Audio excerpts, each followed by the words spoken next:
the Indian Miss World. From the slum to the beauty queen.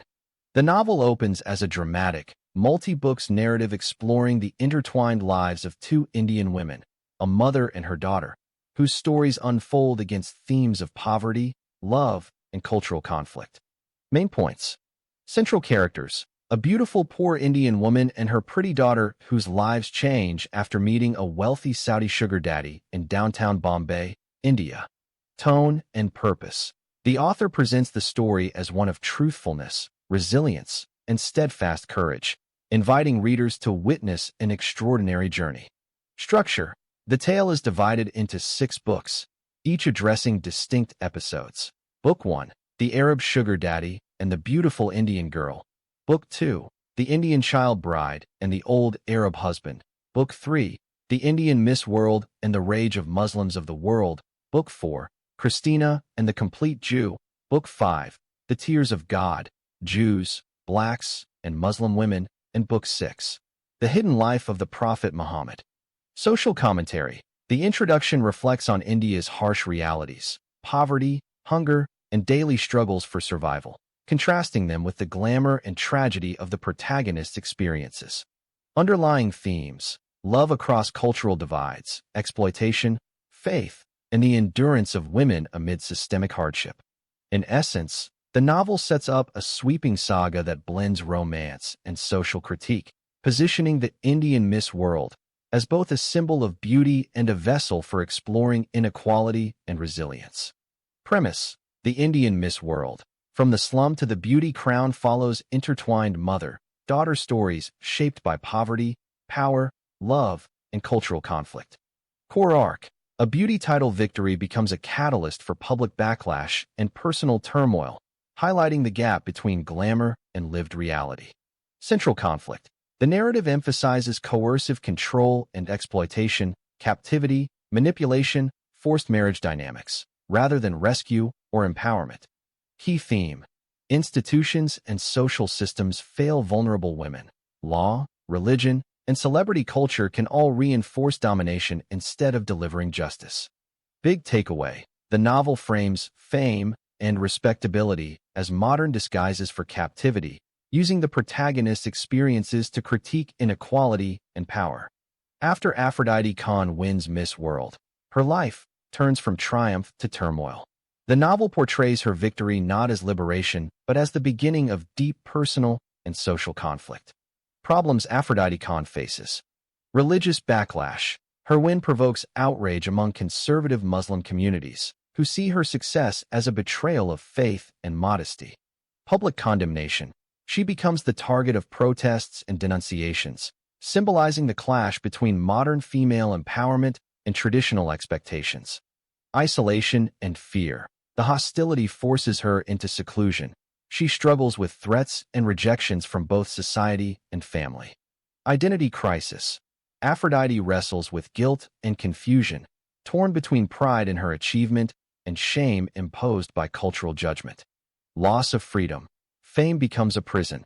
Instead of enjoying her crown, she faces surveillance, moral scrutiny, and emotional exhaustion. In essence, Aphrodite Khan's Miss World title transforms her into a lightning rod for cultural tension. Her beauty and success ignite a storm of religious, social, and psychological conflict that strips her of peace and belonging. Why does the famous Bollywood movie director Mahmood Khan decide to move his captive girl Ifat Khan from his farmhouse in Lonavala to his apartment in Bombay? Based on the novel The Indian Miss World, Mahmood Khan moves Ifat Khan from his farmhouse to his apartment in the affluent neighborhood of Bandra in Bombay for control, concealment, and administrative convenience, not for her safety or comfort. The text is explicit about his motives and how this relocation fits his pattern of coercive captivity. The reasons, as stated in the novel, are: 1. To increase isolation and control. At the farmhouse, Ifat is geographically removed but not fully invisible. Moving her to a Bandra apartment places her inside Mahmood Khan's personal urban space, where surveillance, access, and psychological dominance are tighter. The novel stresses that this shift replaces open isolation with a more controlled, enclosed captivity that is harder for her to escape. 2. To conceal her existence while maintaining access. The Bandra apartment allows Mahmud Khan to hide Ifrit in plain sight. As a private residence in a major city, it appears ordinary and discourages scrutiny, unlike a remote farmhouse that might attract attention. The novel describes this as a move toward bureaucratic normalization of captivity, making confinement look respectable and routine. 3.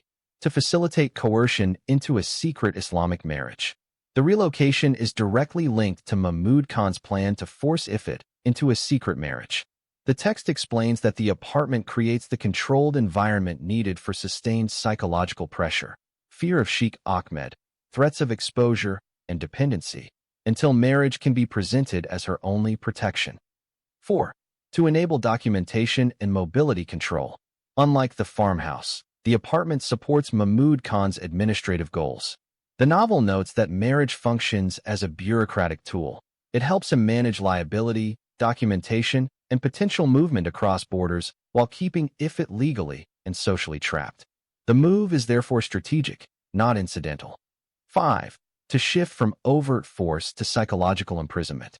According to the novel, Mahmud Khan's captivity differs from Sheikh Ahmed's. It is quieter, more polished, but equally involuntary. The Bandra apartment symbolizes this shift, from physical abduction to ongoing psychological imprisonment, where servants ignore Ifrit's cries and her suffering is dismissed as consent.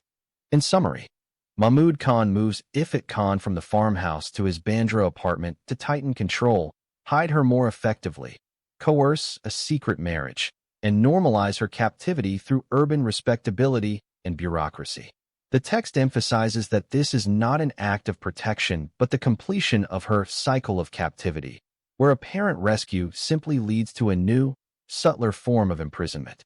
Below is a focused, text-grounded comparison of Mahmud Khan's move, farmhouse Bandra apartment, versus Sheikh Ahmed's control methods, based strictly on the novel The Indian Miss World.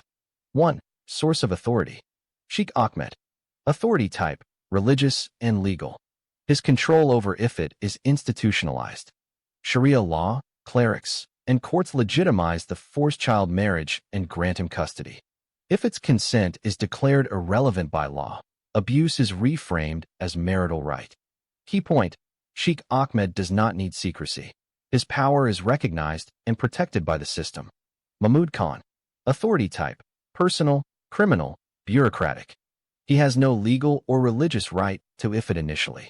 His authority depends on coercion, isolation, fear, and manipulation. The forced secret marriage is an attempt to retroactively create legitimacy. Contrast: Sheikh Ahmed begins with law and religion. Mahmud Khan tries to manufacture them later. 2. Nature of confinement. Sheikh Ahmed. Overt captivity. Ifrit is openly confined as a wife. Her movement, education, identity, and body are legally owned. Abuse is visible but normalized. Symbol: prison with official guards. Mahmud Khan. Covert captivity. The farmhouse is physical isolation. The Bandra apartment is urban concealment. Captivity is hidden behind luxury, privacy, and respectability. Servants ignore her screams because the environment implies consent. Symbol: a locked room inside a respectable home. 3. Role of marriage. Sheikh Ahmed. Marriage is the weapon itself. It transfers custody, criminalizes resistance, legalizing sexual access. Abuse is lawful from the beginning. Mahmud Khan. Marriage is a tool of consolidation. It is used to silence Ifrit, manage liability, enable documents and mobility. Marriage follows kidnapping and coercion, not the other way around. Comparison: Sheikh Ahmed uses marriage to capture. Mahmud Khan uses marriage to cover. 4. Visibility versus invisibility. Sheikh Ahmed. Public power, private abuse. Courts, clerics, and police all know if it exists. Her suffering is acknowledged and dismissed. Mahmud Khan. Private power, total secrecy. The Bandra apartment erases witnesses. No court, no cleric, no institutional record, only dependence. Key distinction: Sheikh Ahmed imprisons her in daylight. Mahmud Khan hides her in plain sight. 5. Psychological strategy. Sheikh Ahmed. Fear is systemic. God, hell, law, honor. Resistance feels both illegal and sinful. Terror is reinforced externally. Mahmud Khan. Fear is personalized. Threats of being returned to Sheikh Ahmed. Exposure. Abandonment. Dependency replaces doctrine. Control is sustained internally. Shift. From ideological domination to psychological imprisonment. 6. Degree of Ifit's agency. Sheikh Ahmed. Zero practical agency. Every appeal fails. Even external intervention, activists, CIA, collapses against sovereignty and law. Mahmud Khan. Minimal but growing agency. His power is not absolute. Ifit eventually learns how to manipulate fear, how to blackmail, how to exit. Narrative movement. Sheikh Ahmed represents total closure. Mahmud Khan represents a crack in the system. 7.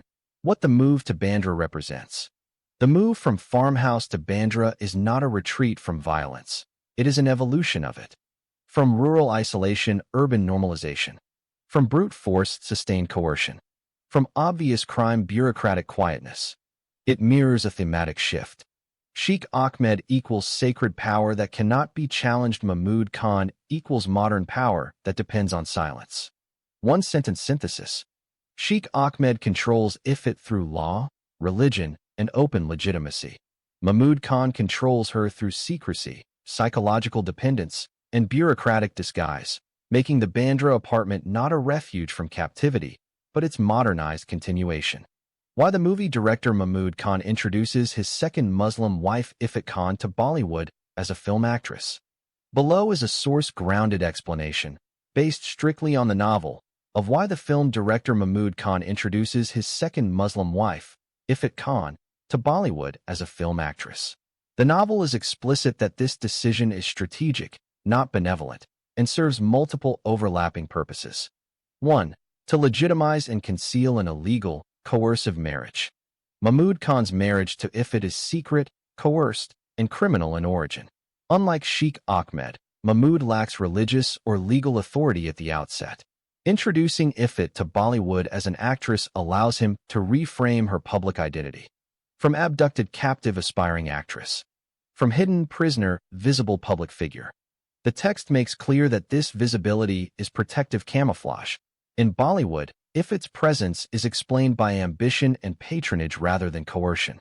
Her public career masks the conditions of her captivity, making outside intervention less likely. Key point. Fame is used to launder abuse into plausibility. 2. To normalize control through professional dependency, not force. Mahmud Khan's power does not rest on courts or clerics. It rests on control disguised as opportunity. By launching Ifit as an actress, her success depends on him for roles, contracts, protection, and visibility. Her survival becomes tied to his approval, not overt confinement.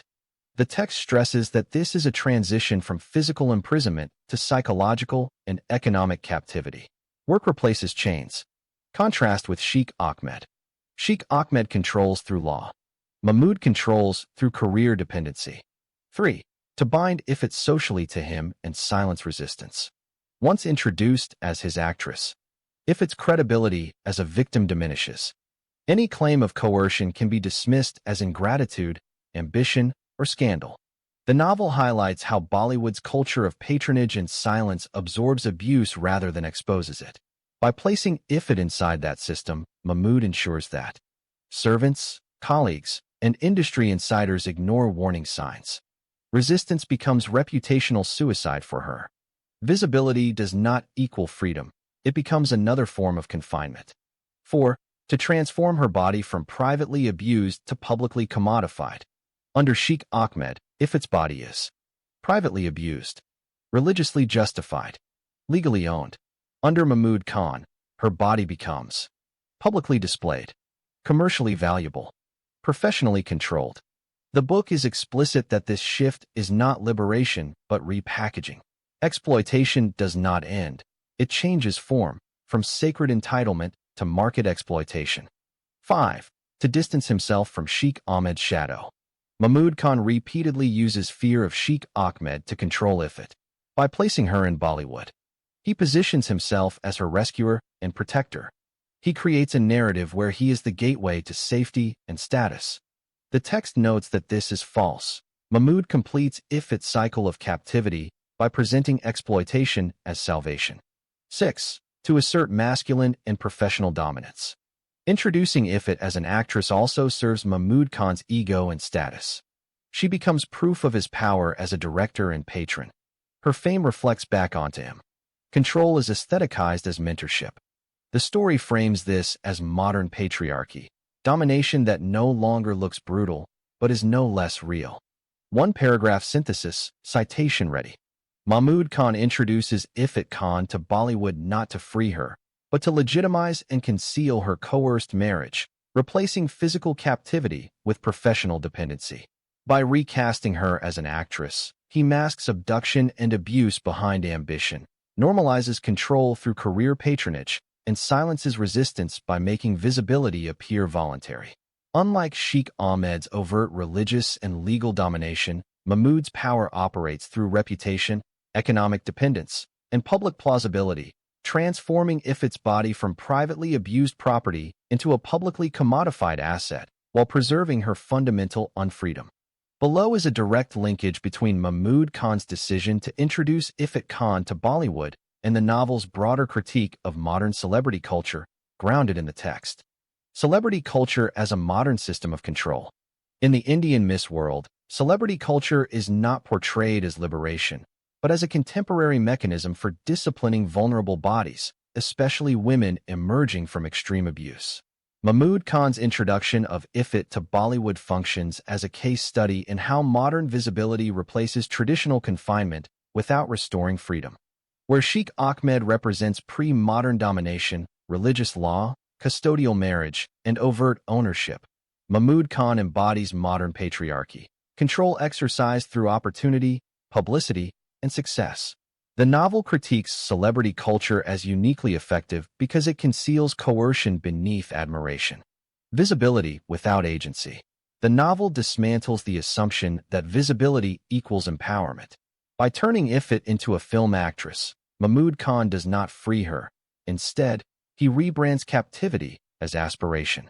Celebrity culture, as depicted in the novel, demands silence in exchange for access, treats survival as gratitude, reframes exploitation as ambition. Once Ifit appears publicly as an actress, the question shifts from why is she imprisoned to why would she complain? The novel exposes how fame invalidates victimhood. Suffering becomes implausible once success is visible. In this sense, Bollywood functions as a social alibi for abuse. The market replacing the mosque. A central critique of the novel is that the market can perform the same function as religious law, but with less resistance. Under Sheikh Ahmed, Ifit is controlled by scripture and courts. Under Mahmood Khan, she is controlled by contracts, auditions, and reputation. In both systems, her body is not hers. Consent is irrelevant. Exit is punished. The difference lies in aesthetics.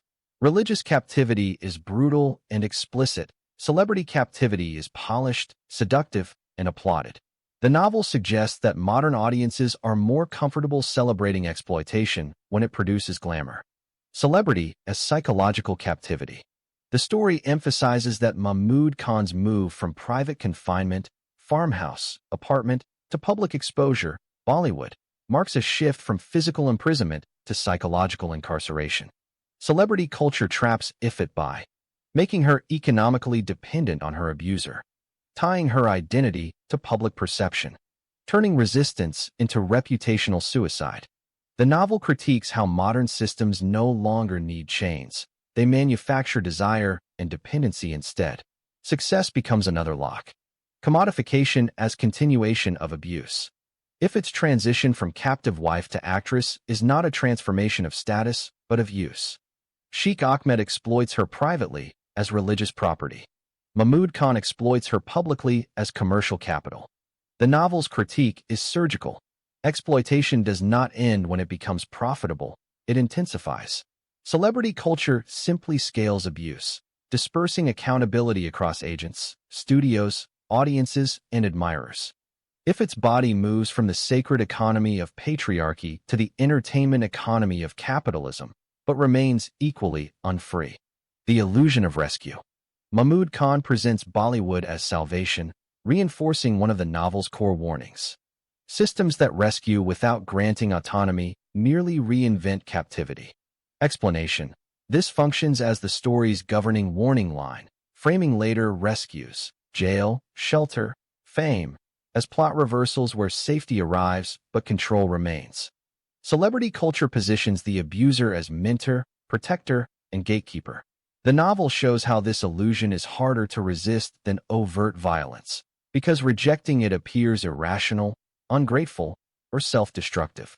Thus, Mahmood Khan's introduction of Ifat to Bollywood completes, not breaks, her cycle of captivity.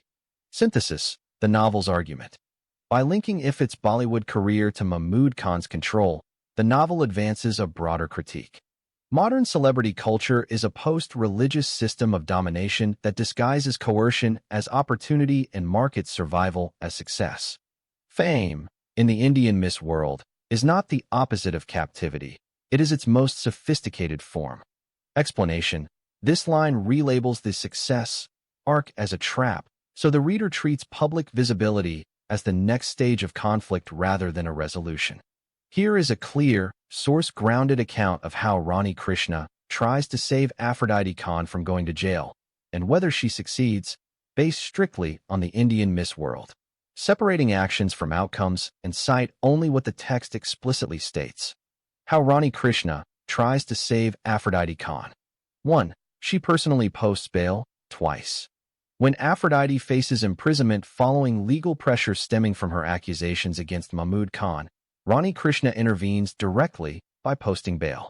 The text is explicit that Rani, the wealthy Hindu former Bollywood heroine, bails Aphrodite out of jail twice, paying a massive sum to secure her release. The female film director, who had bailed the Iranian heroine out of jail the first time, approached the Mumbai police authority and bailed her out again. She paid half a crore of rupees for her bail. The female film director is called Rani Krishna. Explanation. This moment introduces Rani as the active intervener who can change the immediate outcome, jail release, launching a rescue thread that keeps Aphrodite in the story long enough for the larger legal and social fallout to unfold. This concrete financial intervention is Rani's primary method of protection. 2. She gathers Aphrodite's testimony and encourages police reporting. Rani does not act only as a benefactor. After securing her release, she demands a full and truthful account of what happened between Aphrodite and Mahmood Khan, listens to her story in detail, and encourages her to go to the police. The narrative emphasizes Rani's emotional response and her belief in Aphrodite's victimhood. Rani requested Aphrodite tell her exactly and truthfully how she came to know Mahmood Khan, and encouraged Aphrodite to tell the police what the sex-deviant Mahmood Khan had done to her. 3. She uses influence, lawyers, and public pressure. Beyond bail and emotional support, Rani deploys institutional power, consulting lawyers, challenging police conduct, filing complaints, and even offering a monetary reward when Aphrodite later disappears under suspicious circumstances. These actions show sustained effort rather than a single rescue. Does Rani Krishna succeed? Partially, but not fully. Success. Rani succeeds in preventing Aphrodite from remaining in jail. Through bail payments and legal support, she ensures Aphrodite is physically free and not incarcerated. Failure. Long-term. Despite Rani's efforts, Aphrodite's case against Mahmood Khan collapses for lack of evidence, and the legal system ultimately does not hold him accountable. Rani cannot prevent the broader legal reversal that exposes Aphrodite to reputational damage and countersuit threats. Analytical takeaway. Rani Krishna's intervention is materially effective but institutionally limited. Her wealth and influence are strong enough to buy Aphrodite time and freedom, but not strong enough to overcome evidentiary barriers, judicial skepticism, or the countersuit tactics used by powerful men. The narrative presents Rani as a protector within a system that ultimately favors resources, testimony alignment, and procedural doubt over survivor accounts. Below are the direct, verbatim quotations from the Indian Miss world that explicitly describe Rani Krishna's bail efforts on behalf of Aphrodite Khan. These are suitable for quotation, close reading, or citation in an academic or analytical context. I have not paraphrased or added interpretation. Direct quotations. Rani Krishna's bail efforts. Rani Krishna bails Aphrodite out the first time, identified clearly.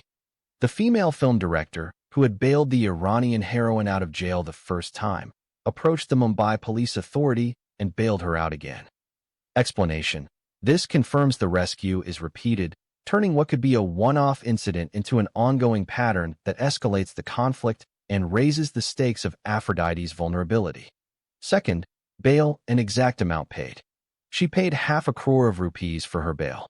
Explanation: the precise figure supplies a concrete plot detail that makes the intervention believable and signals how high the immediate stakes are. Freedom depends on a huge payment. Rani Krishna, identified by name and status.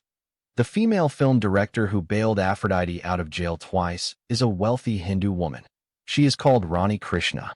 Explanation: naming and situating Rani clarifies who has the leverage to intervene, establishing her as a recurring protector figure the plot can pivot to in later crises. What do these quotes establish? Brief note. Taken together, these lines establish that Rani Krishna personally intervenes with the police. She posts bail twice, not once. She uses substantial financial resources, half a crore of rupees. Her role is not symbolic, but decisive in preventing Aphrodite's continued imprisonment. Below is a clear, text-based comparison between Rani Krishna's bail intervention and another protector figure, the Indian police acting through protective custody. The contrast highlights two different modes of protection, one private and financial, the other institutional and procedural, as they appear in the Indian Miss World. Rani Krishna versus Indian police, two protector figures compared. 1. Nature of protection. Rani Krishna, private/financial protector. Rani Krishna intervenes personally and proactively. She uses her wealth, celebrity status, and direct access to police authorities to prevent Aphrodite from remaining in jail. Her protection is explicit, costly, and individualized.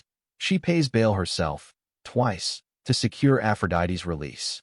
The female film director who bailed Aphrodite out of jail twice is a wealthy Hindu woman. She is called Rani Krishna. Indian police, institutional/procedural protector. By contrast, the Indian police protect Aphrodite through protective custody, not money. Their intervention is framed as a duty of public order and personal safety, triggered by crowd hostility and media frenzy rather than legal guilt.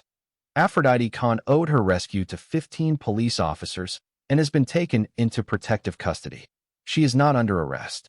Explanation: this marks a turning point in the arrest threat sequence. The police remove Aphrodite from immediate danger while keeping her legally uncharged, allowing the story to move into aftermath rather than courtroom resolution. 2. Method of intervention. Aspect: Rani Krishna, Indian police.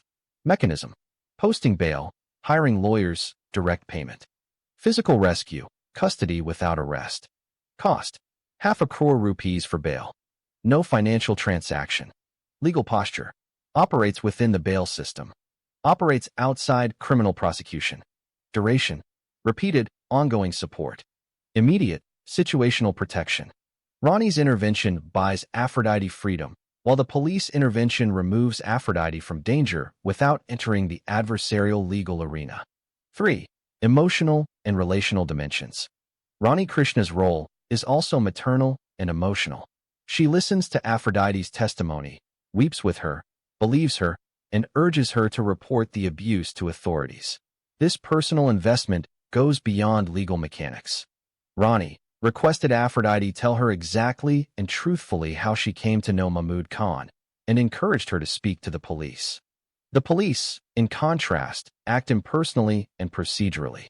Their protection is necessary and effective, but limited to safety and classification of the incident as a domestic dispute. 4. Outcomes and limits of protection. Rani Krishna succeeds materially. Aphrodite does not remain in jail. Bail prevents incarceration. Police succeed immediately. Aphrodite is removed from crowd danger and is not arrested. Neither succeeds institutionally. Neither Rani's wealth nor police restraint prevents the later legal reversal, dismissal of Aphrodite's case, or the countersuit pressure mounted by Mahmud Khan. This contrast underscores a core theme of the narrative. Individual protection can secure freedom or safety temporarily, but cannot overcome structural imbalance in the legal system. Analytical takeaway. Rani Krishna represents private rescue through money, loyalty, and advocacy, while the Indian police represent public rescue through authority and restraint. Together, they show two complementary but limited forms of protection. One can buy time, the other can prevent immediate harm.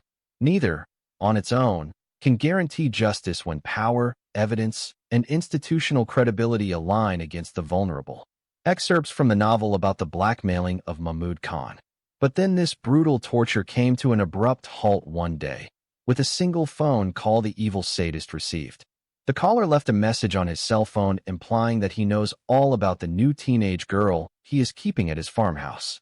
He claimed to have videos of him beating, torturing, and raping her every day. To convince Mahmud Khan, he said that he would soon mail a copy of one of the incriminating videos to his farmhouse address. He has been advised that upon receipt of the video, he is required to watch it and then decide between having them go public or paying 10 crores of rupees to close this uncomfortable chapter in his life. The caller has demanded 100 million Indian rupees.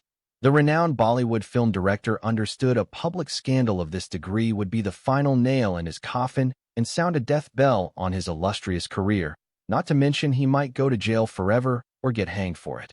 Faced with the choices offered by the blackmailer, he realizes his only option is to fulfill the demand of the unknown extortioner and trust him to keep his word.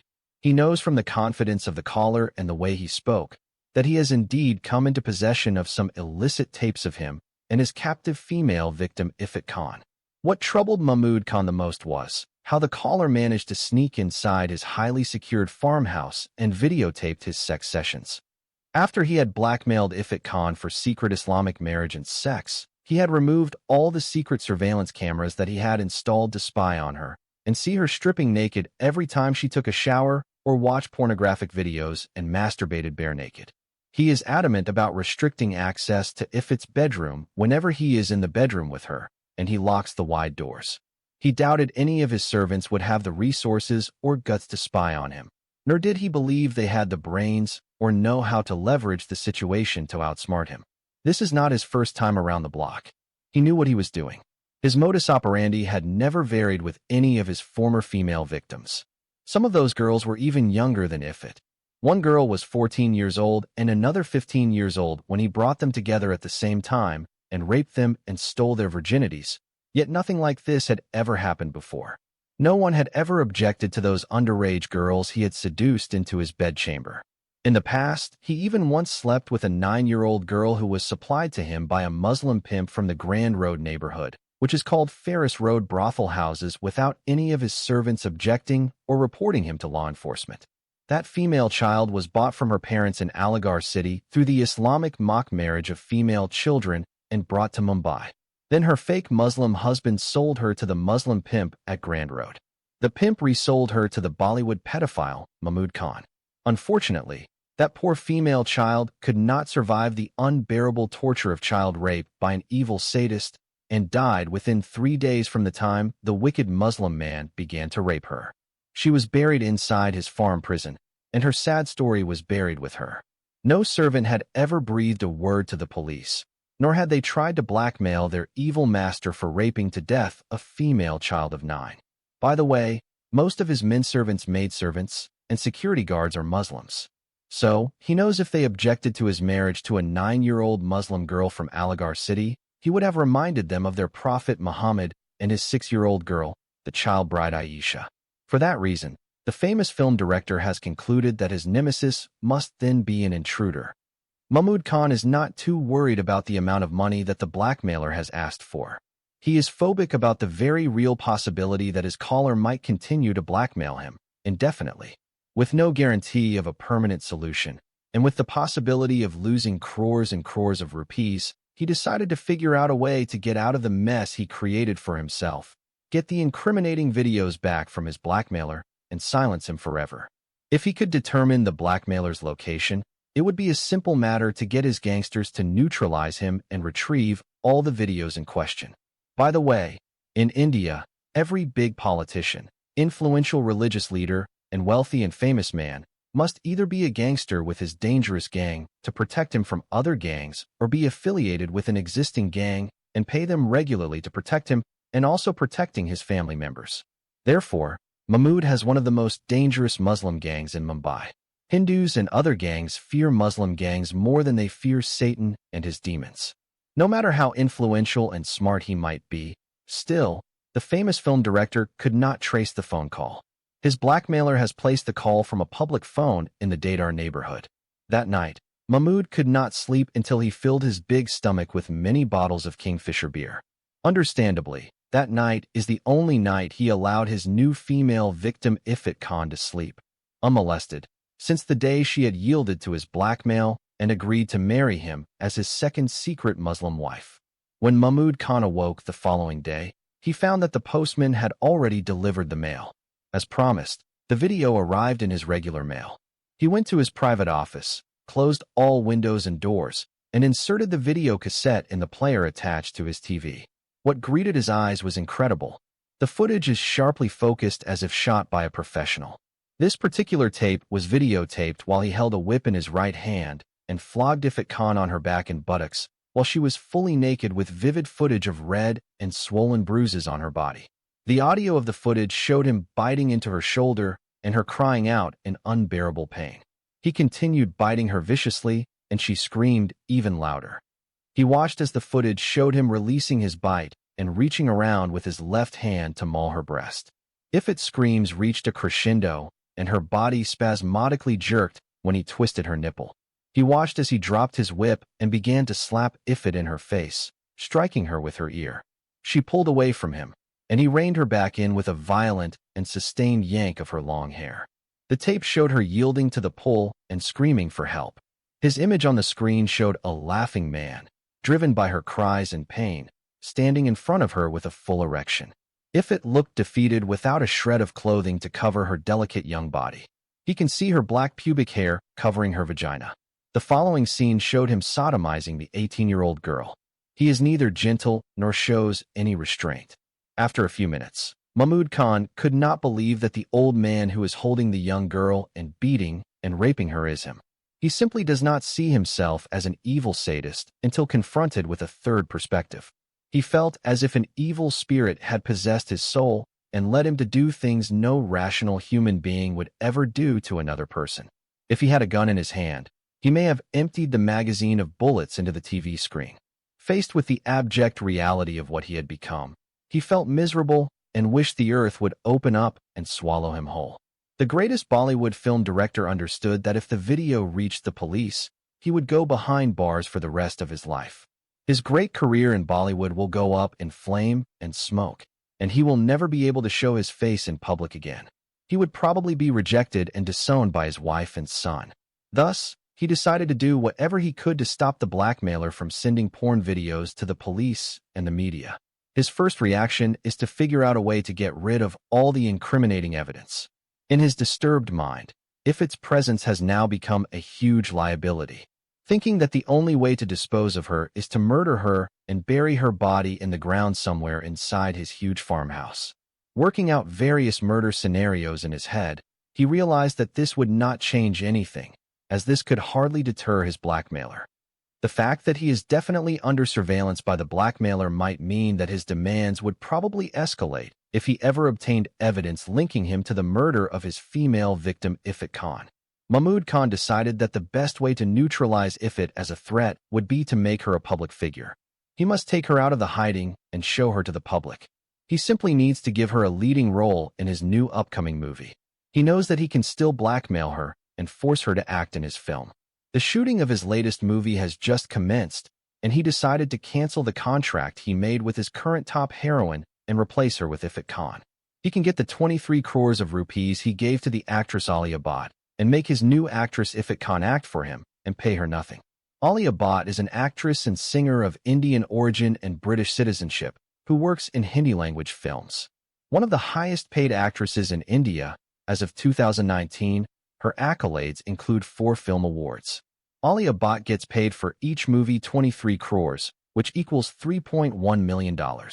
This meant that Mahmood Khan would have to go ahead and pay the 10 crores to the blackmailer and hope that he would act cautiously before attempting another blackmail scheme. If the blackmailer stipulated payment anywhere in India, he knows he could get his money back and have the blackmailer killed. His mood began to lift, But alas, this was not to be. His next phone call from the blackmailer stipulated a foreign account at the International Bank of Abu Dhabi, which has a branch at the Oberoi Tower in Mumbai. His instructions to Mahmood are clear. He has a week to deposit the ransom, failing which copies of his criminal exploits with his captive victim Ifat Khan shall be sent to the Mumbai police, Stink News TV, and his wife and son. Mahmood Khan has a Muslim wife and a 29-year-old son who, more than anything, wanted a role as a hero in his father's movies, but never got one because he is simply ugly, short, stupid, and fat. The blackmailer promised that as soon as the money arrived in his account, Mahmood Khan would receive all the videos in the mail. Eager to get closure, the film director asked the blackmailer for a guarantee that he would not ask for more money. The blackmailer simply gave him his word, and that is that. Mahmood Khan left no stone unturned in his attempt to find out who his blackmailer is, and how he managed to sneak inside his bedroom and videotape him while he was having sex with his second Muslim wife. He talked to his security guards and questioned all his maidservants and other servants. He cannot find any clues to lead him to the person who managed to penetrate his many armed security personnel and guard dogs. He has 4 trained and extremely dangerous German Shepherd dogs, each one being as big as a lion. The 4 dogs are starved purposely during the day and let loose at night on the grounds. Each dog can eat a horse when it is hungry. Besides the guard dogs, he has 5 dangerous gunmen securing the farmhouse. When all his investigations have been meticulously done and he is no closer to finding out who the perpetrator is, Mahmood resigned himself to the fact that he is going to be 10 million Indian rupees poorer. He called the Abu Dhabi International Bank and tried to find out the name of the account holder, but he was told in no uncertain terms that the information he requested was confidential. With nothing left for him to do, Mahmood Khan went to the State Bank of India to effect the ransom payment of 10 crores. Below is a focused, text-grounded comparison of Rani Krishna and the CIA team as protector figures for Aphrodite Khan in the Indian Miss World. The comparison highlights how each intervenes, what powers they use, and the limits of their protection, based strictly on what the text states. Rani Krishna versus the CIA team, 2 protector figures compared. 1. Basis of authority. Rani Krishna, private, civil authority. Rani Krishna's power comes from wealth, personal status, and proximity. She is a former Bollywood heroine and wealthy Hindu woman who intervenes as an individual guardian figure, operating within India's civil and police systems. Her authority is informal but effective in specific moments. The female film director who bailed Aphrodite out of jail twice is a wealthy Hindu woman. She is called Rani Krishna. CIA team, state, international authority. The CIA team represents formal state power, operating with international reach. Their authority derives from U.S. government institutions and cooperation with Indian police and central government services. The CIA secured the release of the baby girl of Pooja Patel from the Malayali Christian orphanage in New Delhi with the help of Indian central government services and Indian police officials. 2. Method of protection. Aspect. Rani Krishna. CIA team. Primary tool. Bail payments and personal intervention. Government pressure and coordination. Form of action. Paying money, hiring lawyers, filing complaints. Investigations. Interagency cooperation. Scope. Individual, case-specific. Institutional, cross-border. Rani's intervention is financial and immediate. She posts bail to keep Aphrodite out of jail. The CIA's intervention is procedural and systemic, aimed at correcting institutional failures rather than responding to a single arrest. 3. What each tries to save Aphrodite from. Rani Krishna prevents Aphrodite from remaining in jail, shields her from immediate incarceration, offers emotional support and advocacy. She paid 500 crore rupees for her bail. CIA team intervenes when legal and custodial systems fail, secures release of Aphrodite's child, acts after Aphrodite has already suffered detention, displacement, or rights violations. The CIA does not primarily bail Aphrodite out. Instead, it mitigates consequences after damage has already occurred. 4. Degree of success. Rani Krishna succeeds temporarily. She succeeds in keeping Aphrodite physically out of jail twice. However, she cannot. Preventing the collapse of Aphrodite's case against Mahmood Khan. Stop the countersuit pressure. Secure legal accountability of powerful offenders. CIA team succeeds strategically but partially. The CIA secures the release of Aphrodite's child, forces recognition of institutional wrongdoing, applies international scrutiny, but it fails to deliver comprehensive justice. Key perpetrators are released. Local legal systems override moral or evidentiary concerns. 5. Narrative significance. Rani Krishna represents personal righteousness within a broken system. She can buy safety, not justice. The CIA team represents global authority constrained by sovereignty. It can expose and mitigate, but not fully override local law. Together, they demonstrate that protection in the novel comes from intervention, not from the system itself, and that even powerful protectors face hard limits. Analytical takeaway. Rani Krishna's protection is intimate, immediate, and transactional. It works fast, but only on the surface. The CIA team's protection is institutional and symbolic. It carries weight and visibility, but is blunted by jurisdictional and legal barriers. Aphrodite survives through a sequence of imperfect protectors, none of whom can guarantee justice on their own. A brief summary on Miss World backlash, grounded in the novel's Problems Aphrodite Khan Faces section. Religious backlash. After winning Miss World, Aphrodite becomes a target of outrage from conservative Muslim communities who frame her public visibility as a violation of faith and modesty. Public condemnation. She is denounced and protested against, turned into a symbol of the conflict between modern female success and traditional expectations. Isolation and fear. The hostility forces her into seclusion. She lives under threats and experiences rejection both socially and within family dynamics. Identity crisis. The victory triggers internal turmoil. She is pulled between pride in her achievement and shame imposed by cultural judgment. Fame becomes captivity. Instead of freedom, the crown brings surveillance, moral scrutiny, and exhaustion. Her success functions like a prison. In short, the novel frames Aphrodite's Miss World title as a turning point where public triumph ignites a storm that strips her of peace, safety, and belonging. Celebrity culture impacts Aphrodite Khan in the novel as a double-edged system that amplifies her visibility while shrinking her agency, turning success into a new form of captivity rather than freedom. Here are the main effects, as the novel frames them. 1. Fame turns her into a public symbol, not a person. After Miss World, Aphrodite isn't treated as an individual with a complex life. She becomes a symbolic battleground, modernity versus tradition, honor versus shame. This makes her an easy target for outrage because crowds can attack an idea more easily than they can understand a human being. 2. Visibility produces danger rather than protection. The novel repeatedly rejects the assumption that being well-known makes someone safer. For Aphrodite, celebrity creates threat exposure, surveillance, public hostility, family/community rejection, so celebrity becomes a condition where she is constantly watched and judged, but not defended. 3. Celebrity culture reframes victimhood as scandal. When Aphrodite's conflict intersects with powerful men and the media ecosystem, the story shows how celebrity culture processes abuse into entertainment. Her accusations are treated as sensational controversy.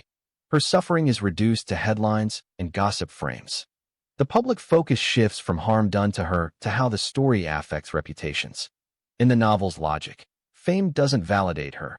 It makes her easier to discredit. Why would someone famous complain? 4. Public success becomes a disciplining mechanism. Instead of granting freedom, celebrity becomes a kind of social control. She is expected to be grateful, expected to remain silent for the industry or for peace, expected to behave as a respectable icon despite trauma. So celebrity is depicted as a system that rewards compliance and punishes disruption. 5. Media spaces become containment in daylight. Later, public confrontation/panel scene makes this explicit. The news format presents itself as dialogue, but functions like a controlled trial without due process. A place where institutions and pundits try to regain control over Aphrodite by reframing her actions as dangerous, unauthorized, or destabilizing. 6. The novel's thesis. Fame is the most sophisticated form of captivity. This is stated almost verbatim in the celebrity culture argument included in the text. Fame is not the opposite of captivity. It is its most sophisticated form. The logic is that celebrity culture can do what overt force does, but with applause. It can limit movement, shape speech, isolate, and punish, while appearing glamorous. In one sentence, celebrity culture magnifies Aphrodite's exposure and moral scrutiny while stripping her of control over her own story. So the crown doesn't free her. It makes her a publicly consumable, privately vulnerable target. A deeper expansion of the novel's fame as captivity thesis using the text's framing and language logic, especially the highlighted lines. Systems that rescue without granting autonomy merely reinvent captivity, and fame is not the opposite of captivity. It is its most sophisticated form. Fame as captivity. What the thesis means in the novel. In the original manuscript, fame as captivity isn't a metaphor for being busy or pressured by attention. It's a structural argument. Celebrity culture functions like a modern institution of confinement because it creates visibility without agency, a condition where a person is seen by everyone but controlled by gatekeepers, narratives, contracts, and fear. The key claim is, captivity doesn't end when the chains disappear. It ends only when autonomy appears. Celebrity removes chains but replaces them with dependence, exposure, and reputational policing. 1. Visibility without agency equals a new prison architecture. The text dismantles the popular belief that visibility equals empowerment. In the novel's world, public attention doesn't protect women. It makes them more governable. Celebrity produces a paradox. You are public, but not free. You are admired, but not safe. You are known, but not believed. That is why the text says fame is not liberation, but rebranding of captivity. The captive becomes successful, and therefore the public is trained to assume she cannot be trapped. 2. Celebrity culture launders coercion into plausibility. One of the novel's sharpest moves is the idea that fame works as protective camouflage for abusers. By placing a victim inside celebrity machinery, abuse becomes less legible. Why would she complain? Coercion becomes ambition. She's using him to rise. Captivity becomes opportunity. She's lucky to be chosen. That's why the novel describes Bollywood as a social alibi. It does not reveal exploitation. It supplies a narrative that makes exploitation appear voluntary. 3. The market replaces the mosque. Power modernizes, not disappears. The novel draws a big contrast. Sheikh Ahmed's domination equals overt, religious/legal ownership. Mahmud Khan's domination equals modern, market-based control through contracts and reputation. The thesis here is that capitalism can do what religious law does, often more efficiently, because it can discipline people using desire. Prestige, roles, money, approval, public image, access to the inside. So, the novel suggests celebrity culture is a post-religious system of domination. It doesn't need scripture or courts.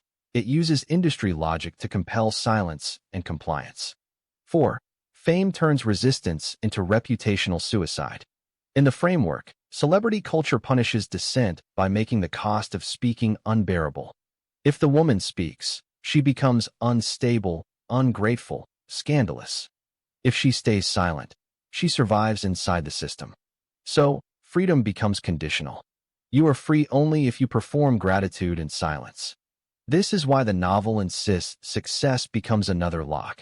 The moment the victim is made, she is also made dependent, and dependency is captivity by another name. 5. Fame is captivity because it disperses accountability. Traditional captivity has a visible jailer. Celebrity captivity disperses the jailer across a network. Agents, studios, journalists, fans, sponsors, moral critics, public interest panels. The novel suggests this diffusion is what makes celebrity culture harder to resist. No single person is fully responsible.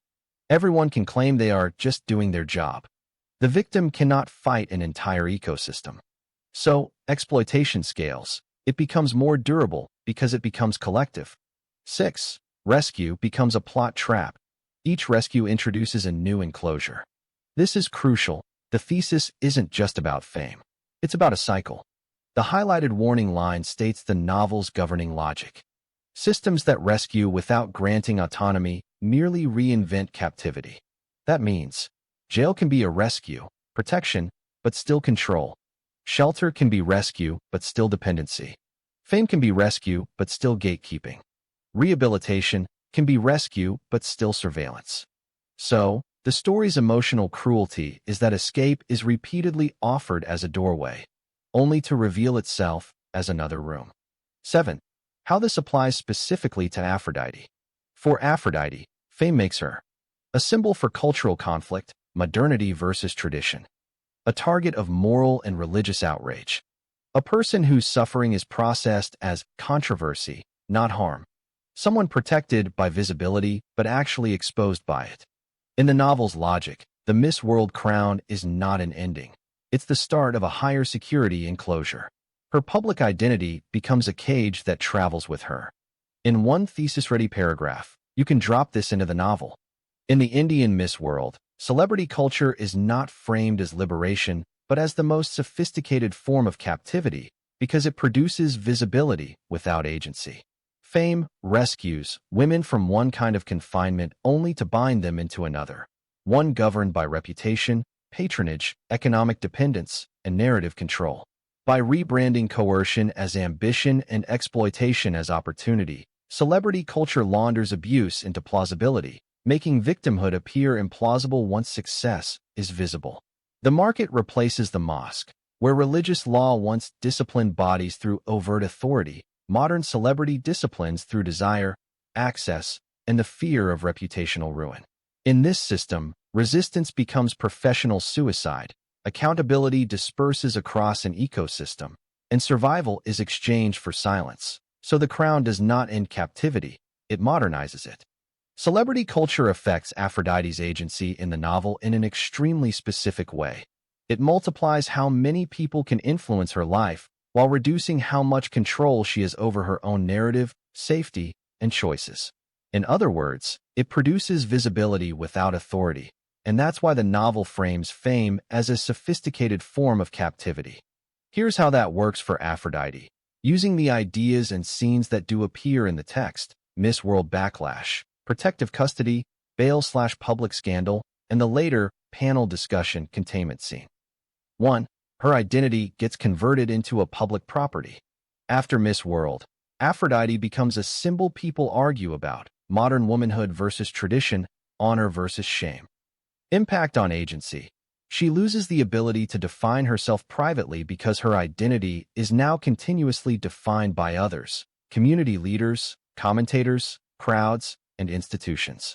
Result: her choices are no longer evaluated as choices. They're treated as statements that require punishment or approval. 2. Public interest becomes a tool of control. The novel's later emergency panel discussion is crucial. It explicitly frames media attention as containment and daylight, not dialogue. No moderator named. No questions shared. No time limits guaranteed. The event is framed as balance and public interest. Impact on agency. Aphrodite is pressured to speak inside a format designed to constrain her speech. She can appear publicly, but only under rules set by institutions that already distrust her. This is exactly the novel's claim. Celebrity spaces pretend to amplify voice, but they often manage it. 3. Surveillance and threat replace freedom. In the Miss World backlash section, the novel states, she faces threats and rejection. The hostility forces seclusion. Fame becomes a prison: surveillance, moral scrutiny, emotional exhaustion. Impact on agency. Her range of safe action shrinks dramatically. Even if she is technically free, she can't move, speak, or associate normally without triggering danger. So, celebrity doesn't expand options, it raises the cost of every option. 4. Institutions protect her by controlling her body: protective custody. The novel includes the line, Aphrodite Khan owed her rescue to 15 police officers and has been taken into protective custody. She is not under arrest. That's a perfect example of fame as captivity. She isn't guilty, but she still loses control over her location and movement. Impact on agency. Public notoriety makes her someone the state handles as a risk object, removed for order, not empowered as a citizen. 5. The system rewards silence and punishes disruption. In the fame as captivity logic, celebrity culture imposes an implicit bargain. Be grateful, behave, stay quiet, continued access/survival. Challenge power, publicly scandal framing, disbelief, retaliation. Aphrodite learns that speaking too directly doesn't produce justice. It produces counterpressure, legal threats, reputational harm, and social backlash. Impact on agency. Her speech becomes strategically policed. She must constantly calculate what she can say without being crushed by scandal narratives. 6. Her agency becomes dependent on protectors, Rani, police, etc. A repeated motif is that Aphrodite's freedom is secured not by her own stable rights, but by intervention. Rani posts bail twice, large sum. Police offer protective custody. Others advocate or mitigate fallout. Impact on agency. She survives through borrowed power. That keeps her alive, but it also means her autonomy is fragile, tied to others' resources and willingness to protect her. Bottom line, celebrity culture reduces Aphrodite's agency by making her hypervisible while stripping her control over safety, movement, and narrative. It turns her into a public object, debated, managed, and disciplined, so that even protection, media framing, custody, bail panels, often functions as a softer form of confinement rather than true autonomy.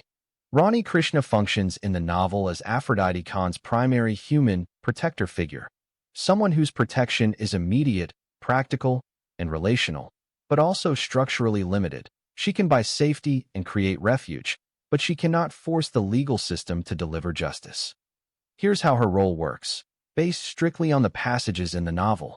1. She prevents Aphrodite's incarceration, material protection.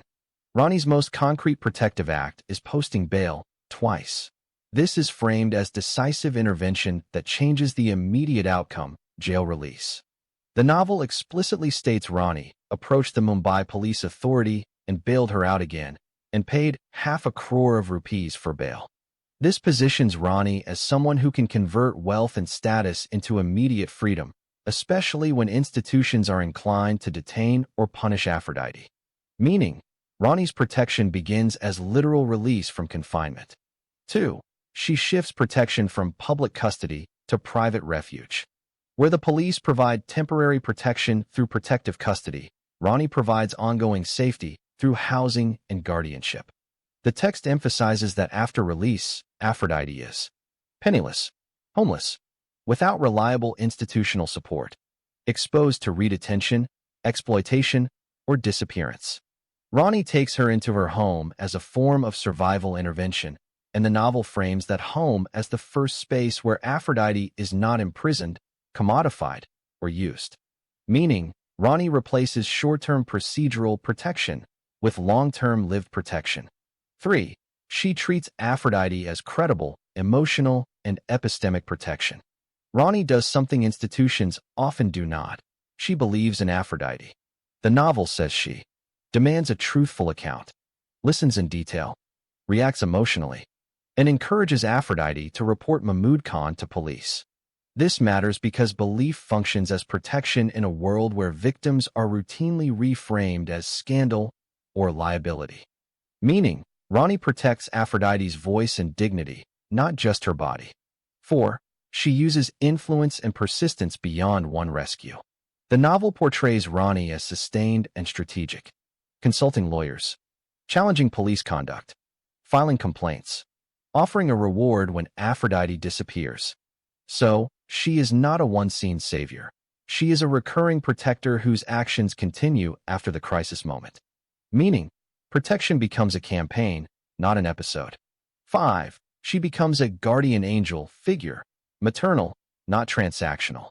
In the bank visit excerpt, the narrative makes this explicit.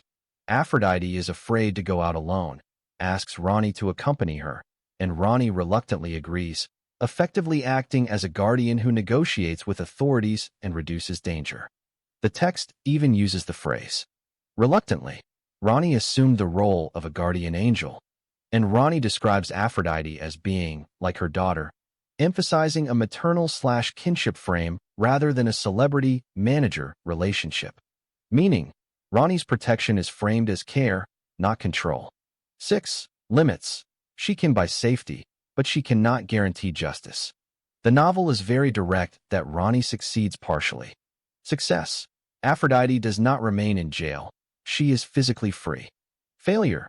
Long-term, the case collapses for lack of evidence. The system does not hold the powerful man accountable. Aphrodite faces reputational and countersuit pressure. The analytical takeaway sums this up. Ronnie's intervention is materially effective but institutionally limited. Meaning, Ronnie is a protector inside a broken system. Her care can keep Aphrodite alive, but it cannot rewrite structural power. One-sentence synthesis. Ronnie Krishna protects Aphrodite by converting private resources, money, status, legal help, shelter, into immediate safety and long-term refuge, while also offering belief and care. Yet her protection remains limited because institutions still control legitimacy, evidence, and justice. Ronnie Krishna's limits in protecting Aphrodite, as the novel presents them, are that she can secure short-term safety and freedom, but she cannot convert that protection into lasting institutional justice. Key limits, brief. She can buy release, not vindication. Ronnie bails Aphrodite out twice and keeps her out of jail, but cannot stop the broader legal reversal that follows. Evidence barriers defeat her. Despite advocacy, the case against Mahmood Khan collapses for lack of evidence, which Ronnie cannot fix through wealth or influence. Powerful men weaponize procedure. Ronnie cannot prevent countersuit pressure and reputational/legal retaliation aimed at silencing or discrediting Aphrodite. Her authority is informal and fragile. Ronnie's influence works through proximity, money, and access, not through command of courts, so it cannot override judicial skepticism or institutional bias. Protection remains conditional and partial. She can provide time, shelter, lawyers, and advocacy, but she cannot guarantee Aphrodite's long-term safety from scandal machinery, institutional abandonment, or renewed targeting. In one line, Ronnie Krishna is materially effective but institutionally limited, able to rescue Aphrodite from immediate confinement, but unable to force the system to recognize her harm as justice-worthy or to hold powerful offenders accountable. Justice fails despite Ronnie Krishna's efforts because, as the novel repeatedly emphasizes, Ronnie can intervene materially, but she cannot change the institutional conditions that decide what counts as truth, credibility, and actionable evidence. In the novel's logic, the system is built to contain disruption, not to vindicate the vulnerability. Below is a clear, text-grounded explanation, pulling directly from the sections you already have: bail intervention, analytical takeaway, the police classification, and the Spivak-Foucault-Derrida framework. 1. Ronnie's power is material, but justice is institutional. Ronnie can pay bail, hire lawyers, and apply social pressure, actions that change immediate outcomes, jail release. But justice requires institutions to accept evidence, credit testimony, prosecute power, resist countersuits, and reputational pressure. The novel states this bluntly in the analytical takeaway. Ronnie is materially effective but institutionally limited. So, her protection works at the level of survival and time, not at the level of verdict and accountability. 2. The case collapses on evidentiary barriers. Proof cannot enter law. The novel says Aphrodite's case collapses for lack of evidence, even though the narrative later shows video evidence exists, but circulates as blackmail, scandal, leverage. This is one of the novel's main claims. Evidence exists, but it does not become legal proof. It moves through informal channels, threats, media, coercion, not through courts. Result: the system behaves as if the evidence is absent even when the reader knows it isn't. 3. Institutions downgrade the event into domestic dispute/unconfirmed scandal. The police response you quoted is crucial. The police questioned her and concluded the matter to be a domestic dispute, and at most, an unconfirmed sex scandal. That classification does two damaging things. Reduces seriousness from violence/crime private conflict. Preframes Aphrodite as unreliable, scandal logic rather than harm logic. So, Before a courtroom even appears, the system has already decided how to read her. 4. Power retaliates with countersuits and credibility warfare. The novel explicitly says Ronnie cannot prevent countersuit threats, reputational damage, judicial skepticism. That means the conflict shifts from did he harm her to can she survive the cost of speaking? In this environment, the wealthy man's advantage is not only legal, it's narrative. He can drag her into procedure, exhaust her resources, frame her as opportunistic or unstable, and make her testimony socially implausible. So, justice fails not because Ronnie doesn't act, but because the system rewards the side that can weaponize doubt. 5. The theory section explains why evidence is neutralized. Spivak plus Foucault plus Derrida. The novel's framework basically provides the philosophical explanation for the plot outcome. Spivak, recognition failure. Aphrodite can speak, and even has proof, but institutions do not receive her speech as valid within their epistemic structure. She's not unheard, she's unrecognized. Foucault, power/knowledge. Evidence does not automatically produce truth. Institutions produce truth. So evidence gets redirected, not into court, but into containment, custody, scandal framing, leverage. Derrida, law without justice. Law keeps functioning, bail, custody, procedure, disputes, while justice is perpetually deferred. Even Mahmoud Khan's downfall happens through collapse and spectacle, not adjudication. This is why the novel's synthetic insight says, evidence fails, not because it is weak, but because justice is structurally unavailable. In one sentence, justice fails because Ronnie can buy freedom and protection, but she cannot force institutions to treat Aphrodite's testimony as credible, convert evidence into prosecutable truth, or stop powerful men from weaponizing procedure and scandal to neutralize accountability. Here's the Spivak/Foucault/Derrida link to why justice fails in the novel, explained plainly, but staying faithful to the theory section you already wrote. The core idea is to try all three together. The novel argues that justice fails not because evidence is weak, but because the system is structured so that evidence cannot become justice. The three theorists each explain a different layer of that failure. Spivak, the victim's voice isn't recognized as speech by institutions. Foucault, institutions decide what counts as truth and redirect evidence away from court. Derrida, law can function endlessly while justice is always deferred to come. Together, they explain how the novel can contain testimony plus videotape proof and still produce no courtroom justice. 1. Spivak, the subaltern can speak but not be heard as speech. What Spivak adds. Spivak's point, as the text uses it, is that subalterns aren't silenced because they can't speak.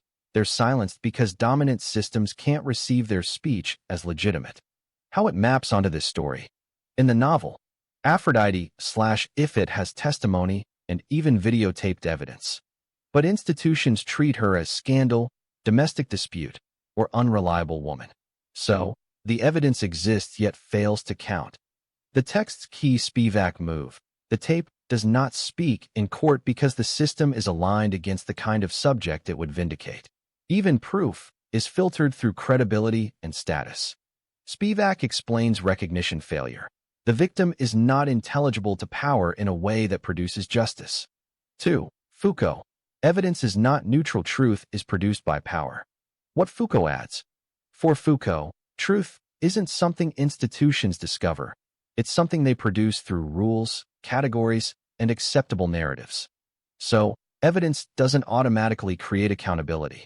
Evidence becomes meaningful only inside a regime of truth. How it maps onto the story. The novel emphasizes the videotape. Never enters the courtroom. Instead circulates as blackmail, leverage, media spectacle, fear. That's exactly the Foucauldian point. Power doesn't just repress truth, it manages its circulation. So instead of the tape becoming legal proof, it becomes currency for extortion, a tool for containment, a threat that forces self-destruction, a spectacle that destroys reputation. Foucault explains why evidence gets rerouted. Power decides where truth is allowed to appear and keeps it out of court when it threatens the powerful. 3. Derrida. Law functions. Justice is always deferred. What Derrida adds. Derrida separates law, droit procedure, rules, calculation, institutions. Justice, incalculable, ethical, never fully present, always to come, a venor. So, a system can be full of law, bail, custody, filings, classification, procedure, while justice never arrives. How it maps onto this story. The novel highlights that the courtroom climax is absent/erased. The victim's release happens through bail/protective custody, not vindication. The oppressor's punishment comes via collapse/suicide, not judgment. That is Derrida's logic in narrative form. Law continues moving. Justice never appears as a completed outcome. And when something that looks like justice happens, it's outside law. Derrida explains deferral. The system keeps promising justice through process, but process substitutes for justice indefinitely. Excerpts from the novel about the downfall of Mahmud Khan. Mahmud Khan happened to be at his mansion on his farmhouse with his new young Hindu mistress when someone called his cell phone. He is reclining on a summer chair by the swimming pool while his lovely new mistress is swimming in her sexy black bikini. He is just putting on his Playboy underwear. He is drinking his favorite Kingfisher beer while eating his peanut snack. He picked up his cell phone and looked at the number. He recognized the number as the cell phone of one of his former girlfriends out of Bollywood. She is now a middle-aged lady who used to be one of his secret Muslim wives when she was a teenager. She is a Muslim woman by birth. She is the one who hooked him up with his present young Hindu female lover. So he switched on his cell phone and said happily, "Hello, Mrs. Sajida Hussain. Something terrible is showing on TV, Mr. Mahmud Khan, that you should be aware of. Switch on the TV and go to channel 13. Before the frantic call came, Mahmud Khan was enjoying his pre-sex beer while looking at his lovely 19-year-old sex toy. Before he could find out more, his ex-girlfriend disconnected the line. Temporarily interrupted and amused by the frantic phone call, but knowing that his former girlfriend would not call him on his private cell phone number unless it was an especially important matter, he decided to allow a few minutes to satisfy his curiosity. The voice on the phone sounded adamant. He thought that he might see the airing of some nasty Bollywood sex scandal, which may make good material for gossip later on. He left his lovely mistress playing in the pool and went into his bedroom flicking on the 75-inch widescreen TV. It is the same room where his former 18-year-old innocent victim Ifat Khan was sexually abused, raped, beaten, and tortured while she was imprisoned for over a year. Nothing has changed except its lovely new victim occupant. Flicking through the channels, the greatest Bollywood film director eventually came across Channel 13, home to the controversial Stink News TV. It is the same video he has paid 300 million Indian rupees to prevent its circulation and to facilitate its permanent destruction. He began to shake and sweat, looking at himself naked on the screen with a long whip in his right hand. He is flogging and slashing the naked body of his former innocent female sex captive Ifat Khan, who is screaming with loud shrills from the terrible pain he is inflicting upon her delicate body. His private parts are fully exposed, and his phallus is standing like an old rusty metal rod stuck to his hairy body. Ifat's young and sexy breasts are jumping up and down like inflated balloons with every strike of the long whip against her naked body. Her private parts are completely uncovered, and her black pubic hair around her genitals can be seen too. She is sweating from head to foot. Her long black hair is falling loosely everywhere on her buck-naked body. There are drops of blood falling from her shoulders, back, and buttocks. Even her pussy is copiously bleeding, as if he has been stabbed by a big dagger. She is shouting from the terrible agony that he is inflicting upon her. A few minutes later, when the pretty young Hindu girl heard the powerful gunshot, she was still paddling in the warm water of the swimming pool. She thought that someone was trying to shoot and kill her. Swiftly, she came out of the water and ran to the bedroom. She found the greatest Bollywood director flailing on the floor with a pool of blood forming around his head. Terrified, she bolted out of the room shouting, "Someone has shot Mahmudji, someone has killed Mr. Mahmud Khan." All his security guards, servants, maidservants, and kitchen staff heard her words and came running to the bedroom. They found Mahmud Khan lying on the floor and blood splattered over a large area near his head. One of the Muslim guards picked up the cell phone of his unconscious master immediately and called the police. When the Lonavala police arrived, They found the greatest of all Bollywood film directors lying dead in his bedroom. The cause of death has been recorded by the police as a suicide from a bullet fired at point-blank range. The bullet entered his brain from the right side, riddled his brain, and exited the cranium in the center of the left side, killing him instantly. Consequently, the greatest film director in the Bollywood film industry has killed himself by shooting his head with his licensed pistol. The cause of his suicide at this time is unknown to his security guards and servants and the police authority. The case is open to police investigations in Mumbai and Lonavala.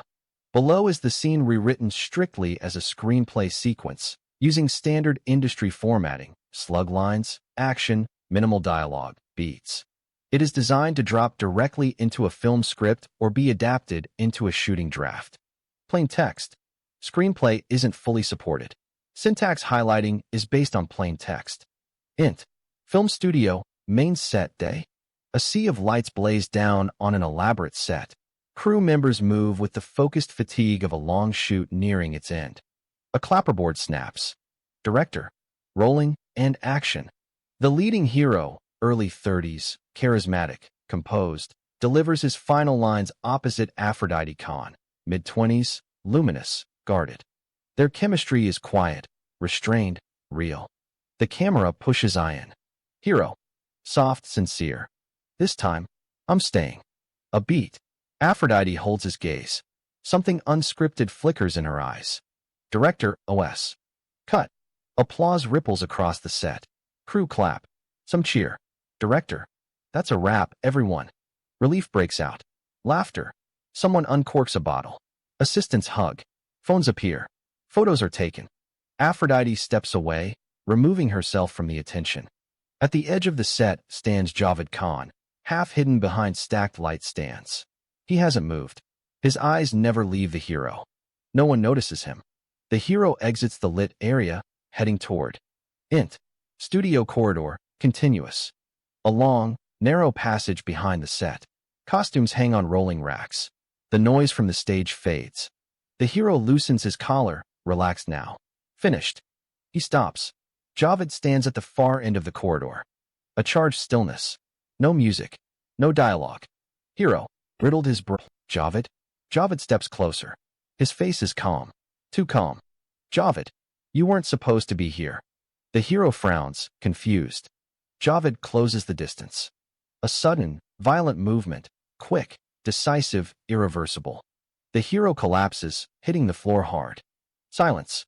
Javed stands over him for a beat, breathing shallowly. There is no victory in his face. Only emptiness. Footsteps echo. Int. Film studio. Main set. Continuous. Aphrodite turns as a scream echoes down the corridor. She runs. Int. Studio corridor. Continuous. Aphrodite reaches the hero. Drops to her knees beside him. Her hands shake as she touches his face. Aphrodite. No. No, please. Her scream rips through the hallway. Crew members arrive, frozen in shock. Javed does not flee. Security rushes past him toward the fallen hero. Sirens begin to sound in the distance. Int. Film studio later. Police tape seals the set. The lights are off now. Half the crew is gone. Equipment lies abandoned where celebration should have been. Aphrodite stands alone beneath a darkened marquee, wrapped in a blanket. Her face is hollow. Across the space, Javed is led away in handcuffs, eyes forward, saying nothing. The cameras that once hunted Aphrodite now look away. Fade out. Summary. The fight between Mrs. Khan and Aphrodite Khan. The conflict between Mrs. Khan and Aphrodite Khan unfolds not as a sudden explosion, but as the inevitable breaking point of a relationship long strained by control, silence, and unresolved resentment. Mrs. Khan enters the confrontation already hardened by suspicion and wounded pride. For Mrs. Khan, Aphrodite's growing independence, both emotional and professional, has come to feel like betrayal. What Mrs. Khan frames as concern is, in truth, a fear of losing authority and relevance. The argument begins with accusations disguised as questions, demands for explanations, insinuations about loyalty, and reminders of past sacrifices meant to bind Aphrodite to obligation. Aphrodite Khan does not initially respond with anger. Instead, Aphrodite attempts restraint, answering selectively, refusing to be pulled into the familiar cycle of justification and apology. This restraint only intensifies the conflict. To Mrs. Khan, Aphrodite's calm reads as defiance. The imbalance of power, once unquestioned, begins to shift, and Mrs. Khan reacts with sharper words, invoking tradition, family honor, and duty as weapons. As the argument escalates, long-buried grievances surface. Mrs. Khan accuses Aphrodite of ingratitude and moral abandonment, while Aphrodite finally names the truth that has been withheld for years, that control has been mistaken for care and protection for possession. This moment marks the true rupture. Aphrodite's refusal to submit emotionally strips Mrs. Khan of dominance more effectively than any physical resistance could. The fight reaches its peak when Mrs. Khan attempts to reassert authority through intimidation, raising voice, closing distance, and invoking consequences. Aphrodite does not retreat. Instead, Aphrodite draws a clear boundary, stating that fear will no longer dictate choices or identity. This declaration transforms the argument from a family dispute into an irreversible separation. The confrontation ends without reconciliation. Mrs. Khan is left furious, humiliated, and deeply threatened by the loss of control, while Aphrodite exits the encounter shaken but resolute. The emotional aftermath is asymmetrical. Mrs. Khan's anger curdles into obsession and grievance, while Aphrodite carries the cost of survival, relief entwined with grief for a relationship that can no longer be salvaged. This fight is pivotal because it sets the moral and emotional trajectory of the story. It exposes the root causes behind later acts of violence and obsession, and it marks the moment Aphrodite chooses autonomy over safety, truth over silence. Nothing that follows, including Javed Khan's actions, can be understood without this fracture. Below is a thematic and causal analysis explaining how the fight between Mrs. Khan and Aphrodite Khan directly motivates the later tragedies, written as an interpretive literary analysis rather than a plot summary. This form fits well into a critical chapter note, author's commentary, or thesis-style section of the manuscript. How the fight between Mrs. Khan and Aphrodite Khan motivates later tragedies. The confrontation between Mrs. Khan and Aphrodite Khan is not an isolated domestic conflict. It is the narrative's psychological ignition point. Every subsequent tragedy, most notably Javed Khan's murderous act, unfolds as a delayed consequence of what is broken, exposed, and left unresolved in this fight. The argument functions as a fault line where private domination fractures into public catastrophe. 1. The fight dismantles false authority. Before the confrontation, Mrs. Khan's power rests on an unspoken structure, authority justified by lineage, tradition, and sacrifice. The fight strips this authority of its moral camouflage. When Aphrodite names control as control, not care, the legitimacy of Mrs. Khan's dominance collapses. This moment is crucial because it does not merely anger Mrs. Khan, it humiliates him. He is not simply challenged, he is rendered obsolete. The tragedy that follows is rooted in this emasculation, as the loss of authority creates a vacuum that younger, more volatile figures, notably Javed Khan, rush to fill through force rather than influence. In this sense, the fight teaches the antagonists a dangerous lesson. Power, once questioned, must be reclaimed violently if it cannot be restored morally. 2. Aphrodite's assertion of autonomy becomes a trigger. This moment is crucial because it does not merely anger Mrs. Khan, it humiliates her. She is not simply challenged, she is rendered obsolete. The tragedy that follows is rooted in this emasculation, as the loss of authority creates a vacuum that younger, more volatile figures, notably Javed Khan, rush to fill through force rather than influence. In this sense, the fight teaches the antagonists a dangerous lesson. Power, once questioned, must be reclaimed violently if it cannot be restored morally. 2. Aphrodite's assertion of autonomy becomes a trigger. Aphrodite's refusal to submit during the fight redefines her role in the story. She moves from bearing conflict internally to externalizing it openly. This shift, while necessary for her survival, destabilizes those who have defined themselves through ownership of her silence. Her autonomy thus becomes misread as provocation. For Mrs. Khan, it is abandonment. For Javed Khan, it is rejection. Both mother and son interpret her independence not as selfhood but as theft, something taken from them. The tragedy is not that Aphrodite asserts herself, but that the people around her lack the emotional architecture to absorb that assertion without turning it into grievance. 3. The fight seeds Javed Khan's delusion. Although Javed Khan is not physically present in the fight, its emotional aftershocks reach him deeply. Mrs. Khan's rage, loss of face, and obsession with restoring honor bleed into Javed's worldview. He inherits not facts, but a mood, resentment sanctified as loyalty, entitlement reframed as devotion. Importantly, the fight removes any remaining moral ambiguity. Once Aphrodite has openly rejected control within the family sphere, Javed's obsession is no longer tempered by social boundaries. The conflict implicitly gives him permission. If authority has failed in words, it must be enforced in action. Thus, the murder that occurs later is not a spontaneous crime. It is an inheritance of unresolved violence, incubated during this fight. 4. The argument normalizes escalation. A defining tragedy of the fight is that it establishes emotional escalation as the default response to resistance. No reconciliation occurs. No boundary is respected. No apology is offered or accepted. As a result, later conflicts imitate this structure. When Javed faces rejection, the narrative logic already permits escalation. When love fails as persuasion, coercion replaces it. The fight teaches that refusal is not finality, is an insult demanding correction. This normalization of escalation is what allows personal grievance to metastasize into irreversible harm. 5. The fight creates moral isolation.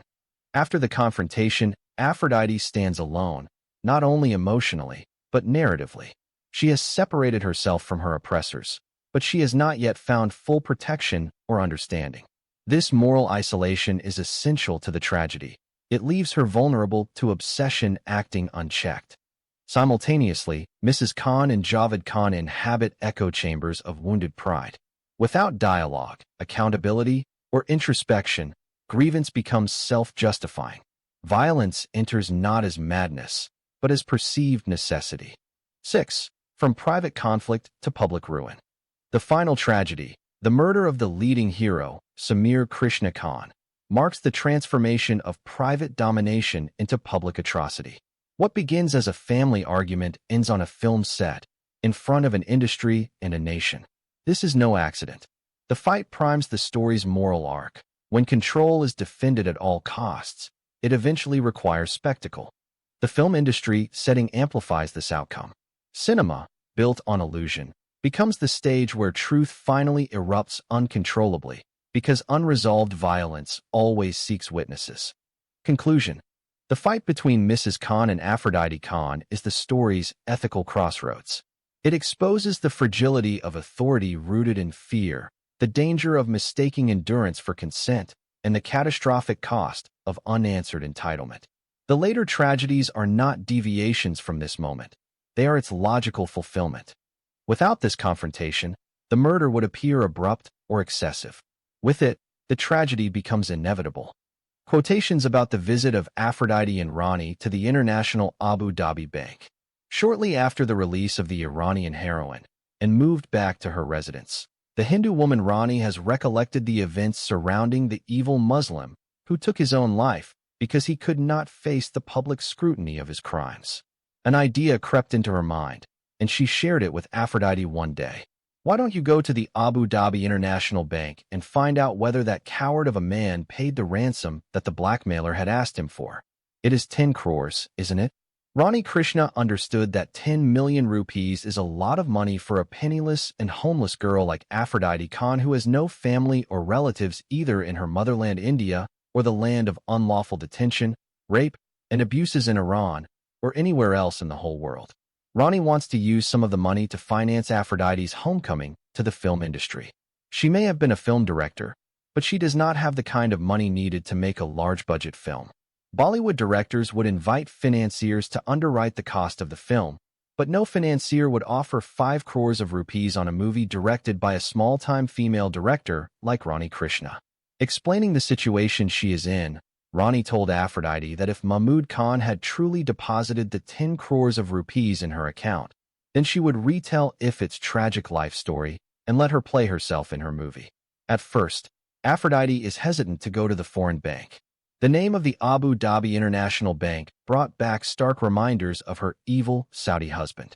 She thought that the bank might accuse her of arranging the murder of her Arab husband in jail and her kidnapping to come back later and steal all his money.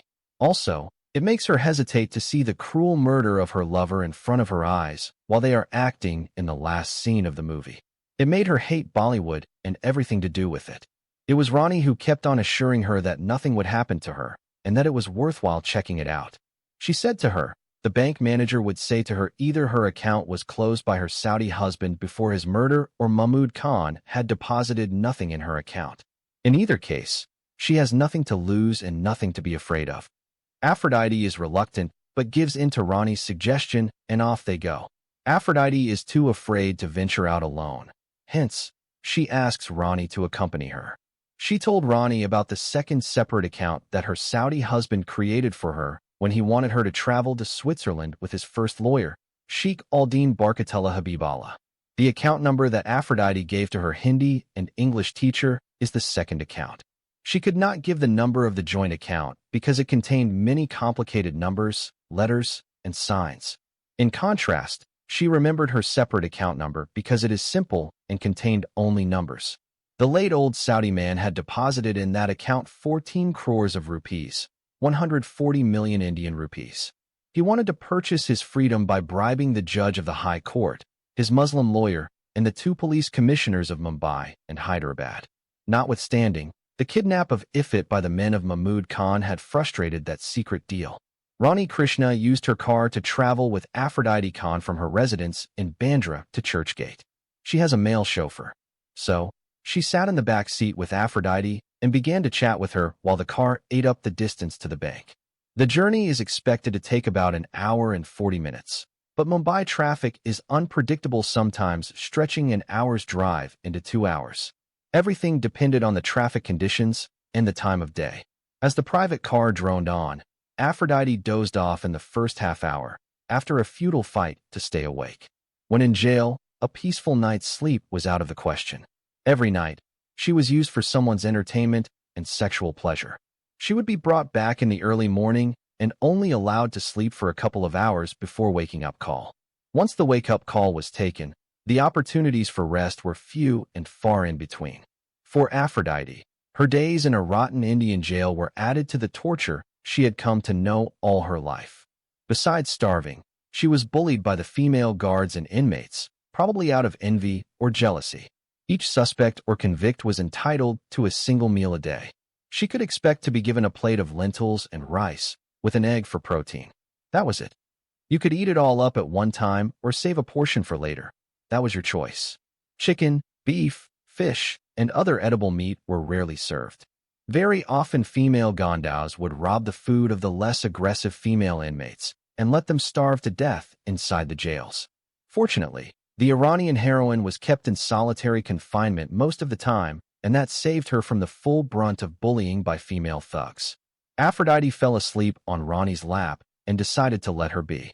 From their first meeting, Rani understood her childish nature and her inability to take care of herself.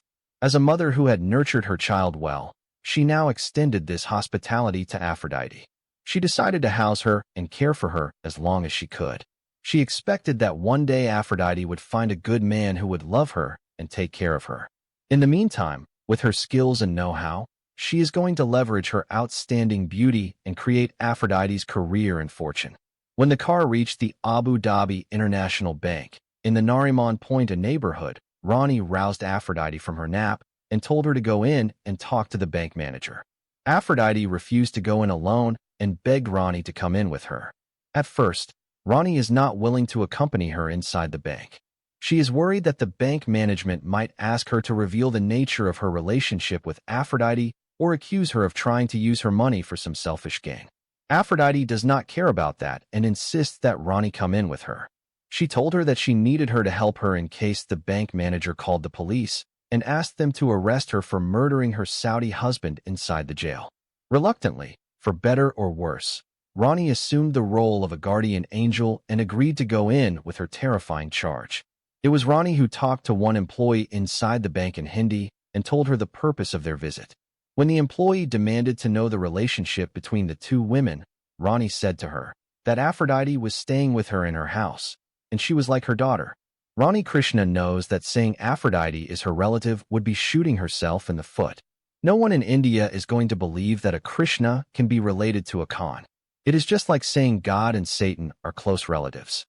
Politely, the Indian girl asked Ronnie and Aphrodite to sit in the waiting room until the manager of the bank could call on them. They waited for ages in silence. Both of them are tense and worried. The icy cold room added to the feeling that they had come to steal something. Ronnie is more worried and scared than Aphrodite because she knows that the money they came to inquire about is deposited by blackmail. The money, if it is there, had been extracted from someone through blackmail, and that is against the law no matter what motive was behind it. After 1 hour of tense waiting, someone came and requested the two Indian ladies to come to follow him because the manager was now free to talk to them. The two girlfriends Ronnie and Aphrodite strolled with their hearts beating louder and louder. When they enter the manager's large, beautiful office, they are asked to be seated. It is the same person who escorted them in and requested them to sit down. The manager is an Arab and is speaking in Arabic, still engrossed in a conversation on the phone when they sat in their seats. He concluded his conversation in 5 minutes, turned to face the two Indian women, and said in English, "What can I do for you, nice ladies?" Ronnie had already told Aphrodite that when they reached the bank, she should speak for herself, and she taught her what to say and how to say it. Despite that, the frightened girl remained silent, and that irritated Ronnie. "Well, is there any problem?" asked the bank manager when he realized that the two Indian women were worried and neither of them is willing to speak. The manager's question forced Ronnie to open up her mouth and speak on behalf of Aphrodite. "There is no problem, sir. This is my girlfriend, Ifat Khan. She lives with me in my house. Ifat wants to inquire about her account in your bank. What is her account number? She lost her bank book, and she doesn't remember exactly what her account number is. Well, I don't like to be rude or mean in any way, but according to our bank policy and for privacy purposes, I would like Ifat Khan to talk to me herself concerning her account with us. Since you said you are her girlfriend and she trusts you, I do not mind having you here with us, but she must speak to me. I cannot talk to you about her bank account even because of her being present with us. I am so sorry, sir." Ifat is a bit shy, but after hearing from you, she can speak for herself now. "It is okay. Now tell me, Ifat, when did you open an account with us and what kind of account are you holding?" "It is my husband's account." "Well, in that case, I am sorry. I can't talk to you about your husband's account with us unless he comes with you and permits us to discuss his account with you." "No, sir. My friend Ifat did not understand your question. Her English is not that good. It is her account. If she has a problem with English, I can call my Hindi interpreter and talk to her through him. I came here last year many times, and I talked to you in Hindi. You had someone who was telling you what I was saying in Hindi. At that time, my Saudi husband was alive and was in the Mumbai Arthur Road jail." Ronnie felt a bit relieved when Ifat finally began to speak for herself and make intelligible sentences. The bank manager did not recognize Ifat Khan because when she came to him in the past, she was covered from head to toe in a black burqa. However, this day, she is dressed up in tight jeans and a sleeveless top that exposes half of her sexy breasts and large backside. Her marvelous beauty and sexy body captivated his heart, and she made a permanent lingering impression on him. She appeared to him as a black ghost of darkness that had been miraculously transformed into an angel of light. The moment she said to him, "At that time my Saudi husband was alive and was in jail," the manager began to connect the dots. "What is the name of your Saudi husband?" "Sheikh Faiz bin Ahmed." Ifat Khan could forget anything in her life except the name of the evil old man who had kept her under his domination and captivity for over 10 years. She can forget her name, but she can never forget the name of that old serpent that took the shape of an old man, or maybe the devil himself was incarnated as an old Arab man. When the lovely Indian girl speaks the full name of her Saudi husband, the bank manager's pupils dilate to double the normal size, and his mouth is fully opened in astonishment. Then he looked at Ifat for a while, composed himself, and replied, "My goodness, we did everything we could to locate you." The two Indian ladies Ronnie and Aphrodite began to shake and sweat terribly when they heard his response. Both have concluded that the bank is trying to locate Ifat Khan because of the deposit of illegal monies related to the blackmail of an Indian citizen. The rich Indian woman Rani Krishna knows no one can ever believe that a 19-year-old Indian girl could earn 100 million Indian rupees overnight. Why are you looking for her? Is there any problem, sir? It isn't only a problem. It is a huge legal dispute. Rani tried to speak further, but her throat dried up and her tongue was paralyzed with fear. Aphrodite felt like standing up and running for her life, but her feet have been rooted in the carpet under her chair while her heart is beating in terror. She hung on to Rani's arm. The bank manager read the thoughts of the two Indian women and realized that there was great dread mirrored in their faces. I am sorry. I did not mean to scare you, ladies. There is nothing wrong or unlawful that the girl Ifat Khan has done to be afraid of. Please both of you relax and listen carefully to what I am going to say. Although Aphrodite and Rani have been reassured by the manager, a lingering dread follows in the shadows of their minds. After the murder of Sheikh Faiz bin Ahmed inside the Mumbai jail by one of his Indian inmates, his Saudi wives, sons, daughters, brothers, and sisters in Saudi Arabia want to inherit his properties and bank balance. According to Islamic Sharia law, each one of them is entitled to a certain share of his inheritance. Of course, each son, according to the Quran, is supposed to get a double share of each daughter, and each brother has to receive double the share of his sister. While he was still alive, Sheikh Ahmed transferred ownership of his business building and 3 houses in Saudi Arabia, one in Eritrea, and also one in Tehran to his 4th wife. Our internal procedures and the prevailing law stipulate that unless the 4th wife is found or legally proven dead, the building and 5 houses cannot be sold nor any of the sheikh's estate be distributed among his kin. That is the first problem. The second problem is more complicated. The late Sheikh Faiz bin Ahmed has only one joint account in our bank. It is a joint account that he created for himself and his 4th wife. Ours is an international bank, and hence our bank is not subject to Islamic Sharia inheritance laws. We are bound and governed by international banking laws that govern just about any other international Western bank. So, the only person entitled to claim his estate and his bank balance is and remains his 4th wife. In the event of the death of one co-signer, the said joint account reverts to a single account owner, falling to the surviving account holder. Thus, the sole and final beneficiary of the account is his 4th wife. Well, this did not sit well with his relatives. Had the account not been a joint account at the time of his death, then they would be entitled to his estate, divisible according to the Quran. In this case, they have no claim. The bank manager paused for effect and scrutinized the women who would soon become his most important non-commercial customers. He resumed his monologue when no one asked any questions. Not surprisingly, his family members sued us and tried to force the bank to release the money held in the trust to a Sharia authority for distribution. Although the Sharia court at Jeddah ruled in favor of the relatives, still our bank rejected the decree of the Islamic court. As I have said already, our bank is an international bank and follows international banking laws. Sheikh Ahmed, regretfully, left nothing in writing to instruct our bank to distribute the money among his relatives in the event of his death. Who is the 4th wife? Asked the loving Indian woman Rani Krishna, who is following the manager very carefully. Her girlfriend Aphrodite Khan has understood absolutely nothing of his legal interpretations of the law. Her main worry is how she could escape out of the bank without being arrested again and thrown behind bars. She would rather prefer to be sent to the gallows or her grave than to return to the rape for free in the rotten Indian women's prison. 1 minute, please. Allow me to explain further. When the Saudi relatives of Sheikh Ahmed failed in their attempt to force our bank through the Islamic court of law to release the funds held by our bank, they submitted a complaint to the Saudi royal family.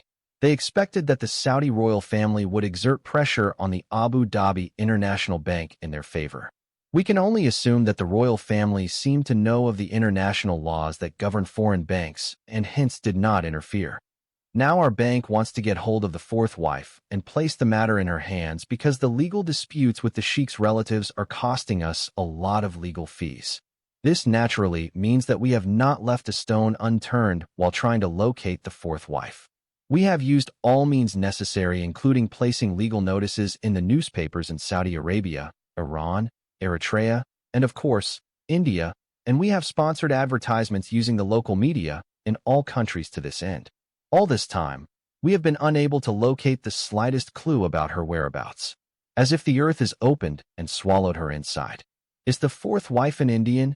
Asked the good Mother Rani with a quivering voice while her heart was beating as loud as an Indian tabla. Yes, she is, and now she is sitting beside you. Yes, shouted the exceedingly excited Indian woman Rani. She pulled Aphrodite up by her hands, hugged and kissed her, and said, "Congratulations, my beloved girlfriend. Hold on.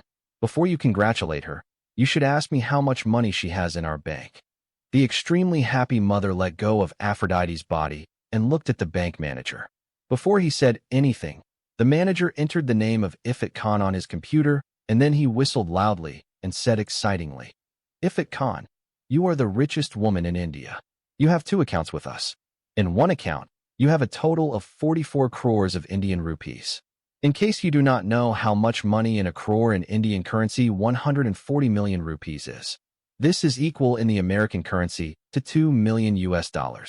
Rani Krishna jumped on her feet, pulled Aphrodite towards her, and embraced her again so dearly. Then she let go of her body, shook her hand, and told her that she had a lot of money in the bank. Aphrodite's fear cautiously disappeared, and she smiled uneasily. She looks at Rani jumping up and down, shaking and holding onto her hand. Some of the joy in Rani's heart started to spill over onto Aphrodite, for she began to think that maybe she should follow Rani's lead and do the same. Aphrodite began to scream and jump up and down like Rani, with both of them dancing excitedly and turning around in circles like 2 schoolgirls on the school playground or inside the gym. The bank manager put his right hand on his right cheek and waited for the 2 Indian women to come to terms with their windfall. Is she allowed to use her money anytime she wants? Yes, of course, it is her money. No one has the right to stop her from using it.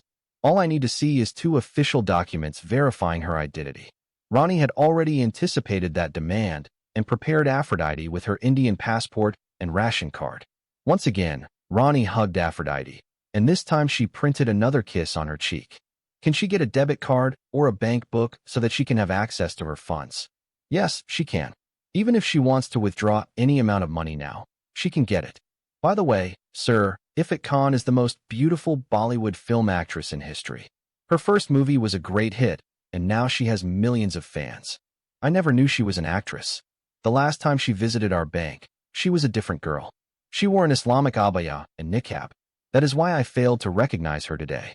Ifat looks now like a female caterpillar that has come out of her ugly cocoon and become a lovely, colorful butterfly. That was all in the past, sir. She is a vastly different girl now. She is a great heroine, and she is going to act in another great movie very soon. Well, I am honored to meet a film actress from Bollywood. Anyway, you ladies have forgotten to ask me about the second bank account of Ifat Khan, which is hotly disputed in the courts in the Kingdom of Saudi Arabia and Abu Dhabi. The first bank account that I have revealed to you is not even known to the relatives of the late Sheikh Faiz bin Ahmed. It was created by Sheikh Ahmed before he died in the name of Ifat Khan. He requested our bank transfer of 14 crores in Ifat's new account that he created for her. There is also the matter of a total deposit of 30 crores of rupees by a Mahmud Khan. The name of the evil man instantly wiped out the glow of happiness from the hearts of Rani and Aphrodite. The fear that had evaporated just minutes earlier started to seep back in. Might the manager find the last transaction suspicious? Of course, the banker is indeed wondering about the last transaction, but when no information is forthcoming, he lets it slide, as he feels it is none of his business. Now prepare yourselves for the best news yet. I am going to reveal to you how much money we are holding in trust for you in the second account. That is the account that used to be a joint account and has since reverted to a single owner account upon the death of her late Saudi husband. The bank manager paused and looked at the 2 Indian ladies for a while before he said, "There are 459 crores of Indian rupees in Ifat's second account." Rani Krishna's heart fluttered and missed a few beats. But the richest girl in India has simply smiled. She does not react because she does not know what a crore is. She took all her cues from Rani. If Rani is happy, then she knows she should be happy. So, she kept looking at Rani to see if she acted the same way she did when the amount of the first account was revealed, to get an idea of how she should respond to her second divine revelation which God has used an Arab man as his angel to reveal his heavenly manna to her. This time, Ronnie did not hug her. She neither shook her hand nor kissed her cheek. There are no theatrics, jumping around, or dancing. Instead, Ronnie began to weep. Aphrodite is crushed and tries to console her, saying, "Please do not cry, Ronnie. You are the only person I have in this world. I am not going to leave you because I have found out that I have a lot of money in the bank." Ronnie turned to Ifrit and hugged her as tightly as she could. She wanted to enter into her precious heart and live there forever.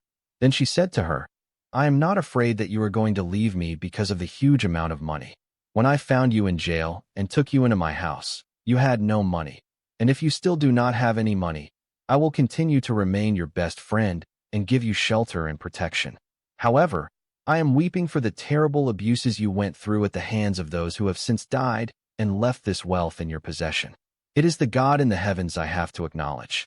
He is the one that had punished them and took their money and worldly possessions and gave them to you. They wielded their money like deadly weapons and used it to manipulate everything and everyone around them. Now, look at what their money had done for them. One of them, his greed and lust led him to jail where he got murdered like a pig butchered in a slaughterhouse. The other one could not face his accusers and public scandal and shot himself in the head and died alone as a stray dog. The Arab bank manager has not understood much of the conversation since the happy two girlfriends Ifrit and Ronnie have just reverted to speaking in Hindi. He is watching them with great interest. He had never seen anyone so stirred up emotionally in his bank than the two Indian ladies sitting before him. After she finished talking to Aphrodite, Ronnie used her handkerchief and wiped her tears. Then she said proudly to the manager, "Sir, you have brought glad tidings to the heart of a girl who has not known happiness for many, many, many years. No woman has ever been abused more in the entire world than this poor young girl. For that reason, I am going to throw the biggest party Mumbai has ever seen, and I am inviting everyone I know in Bollywood. The first person I will be inviting is you. Please give me your card so I can call on you." "Thanks, ma'am, but I have done nothing to deserve praise or invitation. I have done my duty and nothing else. I know that, but if your sister and niece are happy and have invited you for food in their house, would you refuse to come?" "Of course not. What makes my sister and her daughter happy makes me happy too. Here is my business card, and I am honored that you see fit to invite me to your house for the party." That day, the abused slum girl Aphrodite Khan entered the Abu Dhabi International Bank penniless and came out with a bank balance of 503 crores of rupees, or 5,030,000,000 Indian rupees, which corresponded to over 72 million US dollars, including equity in 5 houses and a building in Saudi Arabia, Eritrea, and Iran. If her 5 houses in Saudi Arabia, Eritrea, and Iran and her big building in Jeddah are sold, her bank balance might reach over 150 million American dollars. Even the daughter of the richest Indian businessman Mukesh Ambani does not have 10% of what Aphrodite Khan has inherited from her two evil captors and rapists Ahmed and Mahmood. Her mother Rehana Khan was acquitted of the false charge of marrying 3 men at the same time, and her life was snatched from death through stoning. Then the Saudi royal family compensated her with a sum of 3,800,000 Saudi riyals, which is equivalent to 1 million US dollars, equals 7 crores rupees, or 70 million Indian rupees. Today, her abused beloved daughter is vindicated by God and received 150 times more compensation than her loving mother. Alas, Rehana Khan is now living in the United States of America with her handsome lover Jamal Khan and her adorable son Irfan Khan, not knowing her only daughter Ifrit Khan has been also vindicated and compensated by the just and loving God of the heavens. She is thinking that her beloved daughter is still under captivity, rape, and abuse at the hands of the evil old Saudi man Sheikh Faiz bin Ahmed. Below is a theoretically grounded connection between the theme of failed evidentiary justice in the Indian Miss World and 3 major thinkers, Gayatri Spivak, Michel Foucault, and Jacques Derrida. Each subsection is written so it can stand alone or be combined into a single critical framework, depending on how the analysis in the text. 1. Spivak, subalternity and the failure of evidence to speak. Gayatri Chakravorty Spivak's famous question, "Can the subaltern speak?" is directly illuminated by the novel's treatment of evidence. In the Indian Miss world, Ifit/Aphrodite possesses not only a voice but also material proof, videotaped evidence of her abuse. Yet neither her speech nor the evidence grants her agency within the legal system. This aligns with Spivak's argument that the subaltern is not silenced because she lacks words, but because her words are not recognized as speech within dominant epistemic structures. The Sikh teacher's videotape does not speak in court because the institutions that would need to hear it are structurally aligned against the subject it would vindicate. Spivak emphasizes that when subaltern testimony is mediated through elite frameworks, law, media, humanitarian discourse, it is either translated into irrelevance or absorbed into narratives that reinforce power. In the novel, evidence exists but circulates only as blackmail, never as justice, demonstrating that the subaltern's proof can move capital and fear, but not law. Aphrodite's eventual testimonial speech succeeds only when it disrupts public narrative, not when it seeks legal redress. This reflects Spivak's caution that recognition often comes at the cost of reinscription into controlling discourses, rather than emancipation. 2. Foucault, Power, Knowledge, and the Non-Neutrality of Evidence. Michel Foucault's insights into power/knowledge help explain why evidence in the novel repeatedly fails to produce accountability. For Foucault, truth is not discovered by institutions, but produced by them. Evidence does not confront power from outside. It becomes legible only when it fits pre-existing regimes of truth. In Mahmoud Khan's case, his social position allows the system to treat evidence not as a juridical threat, but as an inconvenience to be contained. The Sikh teacher's videotape exposes this dynamic starkly. Although the tape contains what modern legal systems claim to value most, visual proof, it never enters the disciplinary apparatus of the courtroom. Instead, it operates in the shadow economy of leverage, confirming Foucault's assertion that power does not simply repress truth, but redirects its circulation. Law, in this sense, is not absent. It is present precisely in deciding where evidence may appear and where it must not. Humanitarian discourse, it is either translated into irrelevance or absorbed into narratives that reinforce power. In the novel, evidence exists but circulates only as blackmail, never as justice, demonstrating that the subaltern's proof can move capital and fear, but not law. Aphrodite's eventual testimonial speech succeeds only when it disrupts public narrative, not when it seeks legal redress. This reflects Spivak's caution that recognition often comes at the cost of reinscription into controlling discourses, rather than emancipation. Furthermore, Aphrodite's imprisonment illustrates what Foucault calls disciplinary reversal. The system punishes the body that carries disruptive knowledge rather than the body that produced the crime. Incarceration here is not corrective but regulatory. It stabilizes the social order by isolating the threat posed by exposed truth. 3. Derrida, Difference, Deferral, and the Impossible Arrival of Justice. Jacques Derrida's distinction between law, droit, and justice provides a final lens through which failed evidentiary justice can be understood. In Derrida's formulation, law is calculable, procedural, and institutional, while justice is incalculable and always to come, à venir. In the novel, evidence repeatedly encounters law but never justice. The videotape, the testimony, and even Mahmoud Khan's eventual downfall all operate within a system that postpones justice indefinitely. Justice in the Indian Miss world is constantly deferred. The tape does not reach court. The courtroom itself is narratively erased, and Aphrodite's release occurs not through adjudication, but through the collapse of her oppressor. This reflects Derrida's claim that law can function endlessly while justice remains absent, masked by procedure and delay. When Mahmoud Khan dies, justice appears momentarily, but only as an accident, not as a fulfillment of law. Derrida also helps explain why the novel refuses to stage a courtroom climax. By omitting that scene, the text underscores that law's rituals promise what they cannot deliver.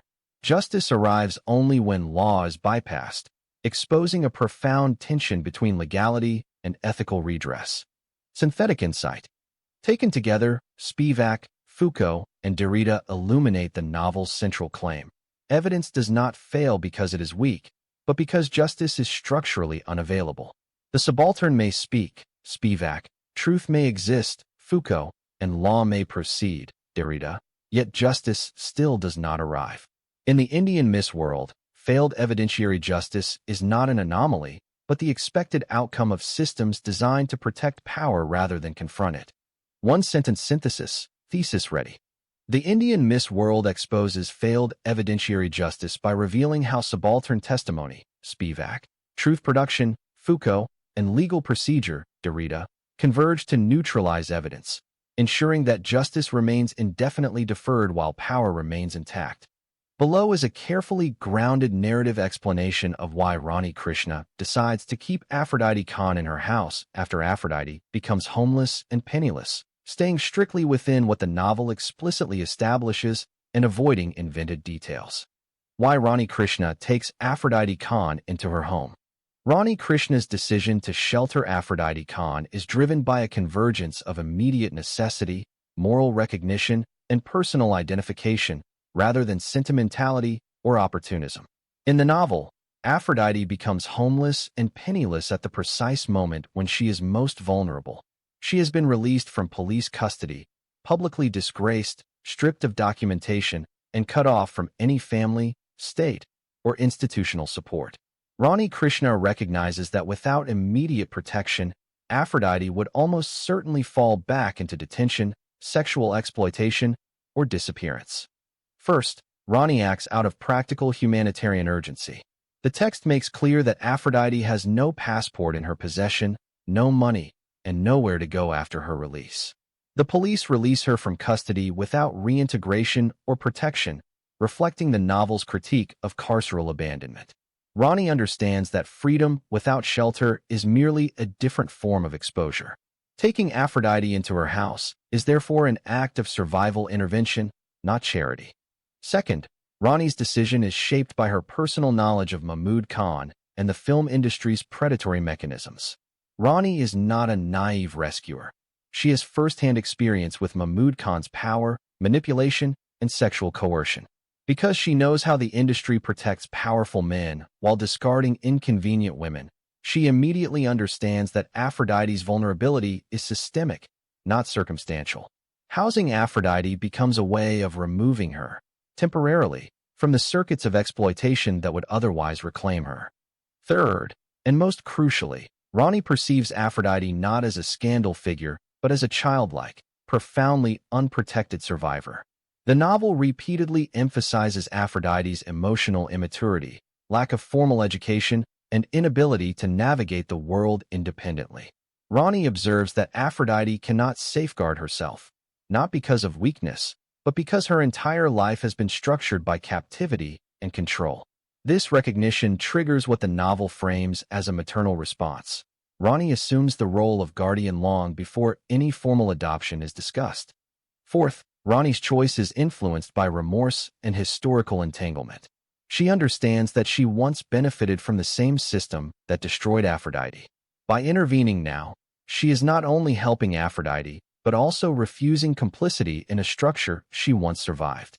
In this sense, sheltering Aphrodite is an ethical rupture, a way of breaking with a past in which exploitation was normalized. Finally, Rani keeps Aphrodite in her home because she recognizes that visibility without protection is lethal. Aphrodite has suddenly become a public figure, known, discussed, and hunted by media, fans, and enemies, without the resources required to survive that exposure.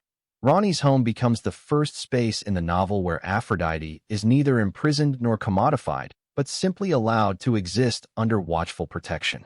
In thematic terms, Rani Krishna's act is significant because it contrasts sharply with the failures of every formal institution Aphrodite encounters. The police release her but do not protect her. The law frees her but does not restore her. Society consumes her story but offers no refuge.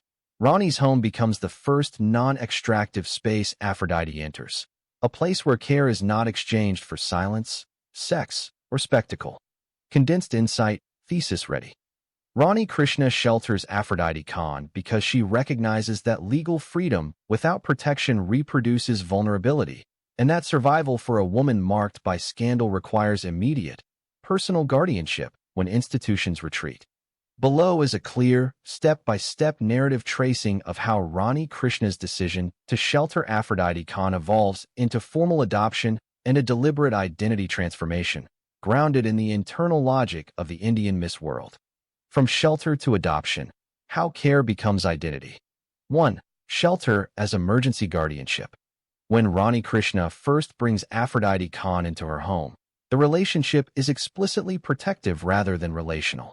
Aphrodite has been discharged from police custody with no money, no passport, no family able or willing to receive her, and no institutional protection. At this stage, Rani does not see Aphrodite as a daughter but as a displaced and endangered woman whose survival depends on immediate supervision. Rani's home functions as a temporary safe house, an informal substitute for the protective custody the state refuses to provide. However, this period of cohabitation exposes a deeper reality. Aphrodite lacks not only resources but social personhood. She has never lived independently, managed identity documents, or navigated public life without male control. Rani recognizes that releasing her into the world, even with money, would replicate abandonment under a different name. 2. Recognition of permanent vulnerability. As Aphrodite remains in Rani's care, Rani observes that Aphrodite's homelessness is not circumstantial but structural. Aphrodite does not belong anywhere in the legal or social sense. She has no stable nationality. Her name is tied to trauma and scandal, and her parental ties are either severed or psychologically poisoned. At this stage, Rani's role shifts from caretaker to guardian.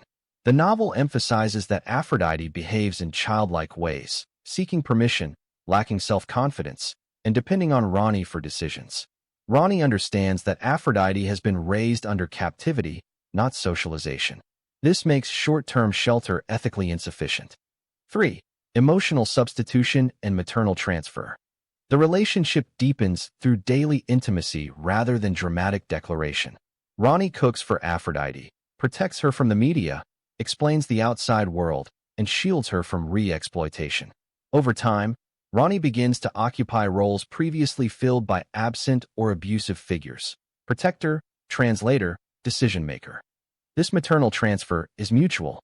Aphrodite begins to refer to Rani not simply as benefactor, but as the first adult woman who has not demanded something in exchange for care. This recognition is critical. The novel makes clear that Aphrodite's past relationships were always transactional. Rani's care disrupts that logic. 4. Adoption as legal and symbolic repair. Rani's decision to adopt Aphrodite is both legal strategy and symbolic reconstruction. Adoption gives Aphrodite what she has never possessed: a legally recognized parent, a stable family name, and protection is not dependent on secrecy or coercion. Crucially, adoption also severs Aphrodite from the identities imposed on her by men: child bride, captive wife, mistress, scandal figure. By adopting her, Rani asserts authorship over Aphrodite's future narrative. The act transforms Aphrodite from a woman kept by others into a daughter chosen by another woman. 5. The name change, rewriting the self. Following adoption, Aphrodite officially changes her name. This is not cosmetic. The novel treats naming as ontological. Names carry histories, accusations, and social scripts. Ifat Khan is associated with religious coercion, dishonor, and maternal resentment. Aphrodite Khan still carries traumatic connotations tied to sexual spectacle. By adopting Aphrodite, and later encouraging or permitting a reconfigured name, Rani facilitates a controlled rebirth. The new identity does not erase trauma, but reframes it within a lineage of choice rather than compulsion. Identity becomes something Aphrodite participates in constructing, not something imposed on her body. 6. Narrative significance. This progression, from shelter to adoption to identity change, illustrates one of the novel's most important arguments. Justice does not restore personhood, relationships do. The law releases Aphrodite, but only kinship stabilizes her. Rani's home becomes the first space where Aphrodite exists without being accused, evaluated, or consumed. Adoption transforms survival into continuity. Thesis-ready synthesis. Rani Krishna's decision to shelter Aphrodite Khan evolves into adoption and identity change because care reveals that Aphrodite's homelessness is structural, not temporary, and that reclaiming her life requires not legal freedom alone, but a new lineage through which identity, protection, and authorship can be reconstituted. Below is a theory-driven analysis connecting the arc of Rani Krishna's sheltering, adoption, and Aphrodite's identity change to feminist ethics of care, written so it can be used as a standalone subsection or integrated into the existing critical framework. Feminist ethics of care and the reconstitution of personhood. Rani Krishna's decision to shelter, adopt, and ultimately help redefine Aphrodite Khan's identity exemplifies what feminist theorists describe as the ethics of care, a framework articulated most famously by Carol Gilligan, Nell Noddings, and later feminist care theorists who challenge justice-based, abstract moral reasoning. Rather than grounding moral action in rules, punishment, or rights alone, the ethics of care centers responsiveness to vulnerability, relational responsibility, and the sustaining of life under conditions of dependency. In the Indian Miss World, Rani's intervention emerges precisely where rights-based systems, law, police, and industry, have withdrawn. Care as an alternative to abandoning institutions.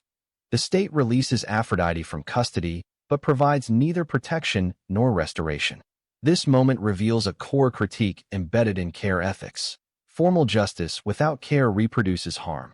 Aphrodite is legally free but socially exposed, still vulnerable to recapture. Rani's response rejects the liberal assumption that autonomy is the highest moral good. Instead, she recognizes that Aphrodite's life has been shaped by captivity from childhood, and that sudden independence would function as abandonment. Care, here, is not a paternalistic restriction of freedom, but a necessary bridge between survival and agency. Relational responsibility over moral judgment. Feminist care ethics also rejects moral evaluation based on worthiness. Rani does not ask whether Aphrodite is respectable, innocent, or socially redeemable. She responds to need, not merit. This sharply contrasts with the surrounding society, which evaluates Aphrodite through the lenses of scandal, sexuality, and reputation. By taking Aphrodite into her home, Rani suspends judgment and replaces it with attentive presence, the foundational act of care ethics. Crucially, Rani's care is not abstract compassion but ongoing labor, housing, protection from media, guidance through daily life, and emotional containment. Care operates temporally, it endures. The novel positions this sustained commitment as morally superior to spectacular acts of justice that arrive too late or not at all. Adoption as radical care beyond biology.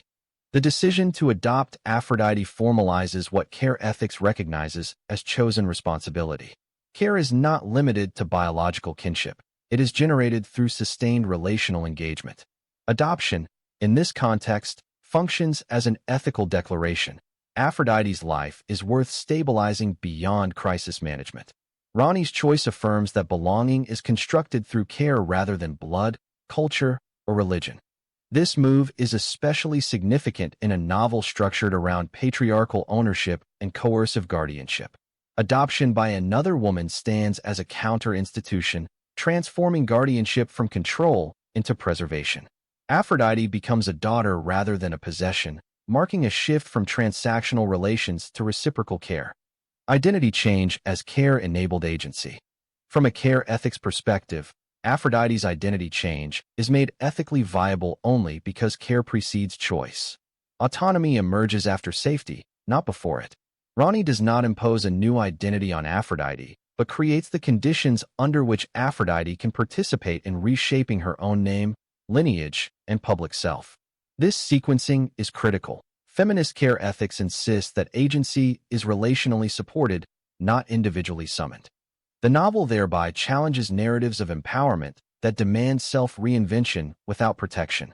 Aphrodite's rebirth is not an act of isolated will, but the product of ethical scaffolding provided by another woman. Care as quiet resistance. Finally, Rani's actions exemplify care as political resistance without spectacle. She does not dismantle institutions directly. She refuses their logic by creating a parallel moral economy in which survival, continuity, and dignity take precedence over punishment, credibility, or profit. In this sense, care becomes the novel's most radical force, not because it conquers power, but because it sustains life where power fails. Synthesis, thesis ready. Through Rani Krishna's sheltering and adoption of Aphrodite Khan, the Indian Miss World aligns itself with feminist ethics of care, showing that when institutions abandon the vulnerable, ethical responsibility reemerges in intimate, sustaining relationships that restore personhood before autonomy and dignity before legality. Below is an integrated, theory-driven synthesis that connects the arc of care adoption identity reconstruction to Spivak's subaltern theory and carceral feminism, showing how the Indian Miss World positions feminist ethics of care as a quiet counterpolitics to both epistemic silencing and punitive governance. Feminist ethics of care at the limits of Spivak and carceral feminism.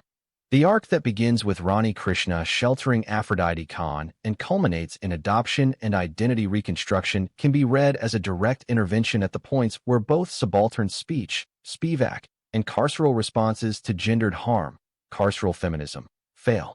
The novel stages care not as sentiment, but as an alternative political practice that compensates for the structural inadequacies of recognition and punishment. Spivak, creating conditions for speech, not forcing recognition. Spivak famously argues that the subaltern cannot speak, not because she is mute, but because institutional frameworks cannot receive her speech as meaningful. In the Indian Miss World, Aphrodite's testimony and even material evidence circulate widely, yet fail to produce justice. Her words are heard, but not recognized. Rani Krishna's intervention does not attempt to make Aphrodite legible to these institutions. Instead, care creates a pre-institutional space where Aphrodite's subjectivity can stabilize before being exposed again to systems of representation. This distinction matters. Rather than urging Aphrodite to speak louder, to testify better, or to refine her claims, Rani withdraws her from the demand to be intelligible. Shelter suspends the imperative of recognition.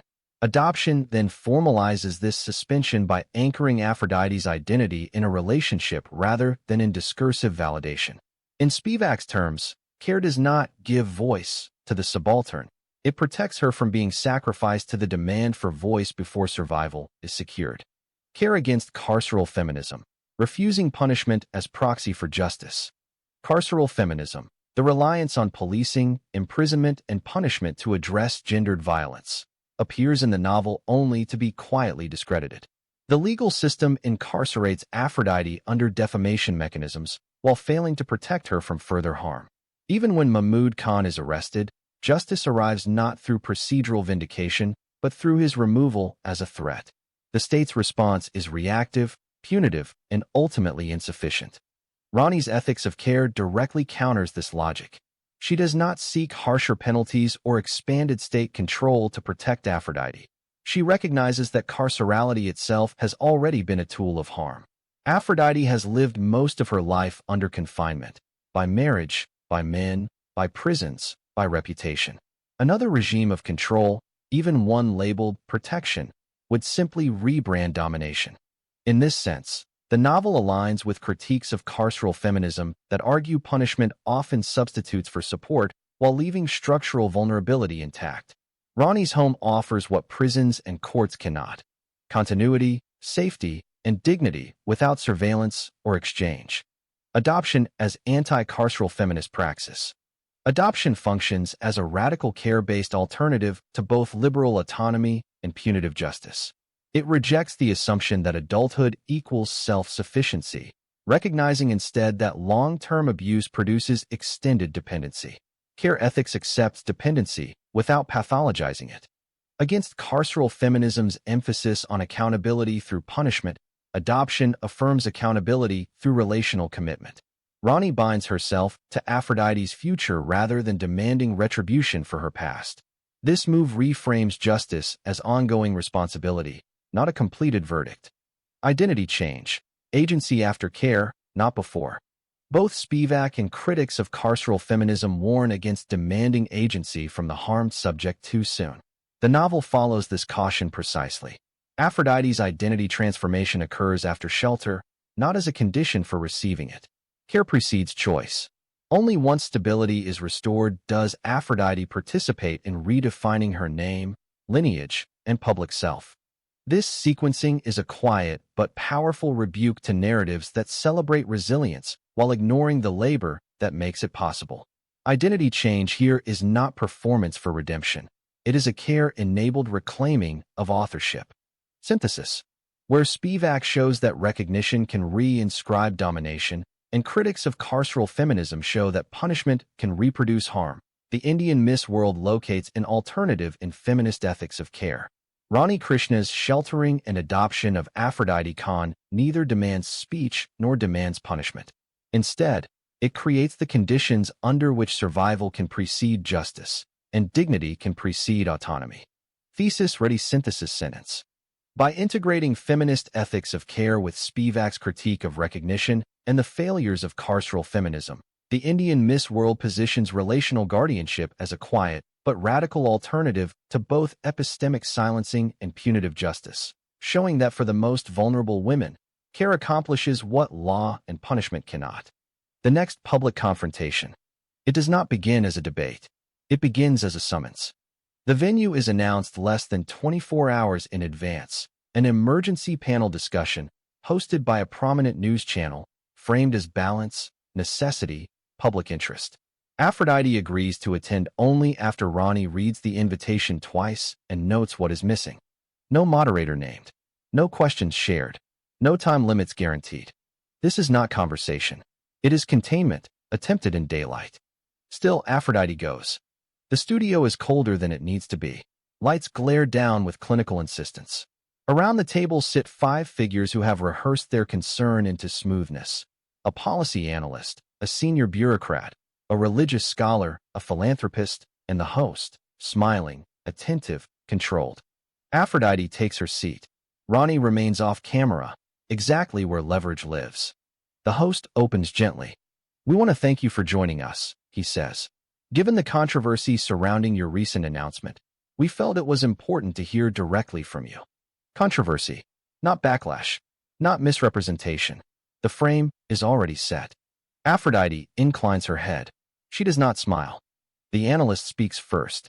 "No one doubts your intentions," he begins, the ritual phrase that precedes negation. "But many are concerned that what you're proposing bypasses democratic channels." Across from him, the bureaucrat nods gravely. "Parallel systems," he says, as if defining a crime. "They weaken state accountability." The philanthropist leans forward, almost kindly. "We all want to help children. But reform takes patience. It can't be driven by individual will." The scholar adjusts his glasses. There is also cultural sensitivity to consider. Naming choices. Philosophical origins. The host turns at last to Aphrodite. "That's a lot to respond to," he says, still smiling. "Where would you like to begin?" Aphrodite does not rush. She looks at the table, at the symmetry of authority, the careful spacing, the assumption that this moment is theirs to control. "I'll begin with the fear behind the questions," she says. Explanation. This is Aphrodite's first move in the scene.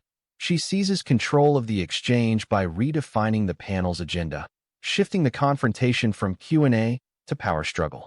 The room stiffens, almost imperceptibly. "You're not asking whether children need housing," she continues. "You're asking whether I should be allowed to build it." Explanation. This escalates the scene by exposing the panel's real objection, permission, raising the stakes from policy critique to a direct challenge of who gets to act in public. The analyst starts to interject. She does not yield the floor. "You're worried about precedent," Aphrodite goes on, calm but exact. "About what happens when someone outside your structures demonstrates that function doesn't require permission." The host's smile tightens. "That's not quite fair." "It is accurate," Aphrodite replies, her tone unchanged. A beat. The bureaucrat clears his throat. "With respect, you aren't accountable to voters." "No," Aphrodite says. "I'm accountable to outcomes." Explanation. This is the scene's pivot line. It blocks their attempt to disqualify her and turns the debate into a measurable results contest, forcing the panel to respond to her terms. The philanthropist frowns. "That's a dangerous position." "Only if control matters more than results," Aphrodite answers. The scholar speaks again. "You speak of dignity as if it were universal. But values are most loudly defended," Aphrodite interrupts softly, "by those who have never had to prove them." The host sits back now. The temperature in the studio has shifted. So, he says, choosing his words carefully, are you saying institutions don't matter? Aphrodite meets his gaze. I'm saying institutions matter when they perform, she replies. And when they don't, children pay the cost while adults debate jurisdiction. Silence lands, not dramatic, but heavy enough to register. The analyst tries a new angle. What happens when you're gone? Aphrodite does not hesitate. Then the structure remains, she says. That's the point. Ronnie watches from the wings as the realization settles. This is not a figure they can exhaust into apology or gratitude. Aphrodite is not here to win approval. She is here to state terms. The host glances at the clock. We're nearly out of time, he says, no longer smiling. Any final thought? Aphrodite nods once.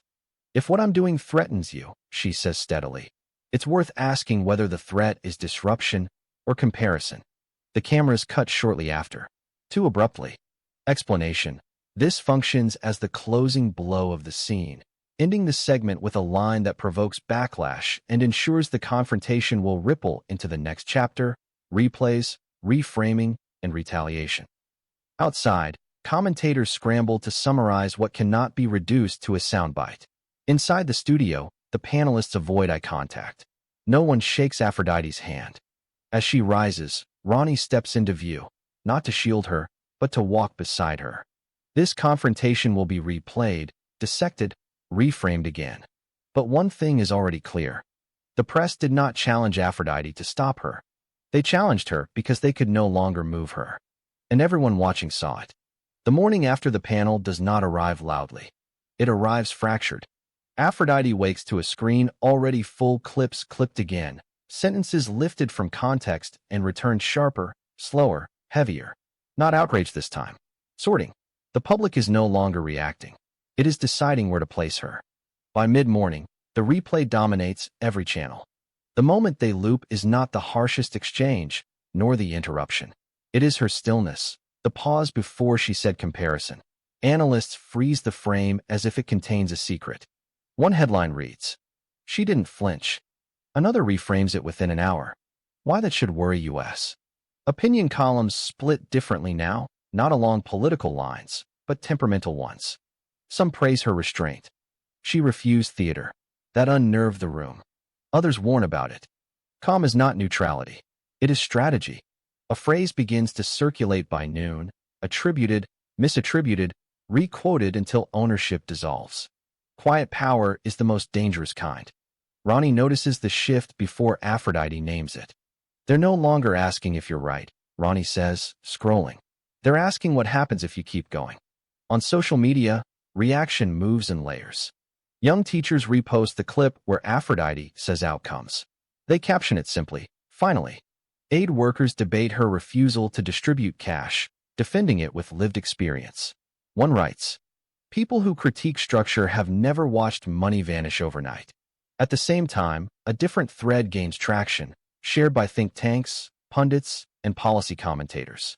We can't allow individuals to normalize bypassing institutions. The word allow appears everywhere. It is the clearest marker yet. By afternoon, a major newspaper publishes a long editorial with no headline photo of Aphrodite, only a diagram, boxes and arrows, flowcharts.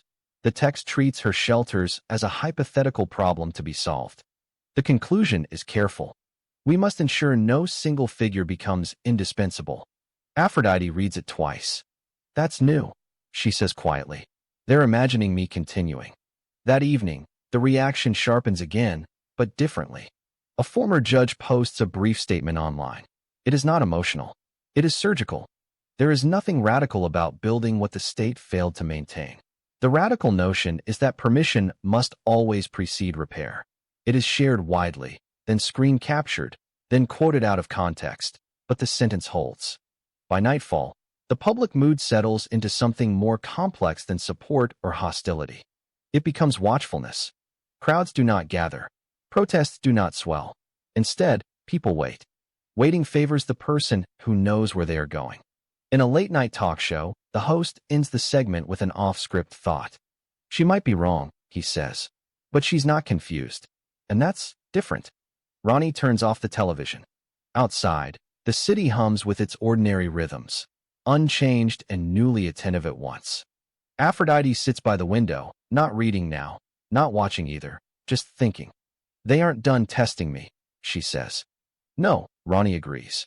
But they've stopped mistaking you for an episode. Aphrodite lets that settle. The day after the panel ends not with a verdict, but with recognition, not approval, not fear, but acknowledgement of presence. Tomorrow, the language will harden again. It always does. But tonight, one thing is undeniable. The public has seen Aphrodite Khan stand still under pressure. And that image, clearer than any slogan, is already doing work on its own. The preparation does not look like strategy. There are no talking points pinned to walls, no rehearsed lines spoken into mirrors, no advisors circling with amended phrasing. Aphrodite has already learned that performance invites ownership. She prepares instead by stripping the moment down to what cannot be argued with. The morning after the panel, she asks for 3 things only: time, silence, paper. Ronnie arranges the rest without comment. Meetings are delayed. Calls are unanswered. The room they use is plain, no screens, no windows open wide enough to distract. Only a table, 2 chairs, and a stack of documents. Aphrodite sits with the papers spread before her, not reading for information but for pressure points. She marks nothing. She underlines nothing. She studies where language bends, where people confused concern with control, where authority substituted procedure for outcome, where her presence alone had become the objection. This, she says finally, tapping one page lightly, is what they're afraid of. Ronnie follows her gaze. It is not a quote or a headline. It is a sentence buried mid-paragraph in a policy memo criticizing her shelter plan. If this model succeeds, replication outside institutional oversight becomes difficult to regulate. They've stopped assuming you'll fail, Ronnie observes. Aphrodite nods. They're assuming I'll be copied. That understanding shifts everything. She does not prepare to defend herself. She prepares to clarify irreversibility. The next hours are spent refining what will not be said. No autobiographical appeals. No emotional inventory. No invitations to empathy. Her story, she knows, is the one thing most easily repackaged against her. Instead, she reduces her position to 3 principles and commits to repeating them without alteration. Function over sentiment. Structure over symbolism. Outcomes over permission.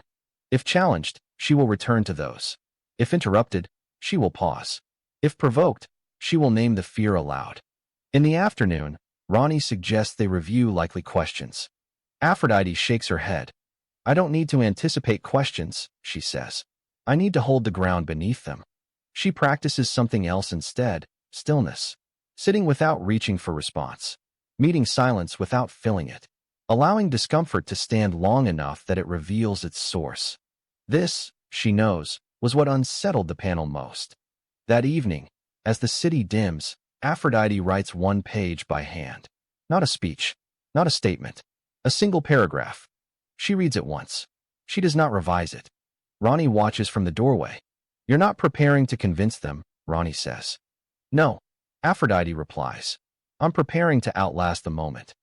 She folds the page and places it in her bag, not as a script, but as an anchor, a reminder of what cannot be negotiated. Before sleeping, she sends 1 message to the organizing team of the shelters. It is short. Proceed. Nothing more. The next public challenge will arrive soon. It always does. Louder, better framed, more confident in its concern. But when it comes, Aphrodite will not meet it as a newcomer or a respondent or a grateful recipient of attention. She will meet it as something the public is still adjusting to. A figure who is not reacting, but continuing. And that, she has learned, is the preparation that makes resistance visible to itself. Morning arrives without ceremony. Light slips around the edge of the curtains, precise and unhurried, as if it has done this many times before and learned patience.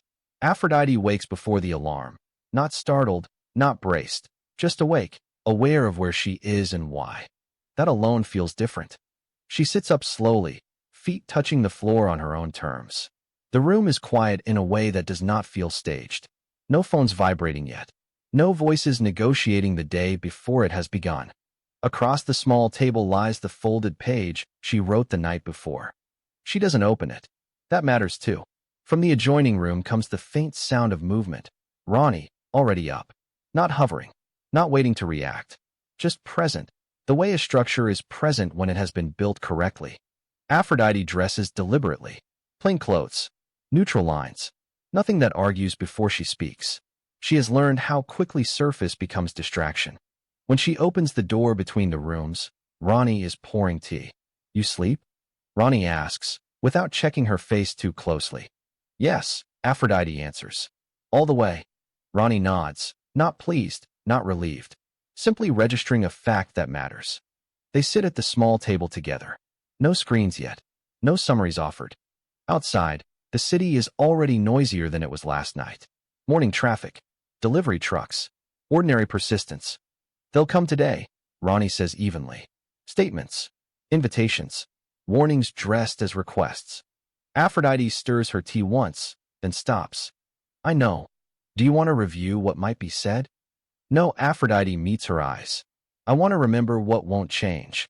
Ronnie studies her then, not measuring readiness, but recognizing it. What won't, she asks. Aphrodite thinks for a moment, then answers without emphasis. The shelters proceed. The structure stays intact. I don't negotiate existence. Ronnie allows herself the smallest smile. Good. Then everything else is noise. A phone vibrates on the table at last. A message preview flashes. Urgent, careful, important. Aphrodite turns it face down. Not yet, she says. Ronnie doesn't question it. They eat quietly. The simplicity of the moment holds. Outside the window, the city continues re-narrating her. Headlines adjusting. Opinions hardening. Alliances recalculating. Somewhere, a new challenge is already being shaped, announced as dialogue, insistence, responsibility. Aphrodite finishes her tea. I used to think preparation meant armor, she says. Arguments. Evidence. Endurance. And now? Ronnie asks. And now, Aphrodite replies, standing.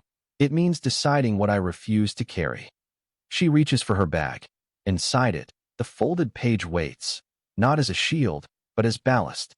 When the phone rings again, louder this time, she answers it calmly, not to defend herself, not to explain, but to schedule. Yes, she says into the receiver. I'll be there. She ends the call and looks at Ronnie. They want another conversation. Ronnie rises as well. Of course they do.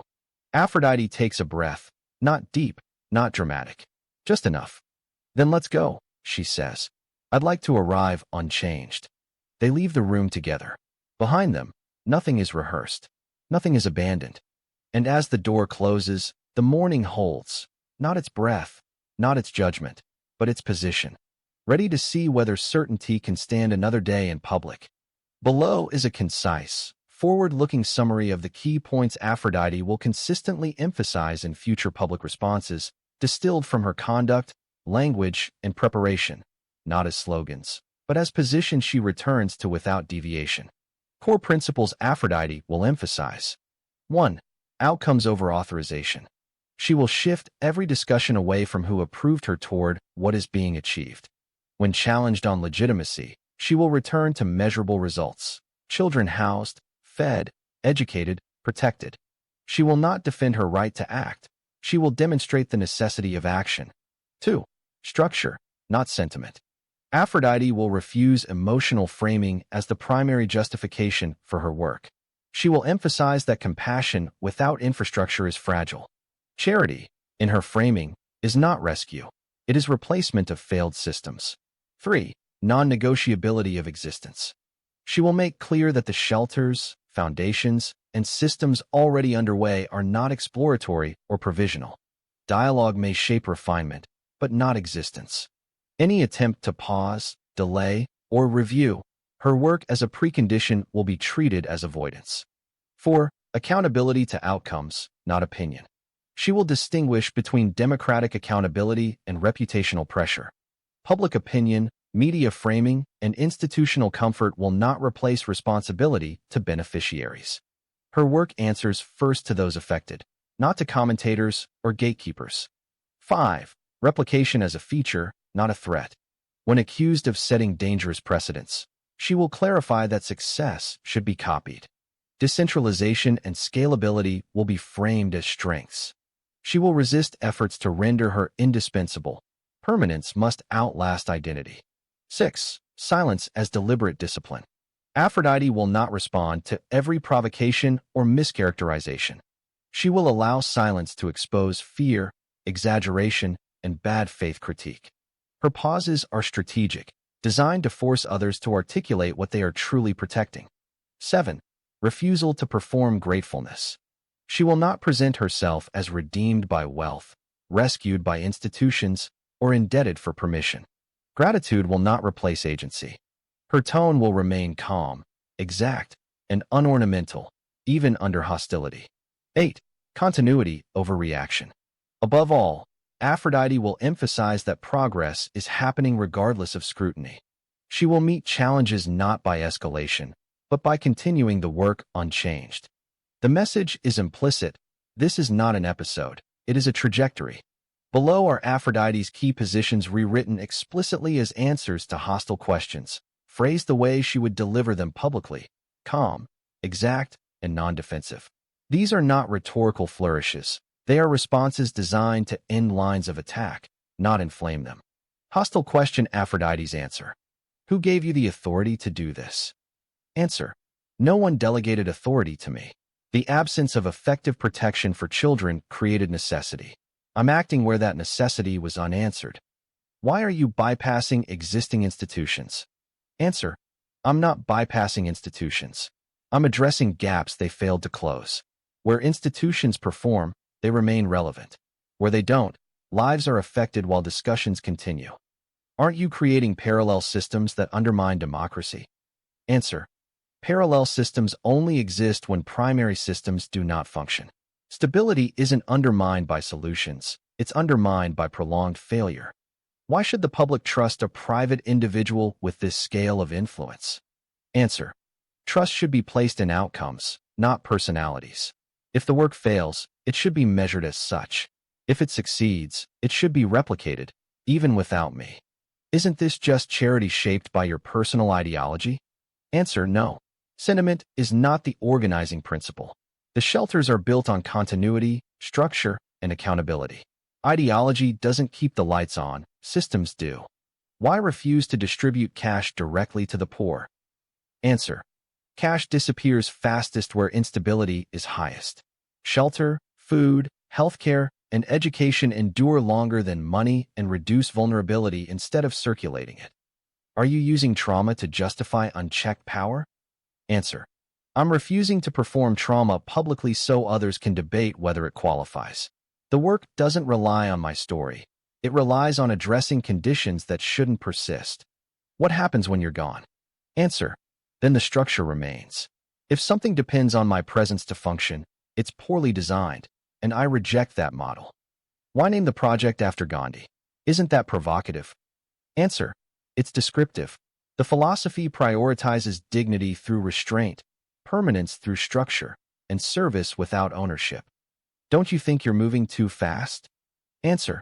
Children experience delay as loss. Caution is appropriate when mistakes are reversible.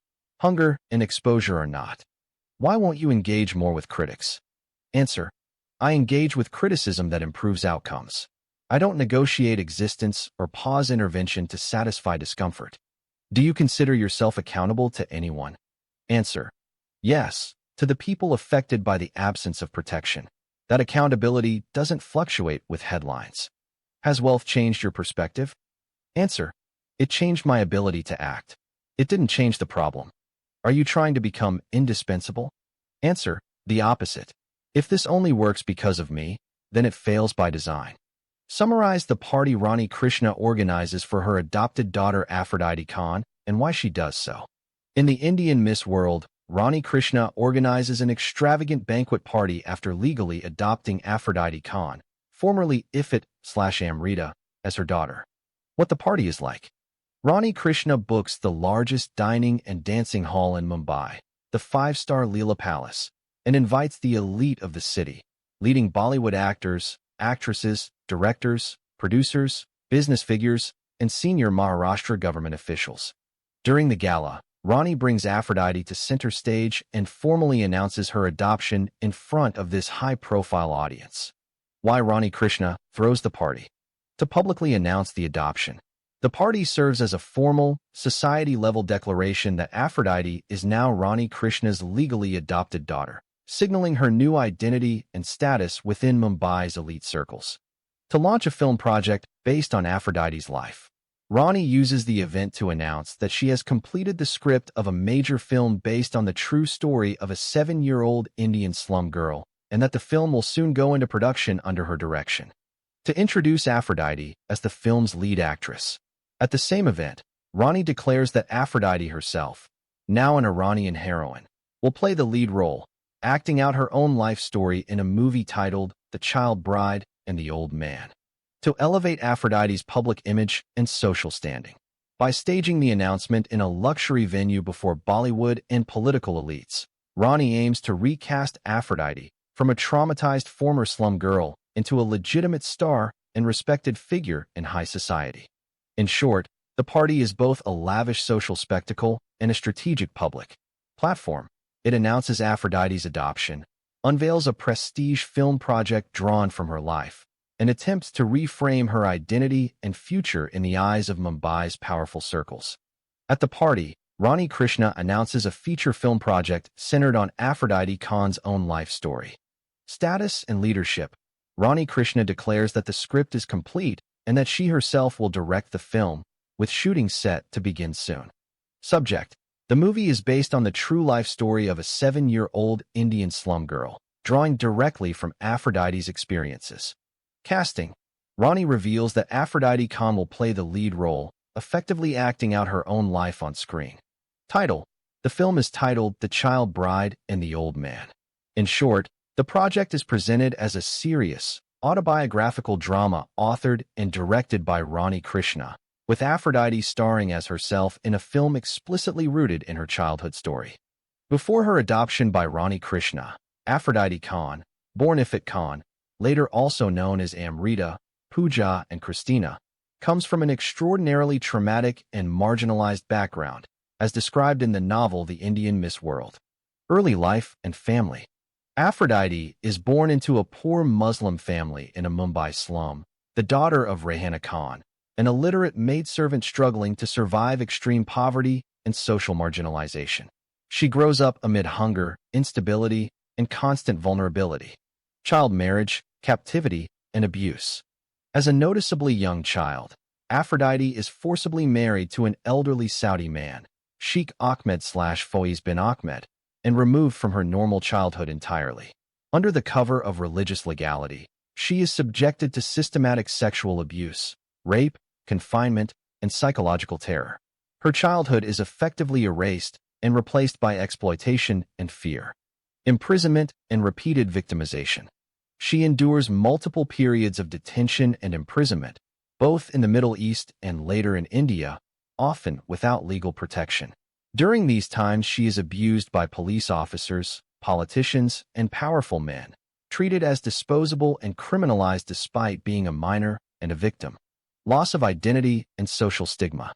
Aphrodite enters public consciousness not as a protected child, but as a shamed survivor, widely stigmatized due to her forced marriages, imprisonment, and sexual exploitation.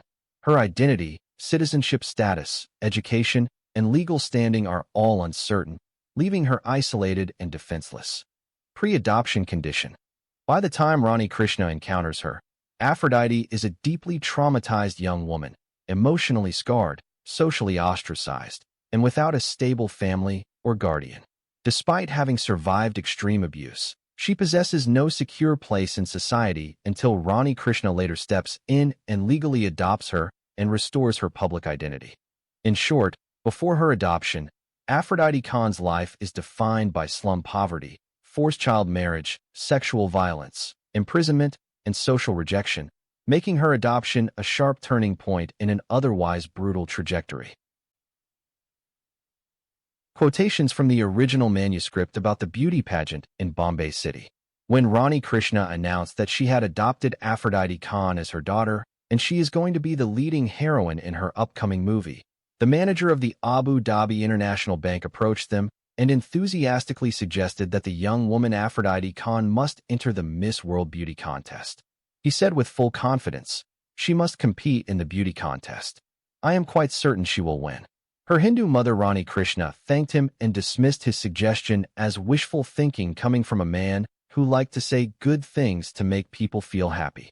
So, she did not take his advice seriously. She knows that for an Indian girl to enter the Miss World contest, she has to first win the smaller regional competitions in the city. Aphrodite will then have to win the Miss Mumbai contest.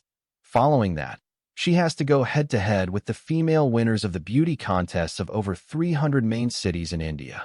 Then, and only then, Aphrodite can step out of the boundary of her country to compete with the hundreds of female winners of beauty contests from all over the world. The Miss World must not only be an exceedingly beautiful damsel and possess an outstanding sexy, fabulous body, but she has to be smart and know a great deal about the outside world and world politics and have as a platform a noble cause. It is not only difficult, but an unattainable goal for a girl like Aphrodite who was born in a slum and lived most of her life in misery and abuse without the benefit of schooling. In addition to all these obstacles, Rani is interested in making the movie of Ifat Khan and her life. Hence, Aphrodite involving herself in a cutthroat beauty contest for months on end will delay its production indefinitely. Nevertheless, the idea stuck in Aphrodite's mind, and she began to seriously consider competing. From the time she heard the suggestion from the bank manager, she started to nag and harass her mother about it. Aphrodite is like a small female child when she sees a beautiful doll, will not stop crying over it until her mother buys it for her. Her Hindu mother tried to convince her that it would be impossible for her to become Miss World. She gave her hundreds of reasons that may stand in her way of achieving such a competitive title. Whatever her loving mom told her, she could not turn her daughter away from the idea or change her mind. Her mind became obsessed and fascinated with the idea the bank manager had planted in her head. Therefore, Rani regrets inviting the crazy Arab man to the banquet party. When Aphrodite refused to forget her ambitions, her mother tried to convince her that her movie was going to produce a nobler message to the world than being Miss World. Aphrodite became very adamant and insisted that the production of the movie should be postponed until she competed in Miss World. When nothing she said could change her mind, her mother reluctantly backed down and promised to register her in the Miss Mumbai beauty contest. But she explained to her that if she failed to win the Miss Mumbai title, then she could not be allowed to go any further in the competition, and that would be the end of that chapter.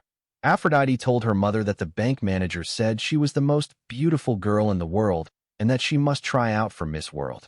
For that reason, she tried to assure her mother that she would win Miss Mumbai, Miss India, reach her final goal, and become the queen of beauty all over the world. In Bollywood, people believe that winning Miss Mumbai will be more difficult than winning Miss India. Moreover, some go further and simply state that winning Miss Mumbai means automatically becoming Miss India, as if there are no beautiful girls in all other cities of India. Of course, such a belief does not always ring untrue. It is grounded in the pride and arrogance of Bollywood film stars and producers who somehow think that Mumbai is not a part of India, but a separate entity and a city of the Western world. Some Indians say if a foreigner sees Bombay, he should not say, "I have visited India." This belief is based on the fact that Bombay reflects Western culture rather than the rich heritage of the multicultural country. In any case, with her daughters will set in concrete, Rani agreed to allow her most treasured and adorable girl and future great heroine to join the contest for Miss Mumbai. The beauty contests of Mumbai are conducted much like the American Idol series. The only difference is that in the Indian beauty contest, the contenders have to pay fees to cover their expenses incurred staying at the five-star hotels holding the pageants. Poor girls are out of the question because their social and financial conditions exempt them. Beautiful poor girls, if present, can only compete among themselves to win a middle-class husband or a foreign Indian life partner who is known as an NRI, which means a rich Indian guy who is living in a Western city or working in a rich Arab country. It is part of the Indian people's psyche not to associate beauty and poverty. In Ifat's case, divine providence has elevated her from her slum girl roots to the Aphrodite of Bollywood. She, therefore, became qualified to try her luck. Like a presidential candidate running for the U.S. presidency, the beauty contest usually begins at the caucus level. girls from the same high school compete among themselves first. Bollywood's newest female beauties also compete together. Sometimes, girls of one club or the same locality may compete against each other. Therefore, if a girl is confident in herself, she will be allowed to compete in the final competition directly. She just needs to fill out the necessary forms and pay an exorbitant fee. The normal mode, however, for most of the female contestants is by way of the caucus method. This system absorbed the cost of the forms and hotel fees because each group made a substantial amount of money organizing the competitions. People are happy to contribute just to be able to gawk and ogle at a gathering of young, nubile, naked women on stage under the guise of competition. Finally, the girls would have to appear before a qualified judicial committee, and here the competition would simply become ruthless. Out of hundreds of young, very pretty girls, the committee has to pick out only one extraordinary beautiful girl. The selection will not be made in one single day. Over 3 days, half of the 400 or so female contestants would be ejected. The remaining 200 would be pared down to 100 girls, and so on. Every night, there will be weeping and gnashing of the teeth at the ITC Maratha Hotel. Those disqualified girls might feel as if their lives had come to an end. Therefore, the presence of parents and friends to lend emotional support is particularly important. Suicides are not an uncommon phenomenon among female losers. Eventually, the 400 female contestants would be shaved down to a mere 25 beautiful female competitors. From day one, Ronnie expected that her little girl would be sent home with a one-way ticket. Imagine her surprise when the slum girl made it to the 25 finalists. With the selection of the 25 female hopefuls, the committee announced a one-week break. There are many reasons for the interruption and festivities. The most important is that the media would make a lot of money during that week and the committee would get its share in every newspaper, magazine, and TV channel covering the important event. Besides that, the committee would raise huge amounts of money from SMS messages. Every girl, among the lucky 25 female contestants, would be assigned a number. Every person is required to send an SMS message and predict the outcome of the Miss Mumbai pageant. The underworld mafia of Mumbai, who is called Ganda, runs illegal gambling groups, and the winner gets at least 5 crores of rupees or 50 million rupees. Each gambler has to pay 1,000 rupees. Sometimes, if the group reaches 10 million gamblers, the winner may get 5 crores. 1,000 times 10 million is equal to 10 billion Indian rupees.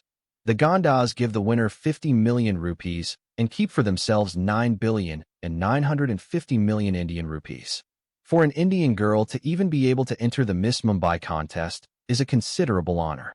With those beauty contest credentials, she can enter Bollywood or become a model and make a lot of money. What is more, a girl can get a genuinely nice bridegroom because once upon a time, she was a Miss Mumbai participant, or she could get a visa to go abroad on the same grounds. In some cases, the girl might utilize her participation in Miss Mumbai in an unscrupulous way. It happened that once an Indian girl was caught in a 5-star hotel room with a wealthy Arab man. The Arab guy had paid her 50 million rupees for spending one night with him because she competed as Miss Bombay. There was a time when the city was called Bombay. The highest paid beautiful Indian prostitute or a Nepalese sexy hooker in Colaba or Ferris Road might not get more than 15,000 rupees, which is equivalent to a little over $200 for sleeping with a rich Arab guy in his hotel room. During the one-week break, the hottest topic in the media was the slum girl among the 25 finalists. She is a record of sorts because it has never happened before nor is it likely to ever happen again. It is inconceivable that a slum girl has dared to come out of her dog hut and challenge the high castes and rich girls of Mumbai, and even defy the beautiful girls of Bollywood. Miss Mumbai is always won by a girl of the higher caste societies.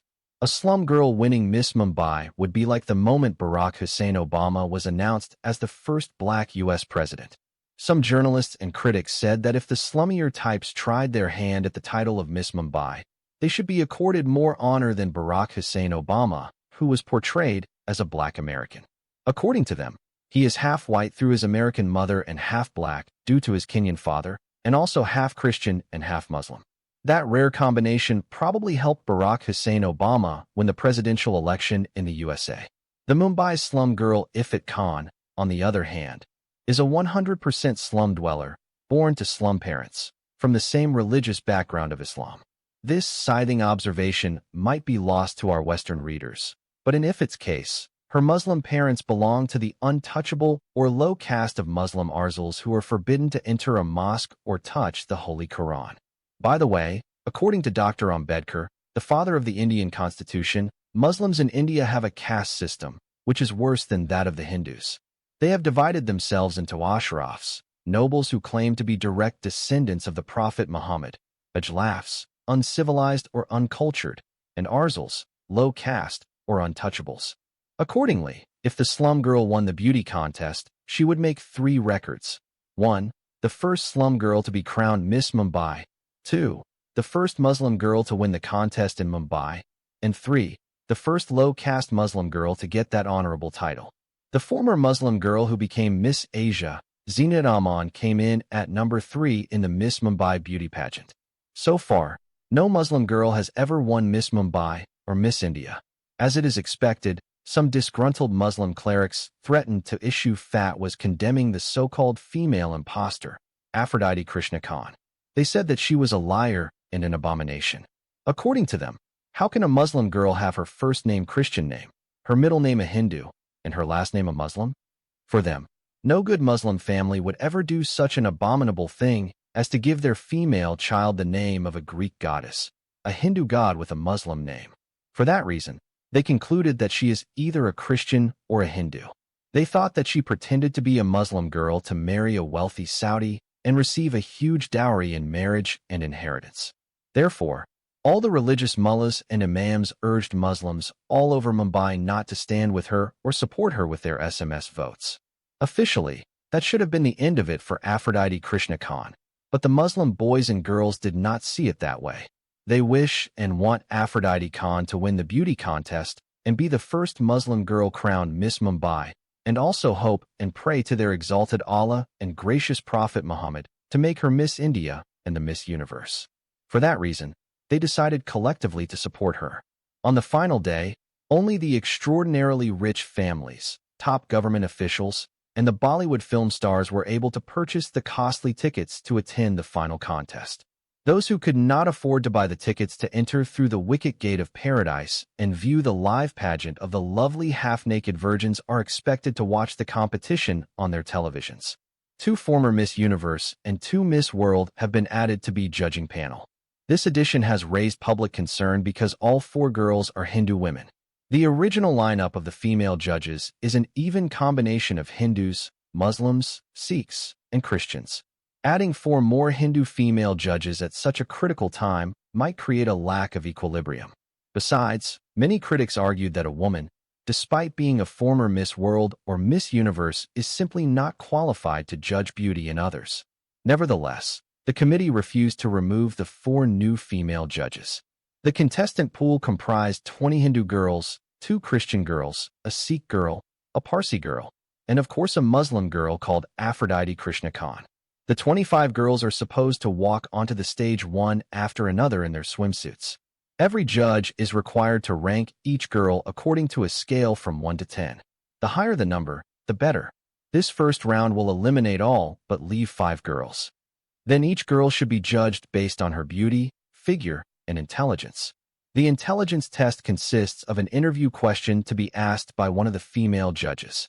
The same judge must ask each girl a question that should be chosen at random. When the first round was over, the highest marks went to the Parsi girl, followed by the Christian girl. Next to her came the Muslim girl, after that the Sikh girl, and last the Hindu girl. So, the 5 girls chosen according to their rank, beginning from the highest to the lowest, are a Parsi, a Christian, a Muslim, a Sikh, and a Hindu. People of Mumbai were shocked when it appeared that the 5 female finalists had different religious faiths. The government of Maharashtra placed huge screen TVs in each chawl locality and each slum area.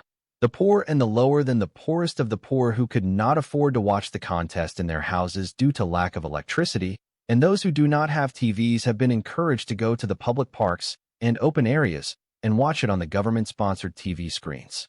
When the slum girl, Aphrodite Krishna Khan, made it as a finalist girl, spirited shouting and clapping erupted in all the areas designated for watching. The Parsi girl is the winner as far as the spectators are concerned. She is going to get the crown for sure. Whispers abounded about how the Parsi girl is as lovely as a China doll and as beautiful as an angel. She has foreign green eyes. Her skin is white like a Disney princess in a fairy tale. She has exceptionally long blonde hair. She has all the criteria a beauty queen could ever possess in all of Hollywood and Bollywood combined. She has an extremely beautiful face and a lightsome body. A former Miss World, Bollywood heroine, and also celebrity superstar by the name of Aishwarya Rai, giving her a rank and grade of perfect 10, asked her, "Were you created by God or did you create yourself?"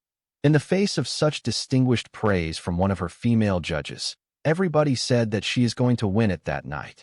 At any rate, the rich Indian woman Rani Krishna is well pleased with the level and success that her slum-born daughter has achieved. She said to herself, even if they give her a mark of 5, she will greatly rejoice at what she has been able to accomplish with all the odds. She had never expected her daughter to make it to the final 5 among the most beautiful girls in Mumbai. Such an achievement for sure will make her upcoming movie much more welcomed by the public. Therefore, when the 5 girls were carefully screened and scrutinized in the last round, the marks changed. The lovely Parsi girl still held the highest marks in terms of her face and figure. The new order according to the measurement of the face and the figure is changed to the Parsi, the Muslim, the Hindu, the Sikh, and the Christian girl. The first 2 finalists are separated by 2 marks only. Therefore, for the Muslim girl to win, she has to score a higher score on the intelligence test. No one knows that Aphrodite Khan had never been to school in all her life except for her Hindu godmother Rani Krishna. Understandably, Rani has expected that her uneducated daughter is not going to make it through the last round. Oh, but to have come this far. How she shouted and jumped when the former results were announced. She praised her daughter for taking second place in the last round, scoring high in physical beauty and appearance. The poor and the poorest of the poor from the chawl houses, the slum huts, and the railway shacks have already celebrated the victory of the once upon a time like them a slum girl. They decided not to bother about the question and answer session testing intelligence because none of them understood what it was all about. The interview is moderated and scored by a group of 3 female judges. Each female judge would rate the answer given on a scale from 1 to 5. Then the cumulative marks out of a possible 15 will be added to the marks scored in the previous rounds. The total would determine the next and latest Miss Mumbai. The 5 girls were allowed to come and listen to the questions and the answers. The first girl, randomly chosen, is the Christian girl.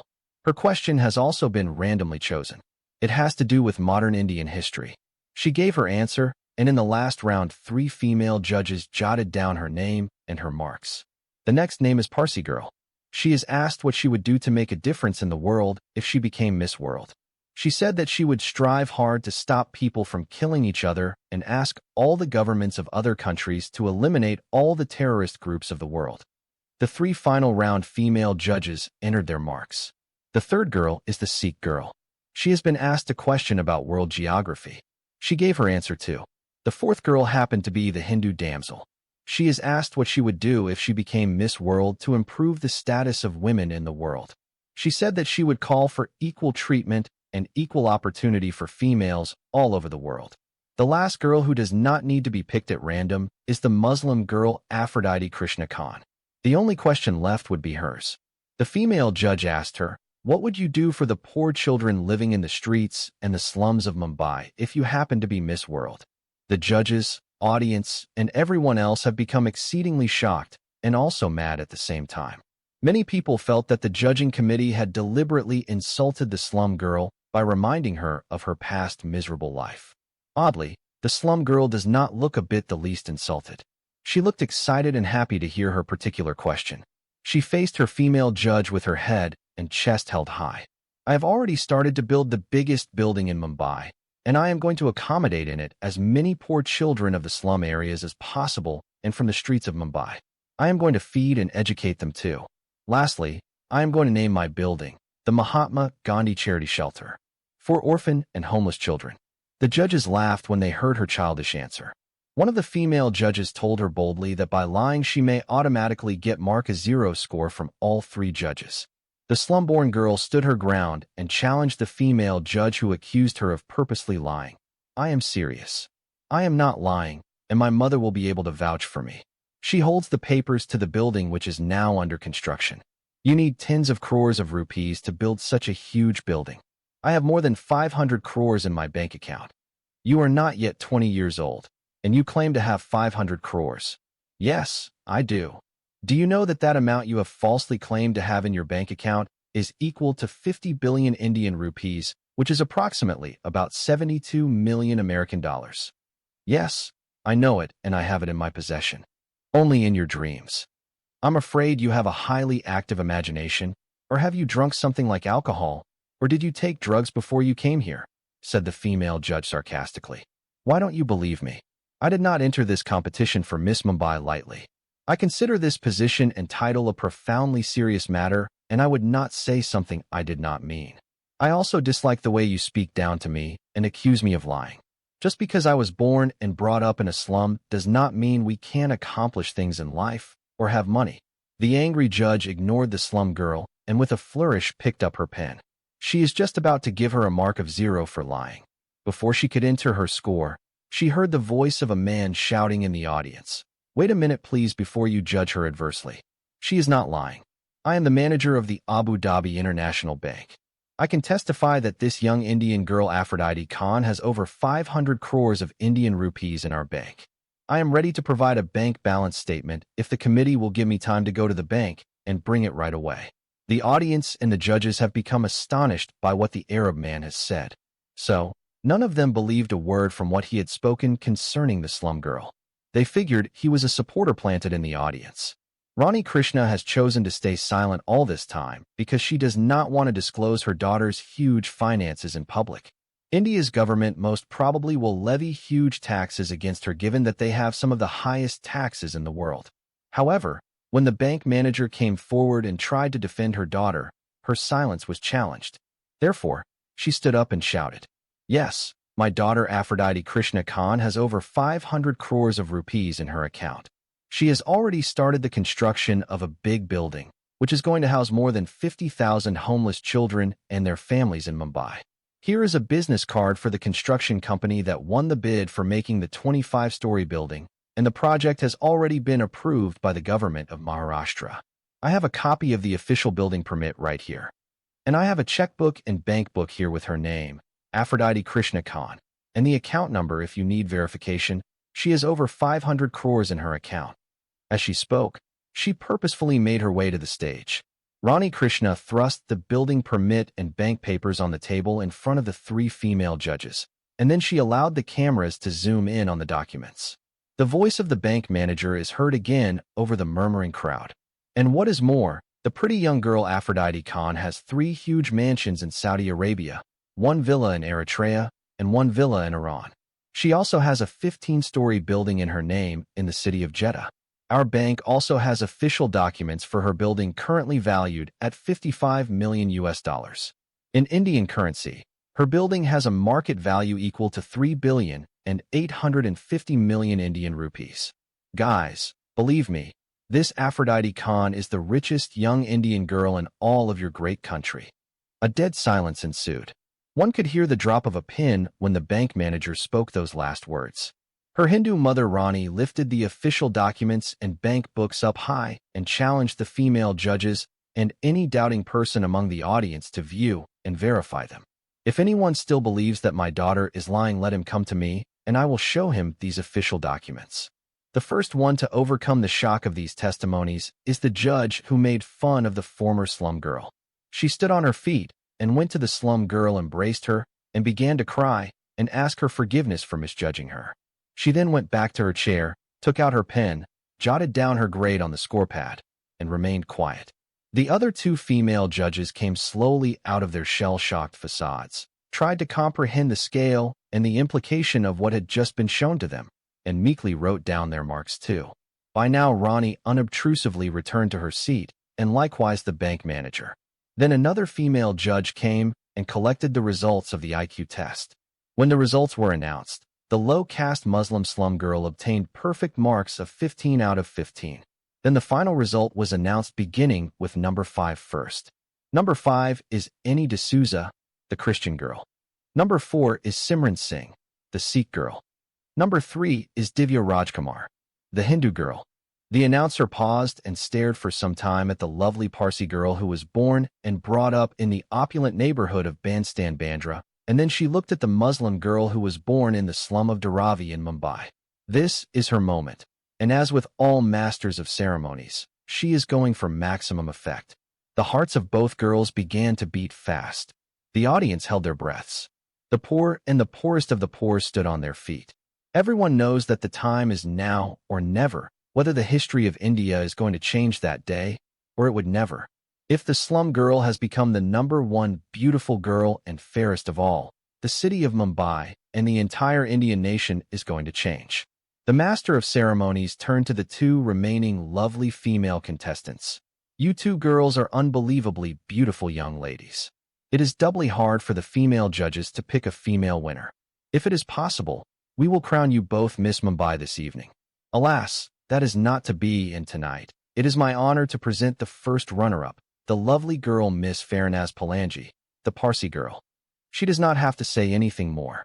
At the stage and around India, the crowd erupted in chaotic applause.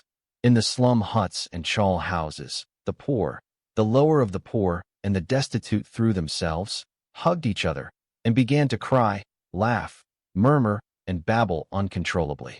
The winner of Miss Mumbai tonight is the beautiful girl Aphrodite Krishna Khan, shouted the female announcer to no one in particular. No one bothered to hear the obvious result, and the only pause in the roar of the cheering crowd was when last year's incumbent, Miss Mumbai, historically placed the crown on the head of the very first slum girl to win Miss Mumbai. On that historical night, the most beautiful girl in the pageant, Aphrodite Krishna Khan, made 4 records. She is the first slum girl to be crowned Miss Mumbai City and Maharashtra State. She is the first Muslim girl to win the beauty contest and the first low-caste Muslim girl to win the honorable title. Finally, she is the first 19-year-old Indian girl with a bank balance of over 500 crores of rupees plus many mansions and a 15-floor story building overseas in her possession. Even the daughter of the richest Indian man, Mukesh Ambani, did not have a bank balance of over 72 million American dollars when she was 19 years old. However, the big question that is in the mind of everyone is, how did the slum girl amass such unbelievable huge wealth? Rani Krishna stressed upon her daughter not revealing to anyone the sources of her great fortune. She reminded her that 30 crores of her fortune is blackmail money. She also worried that the Indian government might conspire with the Saudi government and confiscate the money that she had inherited. Besides that, Rani told her daughter the Mumbai police might accuse her of arranging the murder of her Saudi husband in prison. She is unable to argue with her mother's logic. Miss Mumbai agrees to keep quiet. They both rehearsed the scenario with responses along the lines of, "It is a private and confidential matter, and I will not discuss personal issues with anyone." Below is a thematic comparison of captivity in Ifat Khan's story versus the experiences of Christina and Natasha, grounded in the novel, focusing on forms of captivity, sources of control, and degrees of agency, rather than surface events. Captivity compared, Ifat versus Christina and Natasha. 1. Ifat Khan, literal, total captivity. Ifat's story represents direct, physical, and legal captivity. Nature of captivity. Ifat is repeatedly confined, transported, and controlled by powerful men. First Sheikh Ahmed, then Mahmud Khan. Source of control, religious law, guardianship, wealth, and later bureaucratic power. Use of marriage. Marriage is weaponized as custody, stripping Ifat of personhood and legitimizing confinement. Agency, almost non-existent. The novel emphasizes that Ifat's consent is either legally irrelevant, as a child, or psychologically coerced. Outcome. Her captivity is prolonged, systemic, and normalized by institutions. Ifat's life shows captivity in its most extreme form, imprisonment made lawful. 2. Christina, psychological and religious captivity. Christina's story illustrates non-physical but deeply constraining captivity. Nature of captivity. Christina is not locked away, but she is trapped by religious judgment, marital abandonment, and moral condemnation. Source of control. Church authority and her husband Bruno's alignment with religious interpretation. Use of marriage. Marriage functions as a moral cage. Her suffering is spiritualized, making escape feel sinful or illegitimate. Agency, severely diminished.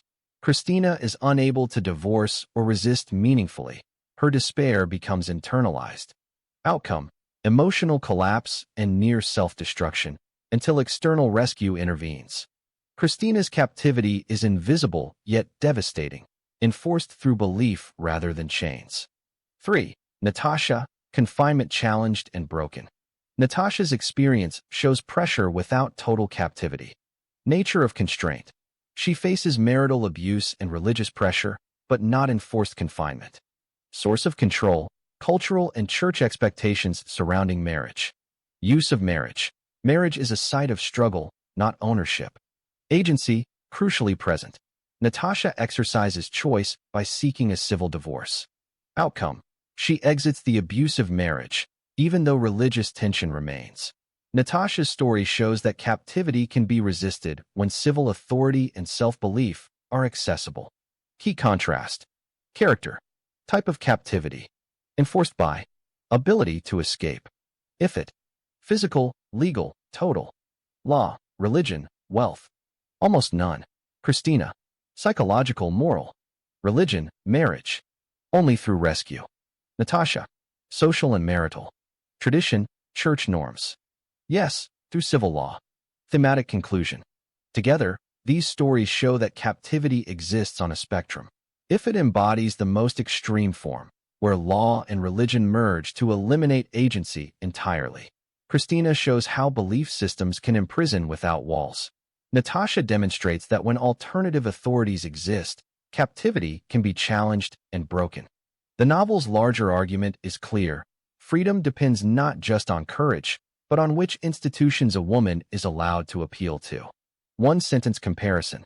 If its captivity is absolute and institutionalized through marriage and law, Christina's captivity is internal and enforced by religious authority and marital abandonment, while Natasha's experience shows that marital constraint can be overcome when civil law provides a legitimate path to escape. Below is a clear, text-grounded explanation of how captivity reshapes both marriage and law in the novel. The explanation draws on the experiences of Ifit, Christina, and Natasha to show how captivity operates not only through physical force, but through legal, religious, and moral systems. The impact of captivity on marriage and law. 1. Marriage transformed from relationship to instrument of control.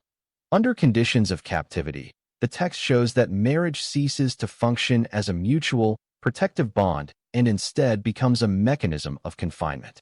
For Ifit, marriage is used to legitimize custody and ownership, allowing powerful men to control her movement, body, and identity under the cover of legality. Marriage does not protect her from harm. It authorizes and stabilizes captivity. Consent becomes irrelevant or coerced, turning marriage into a legal fiction that masks abuse. Thus, captivity empties marriage of emotional meaning and refills it with administrative or religious power. 2. Law becomes a tool that confirms, not challenges, captivity. The novel repeatedly illustrates that when captivity is normalized, law often reinforces it instead of preventing it. In Ifit's case, religious law validates marriages that create captivity while ignoring harm, fear, and coercion. Legal systems prioritize the formal status of marriage over the lived reality of abuse. Captivity becomes durable precisely because it is legally recognized. Rather than serving justice, law functions as a barrier that prevents victims from being heard. 3. Psychological captivity and moral law, Christina's case. Captivity does not always require physical confinement. Christina's marriage shows psychological and religious captivity, where church authority defines suffering as a spiritual issue rather than marital abuse. Religious law and moral judgment make divorce unthinkable, rendering Christina emotionally trapped. Although she is not imprisoned by the state, the internalization of religious authority closes legal exits. Here, law's absence is itself impactful. Failure to intervene allows captivity to continue unchecked. 4. Civil law as a break in the captivity cycle, Natasha's case. Natasha's story demonstrates what happens when captivity fails to fully capture law. Her marriage becomes oppressive, but civil law still recognizes her right to exit through divorce. Unlike religious authority, civil law prioritizes individual welfare and consent. This legal recognition allows Natasha to disrupt captivity before it becomes total. The contrast shows that captivity depends not only on abuse, but on whether law aligns with or resists control. 5. Core insight. When captivity exists, marriage and law invert their purpose. Institution. Normal role. Under captivity. Marriage. Partnership and protection. Ownership and confinement. Law. Justice and protection. Validation or silencing. Religion. Moral guidance. Enforcement of endurance. The novel argues that captivity thrives when marriage and law lose their protective function and become instruments of power. Concluding analysis. Captivity profoundly alters both marriage and law by transforming marriage into a legalized means of control and turning legal systems from instruments of protection into mechanisms that normalize, conceal, or enforce confinement. Only where civil law resists this alignment, as in Natasha's case, does escape remain possible. Below is a clear, source-faithful explanation of how Ifat Khan's Sikh teacher helps her secure release from Mahmud Khan's farmhouse captivity, based strictly on the Indian Miss World. Separating what the text explicitly states from analytical framing and cite the exact sections that describe the teacher's role. How Ifat Khan's Sikh teacher helps her escape Mahmud Khan's captivity. 1. Access to education creates the first opening. While held in Mahmud Khan's farmhouse, Ifat is assigned a private tutor, described in the text as an old Indian Sikh man, whose role is to teach her English and Hindi literacy. These lessons are permitted because Mahmud views them as harmless and consistent with his image of benevolent control. This educational access becomes the only regular, unsupervised connection Ifat has with the outside world. 2. The teacher discovers the reality of captivity. Over time, the Sikh teacher becomes aware that Ifat is not free to leave. Her presence in the farmhouse is not voluntary, and Mahmud's protection conceals detention and coercion. The text indicates that the teacher's realization comes gradually through Ifat's condition, restrictions on her movement, and the inconsistencies between comfort and freedom. 3. Evidence gathering and strategic assistance. Crucially, the text states that Ifat, with the help of her Sikh tutor, begins to collect evidence of Mahmud Khan's illegal confinement and abuse of power. This includes documenting circumstances that prove kidnapping and unlawful detention rather than a consensual relationship or lawful marriage. The teacher's literacy training enables Ifat to understand documents, records, and legal vulnerability. 4. Shift in power, from prisoner to negotiator. Armed with evidence and understanding, Ifat's situation changes dramatically. The text explicitly states that Ifat blackmails Mahmud Khan using evidence gathered with the Sikh tutor's help. Mahmud realizes that exposure would destroy his career, reputation, and freedom. To avoid prosecution and scandal, he agrees to release Ifat and provide financial compensation. 5. Why the Sikh teacher's role is pivotal. The text emphasizes that the Sikh teacher does not rescue Ifat physically, but enables her escape by providing education, acting as a trusted outsider, and helping convert suffering into legal and strategic leverage. This contrasts sharply with earlier chapters, where no such access existed. One-sentence summary. Ifat Khan's Sikh teacher helps secure her release from Mahmud Khan's farmhouse by recognizing her captivity, providing literacy and understanding, assisting in gathering evidence of unlawful detention, and enabling Ifat to blackmail Mahmud into freeing her to avoid exposure and legal consequences. Thematic significance. The Sikh teacher represents education as liberation. Unlike religious law or wealth, knowledge becomes the tool that dismantles captivity from within. The text deliberately contrasts this with earlier imprisonments, where ignorance ensured endurance. Below is a clear, source-grounded comparison of the Sikh teacher's help to Ifat Khan and Michael's rescue of Christina, focusing on how each intervention works, what kind of power it uses, and what it reveals about captivity and freedom in the text. Sikh teacher versus Michael. 2 paths out of captivity. 1. Nature of the help. The Sikh teacher's help, Ifat Khan, is slow, internal, and strategic. He does not physically remove Ifat from Mahmud Khan's farmhouse. Instead, he provides education, literacy, and becomes a trusted outsider within captivity. His help enables Ifrit to understand her situation, gather evidence, and later reverse the power dynamic herself. Michael's rescue, Christina, is direct, external, and immediate. Michael intervenes at the point of crisis, when Christina is suicidal. He physically removes her from the environment of religious condemnation by transferring her to the USA. Christina is saved by Michael's action rather than by strategic planning of her own. 2. Type of power used. Aspect: Sikh teacher, Ifrit. Michael, Christina. Primary tool: education and knowledge. Physical removal and care. Type of power: cognitive and legal leverage. Emotional, moral, and logistical power. Method: builds Ifrit's agency from inside captivity. Cuts Christina out of captivity entirely. The Sikh teacher works within the cage to weaken it. Michael breaks the cage open from outside. 3. Role of agency. Ifrit's agency grows through the Sikh teacher's help. Literacy allows Ifrit to understand documents, risks, and evidence. With the teacher's assistance, she gathers proof and blackmails Mahmud Khan, forcing her release and compensation. Freedom is achieved through self-directed action, enabled by education. Christina's agency has largely collapsed by the time Michael acts. Her husband Bruno and church authorities interpret her suffering as spiritual failure.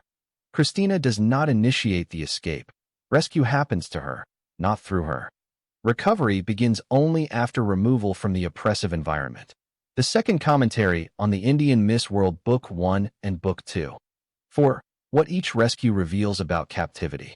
The Sikh teacher's role shows that knowledge can dismantle captivity gradually, even when law and wealth favor the captor. Michael's role shows that sometimes survival depends on The second commentary on the Indian Miss World, Book 3 and Book 4. 4. What each rescue reveals about captivity. The Sikh teacher's role shows that knowledge can dismantle captivity gradually, even when law and wealth favor the captor. Michael's role shows that sometimes survival depends on an external moral intervention when internal resistance is no longer possible. These two rescues illustrate different truths. Ifrit survives by learning how to fight the system. Christina survives because someone refuses to accept the system. 5. Thematic significance. Both figures stand in stark contrast to failing institutions. The Sikh teacher represents education and secular conscience quietly undermining abuse. Michael represents human compassion overriding religious authority, succeeding where Christina's husband and church do not. Together, they reinforce the novel's central argument. Freedom arrives not through institutions that claim moral authority, but through individuals who choose responsibility. Comparative conclusion. The Sikh teacher helps Ifrit Khan escape captivity by patiently building her literacy and strategic agency from within, enabling her to confront her captor through evidence and negotiation, whereas Michael rescues Christina through immediate, decisive intervention that physically removes her from a hostile religious environment when her own agency has been exhausted. Based strictly on the Indian Miss World, here is a precise, text-faithful explanation of how the blackmail video ends up in the Sikh teacher's house and who discovers it, limiting this to what the source explicitly supports and avoid invention. How the blackmailing video reaches the Sikh teacher's house. 1. The video is created for blackmail by Mahmud Khan. While Ifrit is held in Mahmud Khan's farmhouse, Mahmud secretly records her in a humiliating and vulnerable state. His intention is to blackmail and control her by threatening to send the recording to Sheikh Ahmed. The video is stored as a physical recording, videotape/cassette, inside the farmhouse. 2. The video is secretly removed from the farmhouse by the Sikh teacher. Who discovers the video and how? 3. The new owner's wife discovers the tape. The tale clearly states that the tape is discovered inside the Sikh teacher's house by the wife of the new owner. She plays or inspects the video, assuming it is an ordinary cassette. Upon viewing it, she realizes the recording contains evidence of sexual exploitation and unlawful detention. Shocked by what she sees, she alerts her husband. 4. The discovery becomes the turning point. Once the new owner's wife understands the content of the tape, she recognizes it as proof of Mahmud Khan's crimes, not just moral wrongdoing, but criminal acts. This evidence becomes the basis for Ifit's leverage against her captor. With the teacher's help, the existence of the video is used to force Mahmood Khan into releasing Ifit and paying compensation in order to avoid exposure and prosecution. One-sentence answer. The blackmailing video created by Ifit Khan ends up in the Sikh teacher's house during routine tutoring visits, where it is discovered by the new owner's wife, whose recognition of its incriminating content enables the teacher to help Ifit use the recording as decisive evidence to secure her release. Why this moment matters thematically. The novel presents this episode deliberately.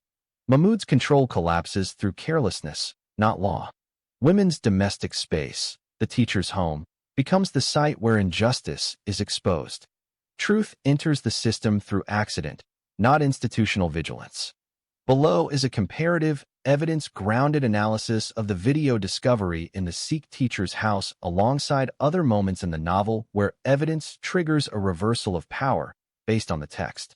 The comparison focuses on how evidence enters the narrative, who discovers it, and what kind of power shift it produces.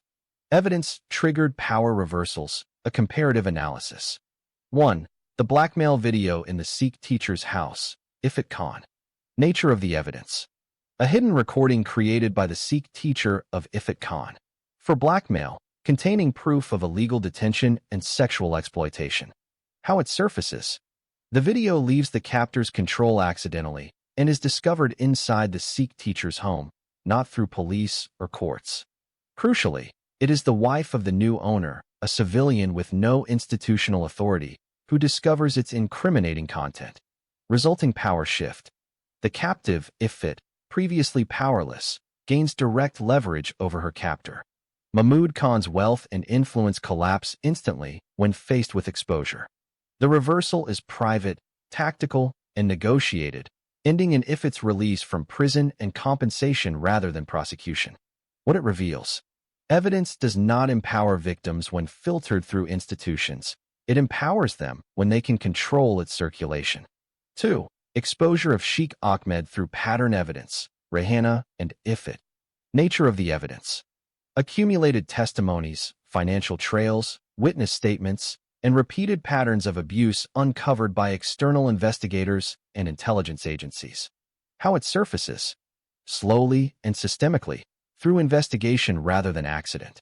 Requires outside authority, CIA, courts, international pressure, not mere discovery. Resulting power shift. Sheikh Ahmed's religious and wealth-based immunity erodes only after his actions are exposed as part of a larger, verifiable pattern. The reversal is delayed, partial, and bureaucratic, not immediate freedom for the victims. What it reveals. Systemic abusers are protected unless evidence reaches a level that threatens institutions themselves. 3. The Vargas family tragedy, public evidence. Nature of the evidence. Terrorist attacks, deaths, and public violence against a Christian family involved in interfaith conflict. How it surfaces. Through public catastrophe, media attention, and international scrutiny. Resulting power shift. The tragedy forces courts and officials to reevaluate religious-based defenses. Power shifts not because victims survive, but because violence becomes too visible to ignore. What it reveals. Institutions respond more rapidly to public disorder than to private suffering. Key comparisons at a glance. Case. Who finds the evidence? How it appears. Speed of power reversal. Sikh teacher and video. New owner's wife. Accidental, domestic. Immediate. Sheikh Ahmed exposure. Investigators. Systematic, official. Slow. Vargas tragedy. Public/media. Violent, unavoidable. Reactive. Thematic conclusion. Across the novel, evidence only shifts power when it escapes the control of those who benefit from silence. The Sikh teacher's household discovery is the most effective reversal precisely because it bypasses institutions altogether. In contrast, systemic and public evidence must overcome delay, denial, and bureaucracy before producing change. The novel's deeper argument is stark. Justice in this world is not triggered by truth alone, but by who holds it, where it appears, and how dangerous it becomes to ignore it. One-sentence comparison. The accidental discovery of the blackmail video in the Sikh teacher's house creates an immediate and personal reversal of power because it places evidence directly in civilian hands, whereas other evidence-driven reversals in the novel, such as Sheikh Ahmed's exposure or the Vargas tragedy, require public visibility, institutional threat, and time before dominant power structures begin to collapse. Based strictly on the Indian Miss World, here is a precise, text-faithful explanation of how the blackmail video ends up in the Sikh teacher's house and who discovers it. I will limit this to what the source explicitly supports and avoid invention. How the blackmailing video reaches the Sikh teacher's house. 1. The video is created by Ifit and her teacher for blackmailing Mahmud Khan. While Ifit is held in Mahmud Khan's farmhouse, Mahmud secretly records her in a humiliating and vulnerable state. His intention is to blackmail and control her by threatening to send the recording to Sheikh Ahmed. The blackmailing video is stored as a physical recording, videotape/cassette, inside the farmhouse. 2. The video is removed from the farmhouse. Who discovers the video and how? 3. The new owner's wife discovers the tape. The story clearly states that the tape is discovered inside the Sikh teacher's house by his wife. She plays or inspects the video, assuming it is an ordinary cassette. Upon viewing it, she realizes the recording contains evidence of sexual exploitation and unlawful detention. How? 3. The new owner's wife discovers the tape. The story clearly states that the blackmailing video is discovered inside the Sikh teacher's house by the wife of the new owner who bought the house after the Sikh teacher, Mr. Vijay Singh, by a gang leader under the instigation of his son Ajay and his Muslim wife Jezebel. She plays or inspects the video.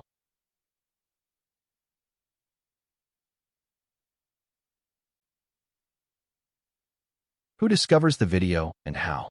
3. The new owner's wife discovers the video. The story clearly states that the blackmailing video is discovered inside the Sikh teacher's house by the wife of the new owner who bought the house after the Sikh teacher, Mr. Vijay Singh, had been murdered by a gang leader under the instigation of his son Ajay and his Muslim wife Jezebel. The new owner's wife plays the video, assuming it is an ordinary cassette. Upon viewing it, she realizes the recording contains evidence of sexual exploitation and unlawful detention. Shocked by what she sees, she alerts her husband. 4. The discovery becomes the turning point. Once the wife of the new owner understands the content of the tape, she recognizes it as proof of Mahmud Khan's crimes, not just moral wrongdoing but criminal acts. This evidence becomes the basis for Ifit's leverage against her captor. With the Sikh teacher's help, the existence of the video is used to force Mahmud Khan into releasing Ifit Khan from the farmhouse and transferring her to an apartment in Bandra neighborhood, in order to avoid exposure and prosecution. One-sentence answer. The video created by Ifit and her teacher for blackmailing Mahmud Khan and ends up in the Sikh teacher's house. This smuggling of the video happened during routine tutoring visits, where it is discovered by the new owner's wife, whose recognition of its incriminating content. Prior to that, the video enables the teacher to help Ifit use the recording as decisive evidence to secure her release. Why this moment matters thematically. The novel presents this episode deliberately.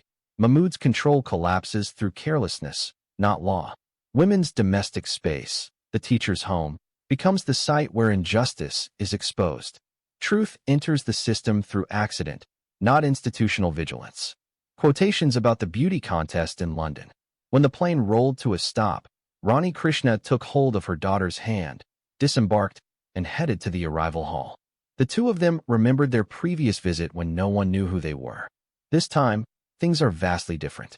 Rani knew that as the beauty queen of India, her daughter was going to be received by a special delegate. She expected that the civilized British Indians would come to the Heathrow International Airport to receive Miss India and wish her well. She also thought some of them might come to receive her daughter with garlands of beautiful flowers in their hands and put them around her neck, and some loving Indian girls might print kisses on her cheeks. Many of them might be honored by having their pictures taken with Miss India. Rani is praying to God that her daughter will be crowned Miss World. She is halfway on her road to fulfilling her dreams after winning the titles of Miss Mumbai and Miss India. It all started with a little far-fetched idea that was put into her daughter's head by an Arab man who suggested she try out for the Miss World competition and assured her that she would win what every little girl in the world always dreams of. Chapter 28. Misuse of Freedom of Speech in the West. The Hindu mother Rani Krishna and her Muslim daughter Aphrodite Khan, who is the current Miss India, walked inside the arrival hall at Heathrow International Airport with their heads held high. As soon as they stepped outside the airport, followed by 3 British police officers, they were assaulted by a group of British Muslims, many of the Indians. Their faces and clothes have been rained with rotten eggs and other spoiled vegetables. Aphrodite's face has been fully covered in foul-smelling eggs and spoiled tomatoes. She clutched her face and began to cry. The Muslims continued to throw eggs and rotten vegetables at them. The British police could not prevent the thousands of Muslim protesters who had gathered outside the airport from venting their anger and insane viciousness. To defuse the situation, the police pulled Aphrodite by the hand and took her back inside the arrival hall again. Her Hindu mother has become shocked at the breach and lack of security. She realized that anyone in the angry mob of Muslims could potentially have a knife or a gun, and they would not stop until they had killed her daughter in front of the police. Muslims in London ironically have more freedom to terrorize people than in Muslim countries. This quirk has to do with freedom of expression. Oddly, Muslims denounce non-Muslim governments and societies, but flock to immigrate to non-Muslim countries where they can enjoy personal liberties not available in their homelands. When British troops returned from Iraq, British Muslims received them at the airport with words of condemnation. They were called cowards, rapists, terrorists, butchers, and murderers. They shouted for them all to go to hell, where their fallen brethren of British comrades were already burning in the flames of hellfire. Recently, British Muslims openly challenged the London police and shouted on their faces, "British police, go to hell." Looking at the number of Muslim protesters who came to berate and condemn the beauty queen of India for insulting their prophet and deriding their holy Quran, the crowd is 10 times larger and 100 times angrier than those in front of the High Court in Mumbai. Rani Krishna preferred to take her daughter and return to her country rather than walk out of London International Airport without enough police protection to face a mob. Scenarios of someone firing a bullet from his concealed pistol or splashing burning acid on the face of Miss India crossed her mind.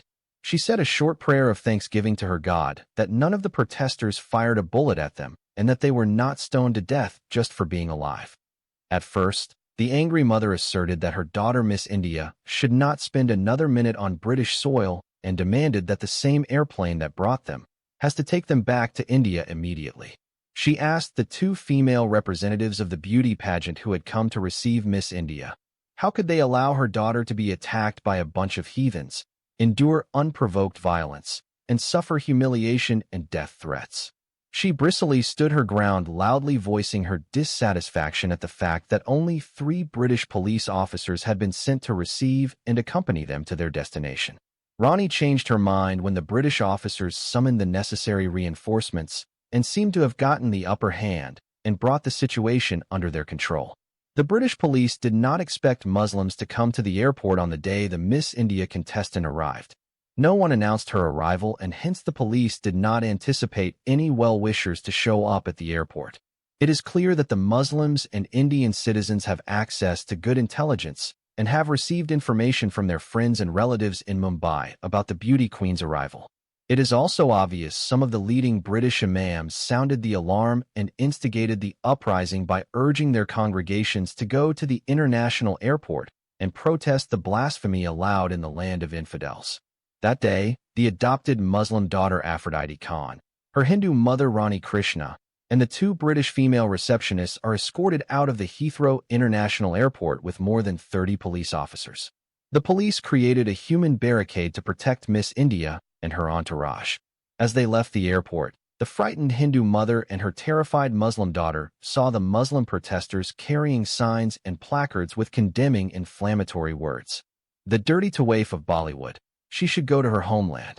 Death to the filthy woman who ridiculed our beautiful religion and holy prophet. Death to Miss India. Islam will dominate the world. Death to the apostate Muslim woman, the ugly Miss India." Some protesters have ugly caricatures and funny effigies of Aphrodite with placards reading, "Aphrodite Krishna is not a Muslim woman. Miss India is the high-profile prostitute of Bollywood. While she was in a prison in Mumbai, Aphrodite sold her body to tens of police officers and had committed adultery with many top government officials. Miss India is an Iranian. Miss India is a Hindu pretender. The shoe of our holy prophet Muhammad is better than the face of Miss India. Death to Aphrodite, Krishna Khan. Walking through the surging crowd, abusive insults rained upon the new Indian beauty queen. Boarding the bus that was to take them to the hotel, they watched as the crowd of angry, bearded men and scary veiled women in black burqas surrounded the bus and battered it with their hands, chanting rhythmically, as if in a religious trance. The mother and her daughter Aphrodite began to panic. Their eyes darted all over the crowd, expecting one of them to toss a hand grenade through the glass windows or for a suicide bomber to gain entrance to the bus. Even in Mumbai, Rani and Aphrodite had never experienced such a raw display of hatred and violence. They had never been exposed to an organized mob such as this. Rani regretted listening to the London police, and now her daughter is in mortal danger. Trying to save her daughter from the worst of it, she tried to hide her fear and downplay the events unfolding around her, hoping her daughter would not go berserk.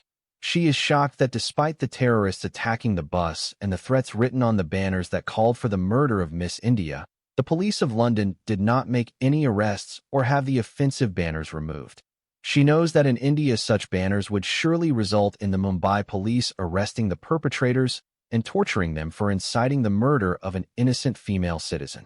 But the UK police officers are powerless to act given the provisions of personal freedom to protest and the ideal of freedom of speech. It seemed to the rich Hindu woman Rani Krishna that unless someone killed or maimed Miss India, the police of London would just sit on their rumps and protect the constitutional rights of British Muslims to threaten to kill an innocent human being. Even in mayhem, the irony and hypocrisy have not escaped the notice of her shrewd mind.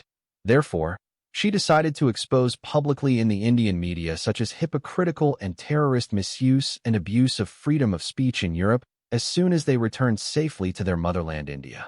The beauty contest began with 99 contestants from 100-1 country. In the first round, the contestants were evaluated based on the beauty of their faces and shapes. This round eliminated 84 contestants. The remaining 15 beautiful girls advanced to the next round, where they were judged in swimsuits. From that round, 10 of the best candidates must be selected to move on to the evening dress competition. The semi-finalists must be narrowed down to 5 finalists. The 5 girls will be asked to answer a question posed to them by the judges. Their answers will determine next year's Miss World. To avoid lengthy details and descriptions, we will jump straight to the final day. The 5 finalists are Miss Venezuela, Miss USA, Miss Lebanon, Miss Israel, and Miss India. All 5 finalists are very charming and have exceptionally beautiful faces and very sexy bodies. The judges have their work cut out for them, as it's impossible to pick a winner just by looking at the girls. Visually, any one of the pretty girls will be fit to win the crown. The next stage was tasked with choosing just one, which was to expand the concept of beauty in character, knowledge, intellect, and the human skill set. It seems that the candidate with the least flaws in the Q&A section will ascend to the throne. The 5 finalists must choose a judge blindly or randomly, and that judge must ask them a question. They will be given envelopes containing the names of the judges concerned. The nature and type of question is entirely within the judge's prerogative, except for Miss India, whose question was prepared in advance. The committee has already taken it upon themselves that if Miss India reaches this level, they will have to expel her from the competition and send her home with the disgraceful exposure of notoriety for being a disrespectful and malicious girl. The top 4 finalists were asked direct questions. He asked one of the girls a question about the preferred qualities of a life partner. However, another was asked what she would do for women if she were crowned Miss World. The third girl was asked an easy question about the geography of the world, and the fourth girl was asked a question about the history of her country. When all the other beautiful contestants answered their questions, the audience focused their attention on the scandal-ridden Miss India. The judge she chose randomly from the ballot box is an American woman. For the past 3 months, Hindu mother Rani Krishna has appointed a highly qualified and skilled coach to train her Muslim daughter, Aphrodite Khan, who is nominated for Miss World. Even the doting mother herself spent long hours coaching Miss India on how to know and answer the questions expected in the beauty pageant. With a special focus on interview questions, the trio of coaches, daughter, and mother cover hundreds of potential questions and scenarios. None of the three expected the question at hand, and before Miss India could even begin to answer it, mumbles and grunts indicated that the audience had already written her off. The judge began her question with a short introduction in which she said, "The incident at Heathrow International Airport, where thousands of angry British Muslim protesters pelted you with rotten tomatoes and rotten eggs, raises many unanswered questions. Today, the panel would like to ask you a direct question. Before I ask my question, I would like to remind you and the audience of a situation that happened in Nigeria when the 2002 Miss World competition was moved to London because a Nigerian journalist said, 'If only he were alive today, the Prophet Muhammad would choose a wife from among the contestants.' This statement angered Muslims in Nigeria and led to riots and violence throughout that turmoil-torn country, resulting in the deaths of more than 100 innocent civilians. From what we learned from that bitter experience and your position, why then did Miss India insult the religious feelings of 1.5 billion Muslims around the world when she called their holy prophet Muhammad my foot and threatened to spit on their holy Quran? Miss India made her coach proud that day, as she answered the question with poise. After a moment of recollection, she replied, "To answer your question, I must narrate my personal experience." My answer was taken out of context. First, I deny that I said that the Prophet of Islam is my feet or my shoes, and I did not spit on the Holy Quran for Muslims. I would like to remind you and everyone watching me that I was born and raised as a Muslim girl, and no sane person in the whole world would dare to spit on his holy book. Having said that, in my country, after I was crowned Miss India in Bangalore, a journalist asked me an impromptu question. She asked me what I would call a man who married and slept with a 9-year-old underage girl. Later I learned that I should have asked her to clarify her question. I assumed she was asking me a hypothetical question about a certain type of man. At no time did she indicate that the question she asked related to the Prophet Muhammad. My personal experience as a child had exposed me to sexual abuse and rape under the pretext of Islamic child marriage. Hence her question was too emotional for me to answer. Please allow me to express these things. When I was a 7-year-old girl, I had to marry an old, 70-year-old Saudi man named Sheikh Fayez bin Ahmed. Over the next 3 years, he imprisoned me in a house in the city of Asmara, the capital of Eritrea, and harassed me continuously for a year through an evil Arab practice they call child bride thigh. Child thigh means an adult man places his erect penis between the thighs of a female child and rubs his phallus on her until he ejaculates and his semen runs down her legs. At the age of 9, he started raping me. At the age of 11, I became pregnant with his child. During that period, the Eritrean police freed me from his home and returned me to the Kingdom of Saudi Arabia. When I returned to Jeddah, a group of white people filed my case in the Sharia court and tried to annul my marriage to the old man. But the Sharia court in Jeddah rejected their appeal and ruled in favor of the old man, which forced me to return to him. This time, he took me to Iran, where I was imprisoned as a child bride for the next 7 years in his home in Tehran, suffering from his brutal rape almost every day. Wait a minute, please. The American judge who asked Miss India the tough question exclaimed, "Do you have a name other than Aphrodite Khan?" Yes, I have another name, but I officially changed it because my birth name reminds me of my abuse in my childhood through kidnapping and rape. Was your name then like Afaf Khan or Irfan Khan? My name was Ifat Khan. Now I know who you are and who you're talking about. I was one of the white people you just mentioned. A task force of 7 American CIA agents is sent to Saudi Arabia to investigate the murder of a young American woman whose father-in-law was a senator. I am now a retired woman, and the case has already been declassified. It was a coincidence that during our investigations in Jeddah, we came across your case. Needless to say, we took your case to the highest authorities in Saudi Arabia, but as you have mentioned, our appeal was rejected. The Sharia court in Jeddah has ruled that your husband marrying a 7-year-old girl without the consent of the child bride is legal in Islam. We are also told that this practice is justified based on the marriage of the Prophet Muhammad to his 6-year-old child bride, Aisha. After exhausting all legal avenues, we had to accept the fact that we could not save you from your abusive Saudi husband. Our only consolation is that after the old Saudi man flew you to Iran, we succeeded in saving your imprisoned mother. She was sentenced to death by stoning and was falsely accused of being a prostitute who had 3 husbands at the same time. Did you say you managed to save my mother from being stoned to death? Yes, we did. Miss India started crying and said, for 12 years, I told myself that my mother was a bad woman who was executed for her crimes of being a prostitute and a thief. It was my 70-year-old Saudi husband and his 4th Arab wife who told me about my mother's crimes. That wasn't true.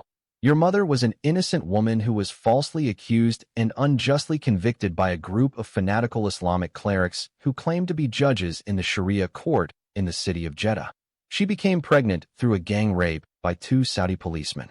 We had been able to prove with a DNA paternity test who was the evil Arab police officer who raped your mother and made her pregnant through gang rape. Where is my mother now?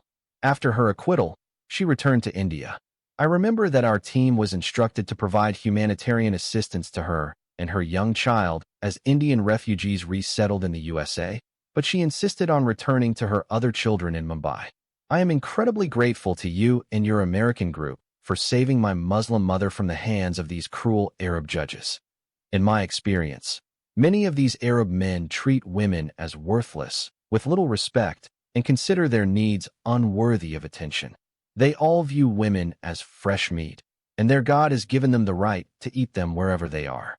Anyway, within this frame of reference, I answered the question that the Hindu journalist asked me in my home country after I was crowned Miss India in Bangalore City.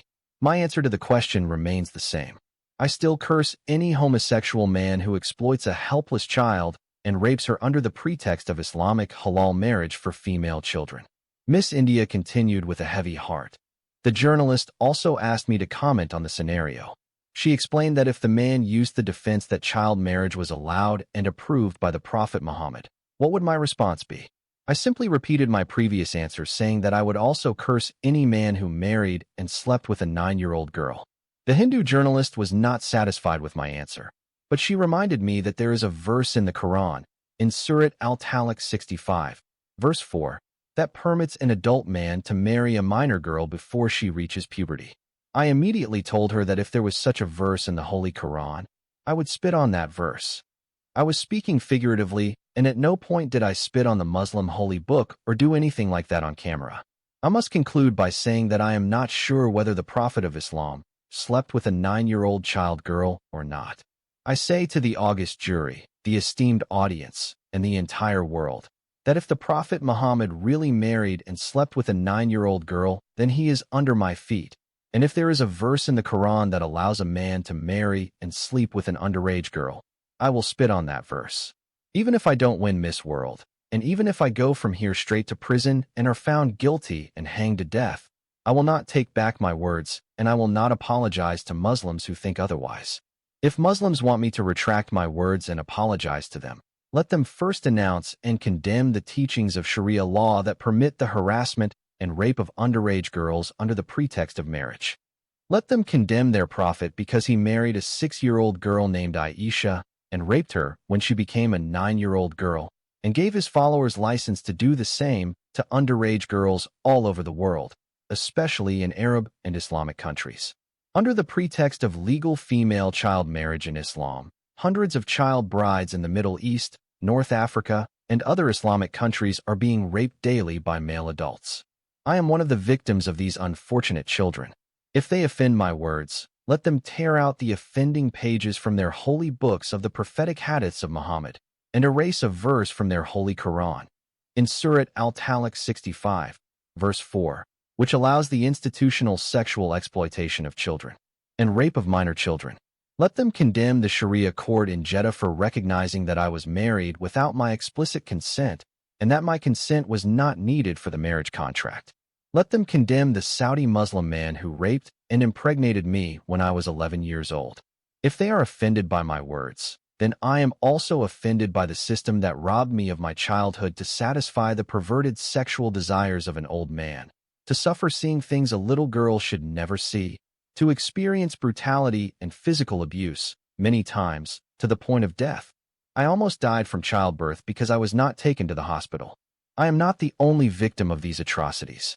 my husband, an imitator of his prophet, was arrested at Mumbai International Airport because he married and raped an 11-year-old minor Indian Muslim girl from Hyderabad known as Amina Haider Ali.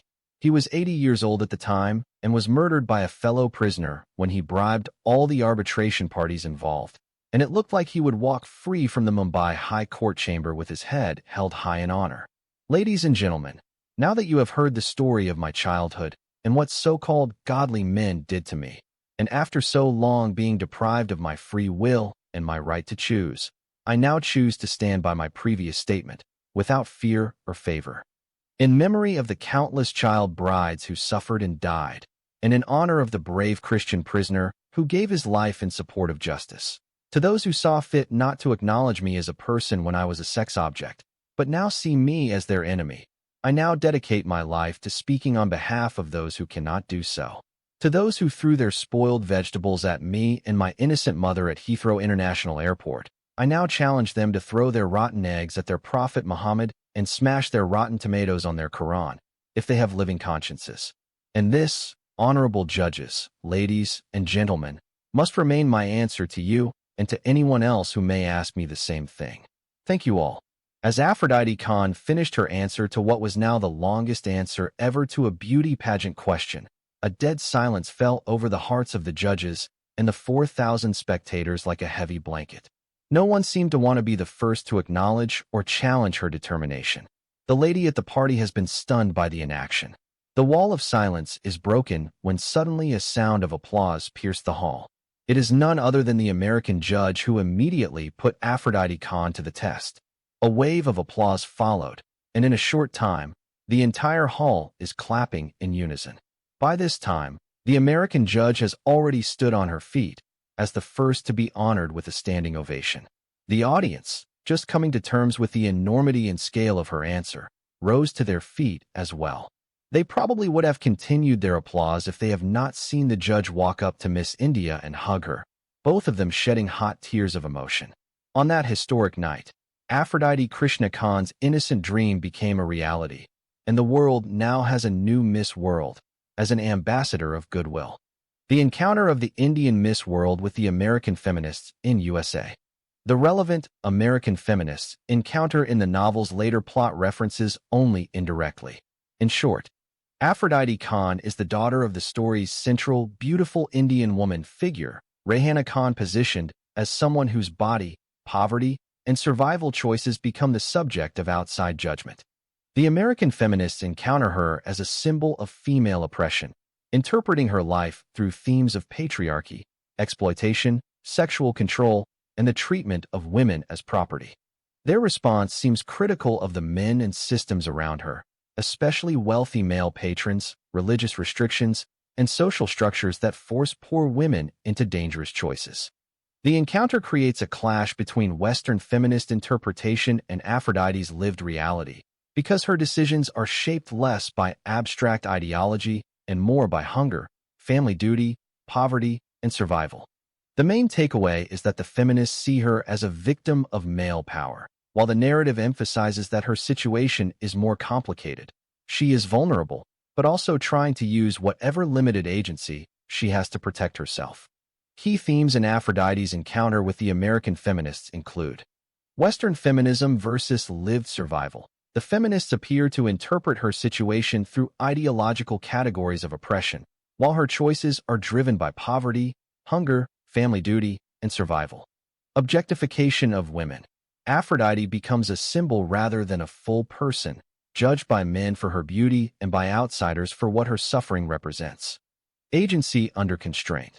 The encounter raises the question of whether she is choosing freely or simply navigating the few options available to a former poor, beautiful woman.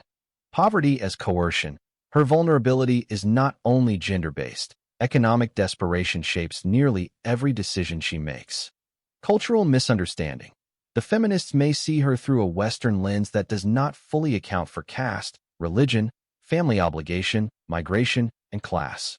Patriarchal control. The episode highlights systems where male wealth, sponsorship, religion, and law can control women's bodies and movement. Victimhood versus resilience. Aphrodite is presented as vulnerable, but not passive. she continues trying to protect herself. Power of narrative framing. The encounter shows how different groups try to define her as victim, beauty, sinner, survivor, or symbol. Their views differ mainly in how they define choice. The American feminists likely see women's agency as freedom from male control. From their perspective, a woman is truly agentic when she can choose her work, movement, relationships, sexuality, and future without being controlled by husbands, sponsors, religion, employers, or poverty. Aphrodite's view is more practical and survival-based. For her, agency does not mean complete freedom. It means making the best possible decision inside harsh limits. Poverty, hunger, family responsibility, sexual danger, migration rules, and social shame. The feminists may read her choices as evidence of oppression. If she accepts help from a powerful man, travels under sponsorship, or uses beauty as a means of survival, they may see those actions as signs that patriarchy has trapped her. Aphrodite may see the same actions as strategy. Even when her options are exploitative, she is still trying to protect herself and improve her future. Her agency is limited, but not absent. The key disagreement is between ideal agency and constrained agency.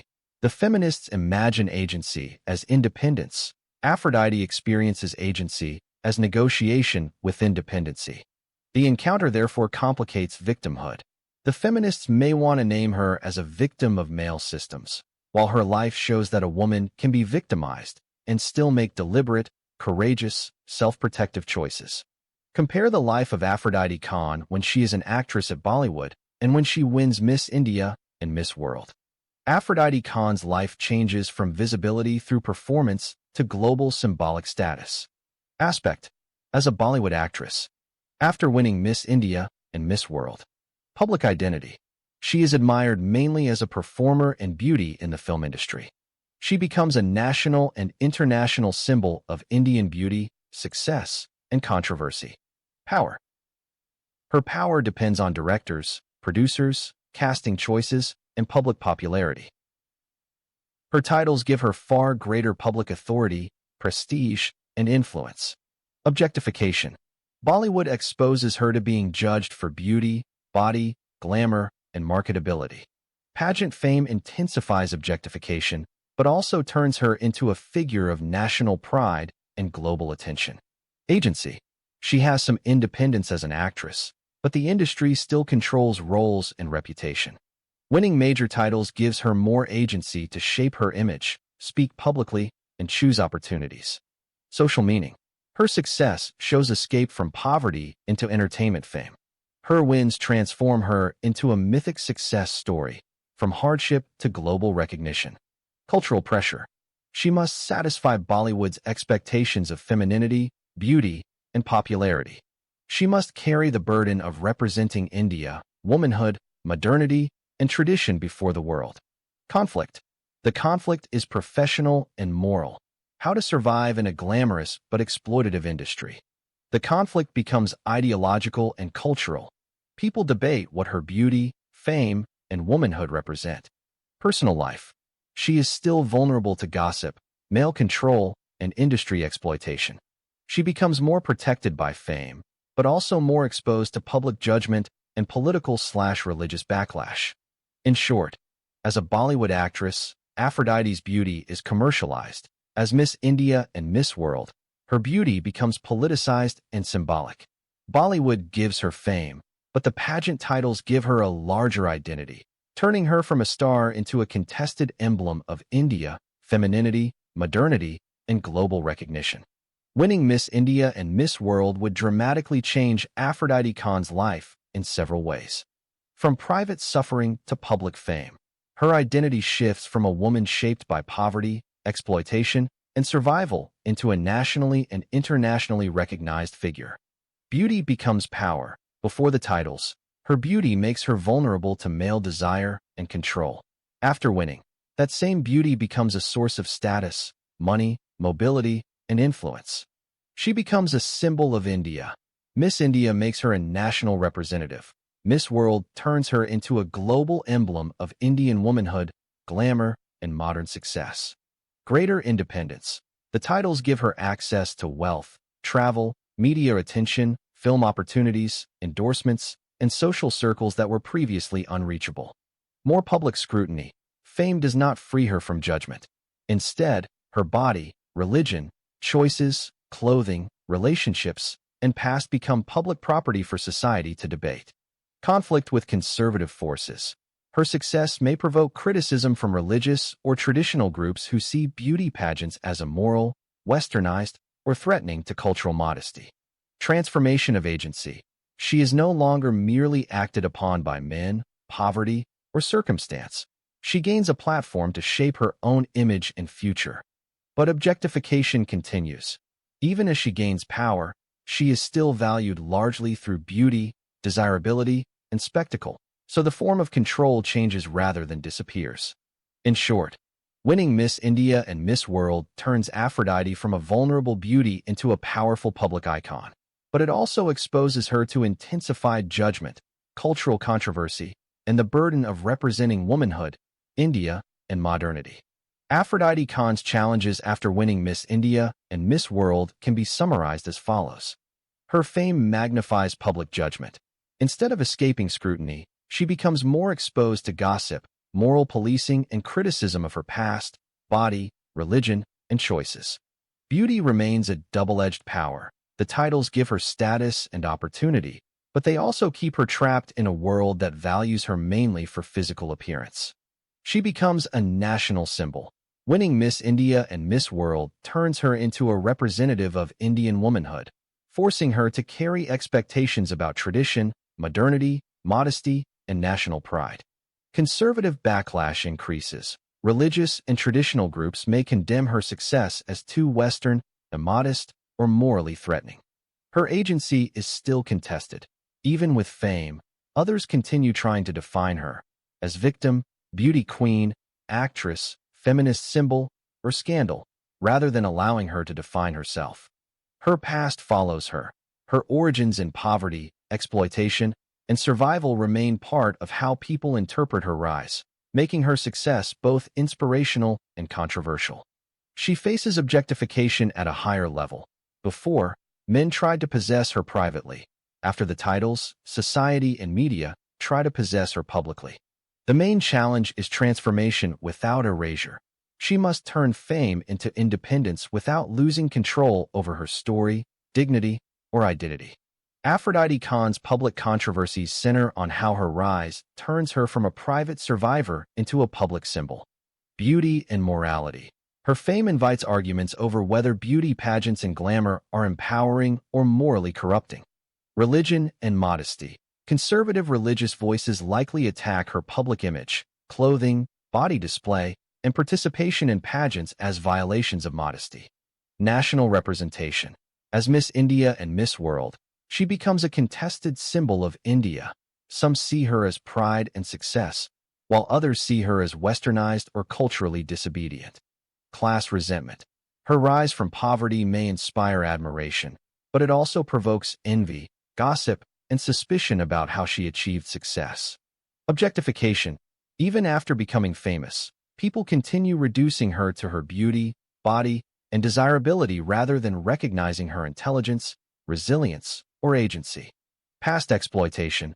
Her earlier vulnerability to wealthy men, travel agents, and public judgment follows her into fame, making her success both inspirational and scandalous. Feminist debate. Some feminists may celebrate her as a woman who transformed beauty into power, while others may criticize pageants and Bollywood as industries that profit from women's bodies. Control of her story. The biggest controversy is who gets to define her: religious critics, media, men, feminists, the nation, or Aphrodite herself. The controversies damage Aphrodite Khan's career in a complicated way. They hurt her reputation, but also make her more famous. They intensify public scrutiny. After Miss India and Miss World, every part of her life, her past, religion, clothing, relationships, and public image, becomes open to judgment. They make her harder to separate from scandal. Instead of being seen only as a beauty queen or actress, she becomes associated with moral debate, religious criticism, and social controversy. They can limit respectable opportunities. Conservative producers, sponsors, or public institutions may hesitate to work with her if they fear backlash from religious or traditional groups. They increase media attention. Even negative publicity keeps her name in circulation, making her more visible and commercially valuable in entertainment and advertising. They reshape her screen image. Bollywood may cast her less as an ordinary heroine and more as a glamorous, controversial, or forbidden figure. They force her to manage her public identity. She must constantly defend or redefine herself, whether as a modern woman, Indian icon, survivor, feminist symbol, or misunderstood celebrity. They deepen feminist debate around her. Some see her success as empowerment. Others argue that pageants and film industries still exploit women's bodies. They make her career both powerful and unstable. The controversies give her fame, influence, and symbolic weight, but also expose her to backlash, typecasting, and loss of control over her own story. Family reactions to Aphrodite Khan's relationship with her mother's husband Jamal Khan/Uncle Jimmy would likely be severe and divided by shock, shame, and fear. Her mother would feel deeply betrayed. The relationship would threaten her marriage, dignity, and trust in both Aphrodite and Jamal/Uncle Jimmy. Close relatives would see it as a family scandal. Because Jamal/Uncle Jimmy is tied to the mother as husband or father figure, the love would be viewed as crossing a forbidden boundary. Elders would likely condemn it morally and religiously. They would frame it as dishonor, disobedience, and a violation of family order. Siblings or younger relatives might feel confused and ashamed. They could struggle between loving Aphrodite and judging her actions. Some relatives might blame Aphrodite more harshly than Jamal. In the story's cultural world, women often carry the burden of shame even when power dynamics are unequal. Others might blame Jamal/Uncle Jimmy as the older, responsible figure.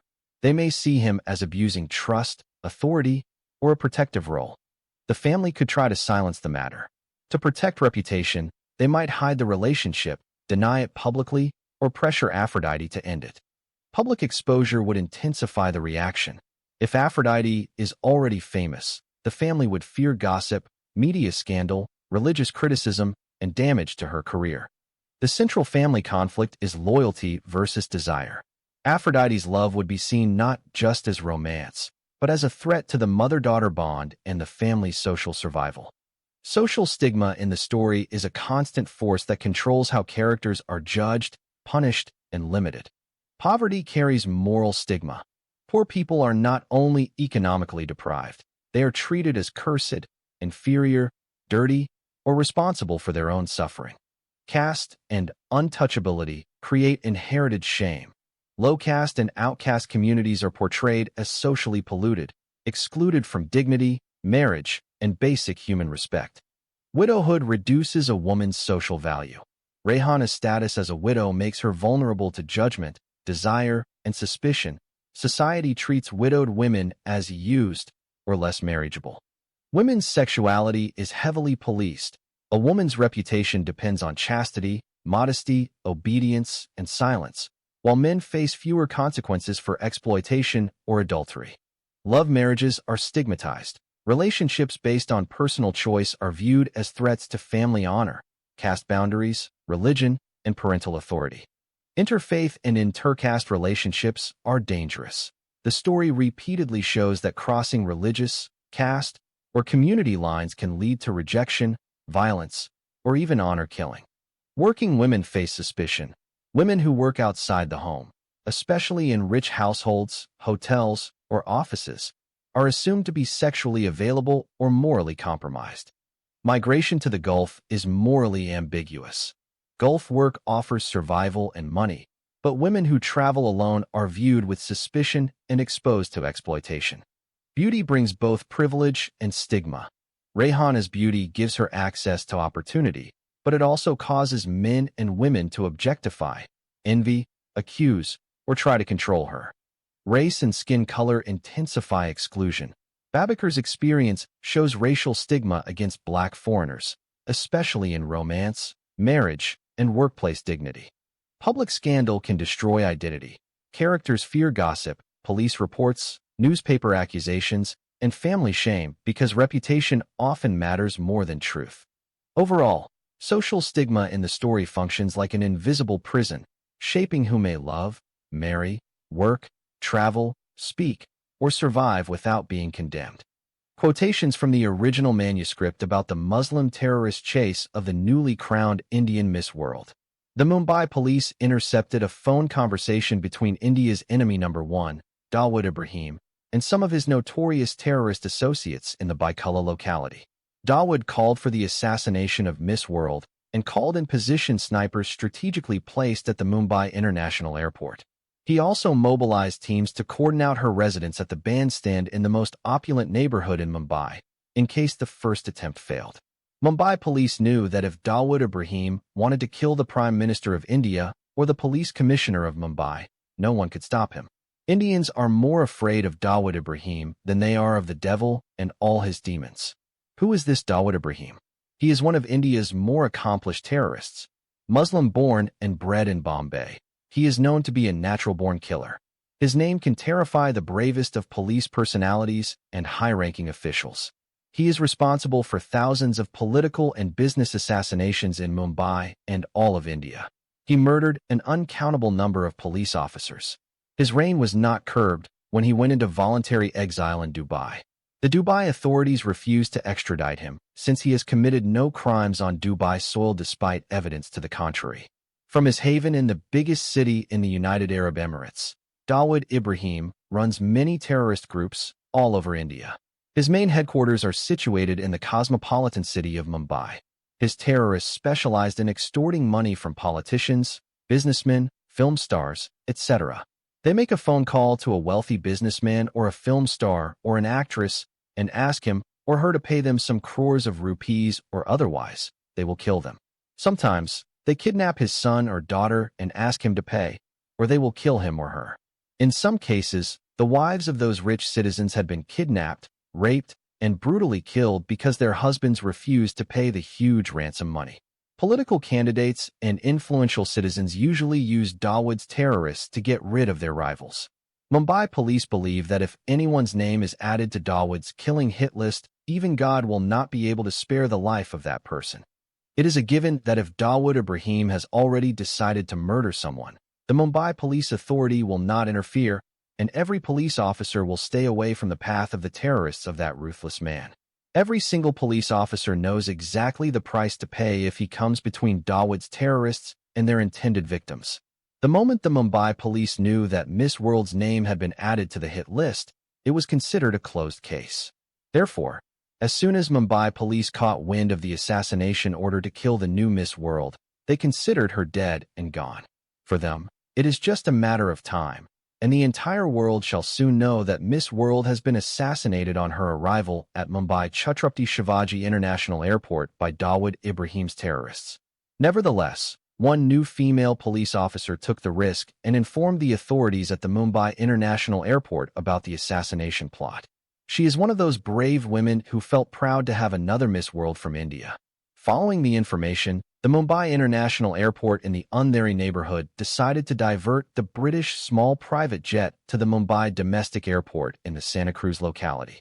The very same female police officer approached Miss World and her mother upon their arrival at the domestic airport and revealed to them the assassination plot of Dawood Ibrahim. The Muslim girl Aphrodite Khan has never heard of the name of Dawood Ibrahim before, but her Hindu mother Rani Krishna began to tremble involuntarily from the mere mention of his dreadful name. She knows that when Dawood Ibrahim's terrorists decide to kill someone, it is for sure to happen. Expecting to find trouble at their house in the Bandra neighborhood, she booked 2 rooms at a hotel near the domestic airport. After checking in, she left her daughter Aphrodite with some strict instructions to remain hidden in her room and to keep the door locked no matter what. The wise mother returned in less than an hour with 2 Islamic burqas. She asked her daughter to put on one as she had done one herself. She then checked out of the hotel, took her daughter, and left.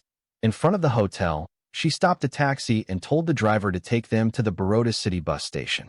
That day, around 1 million outrageous Muslim protesters gathered in front of the Mumbai International Airport waiting impatiently for Miss World to make an appearance so they could vent their wrath on her.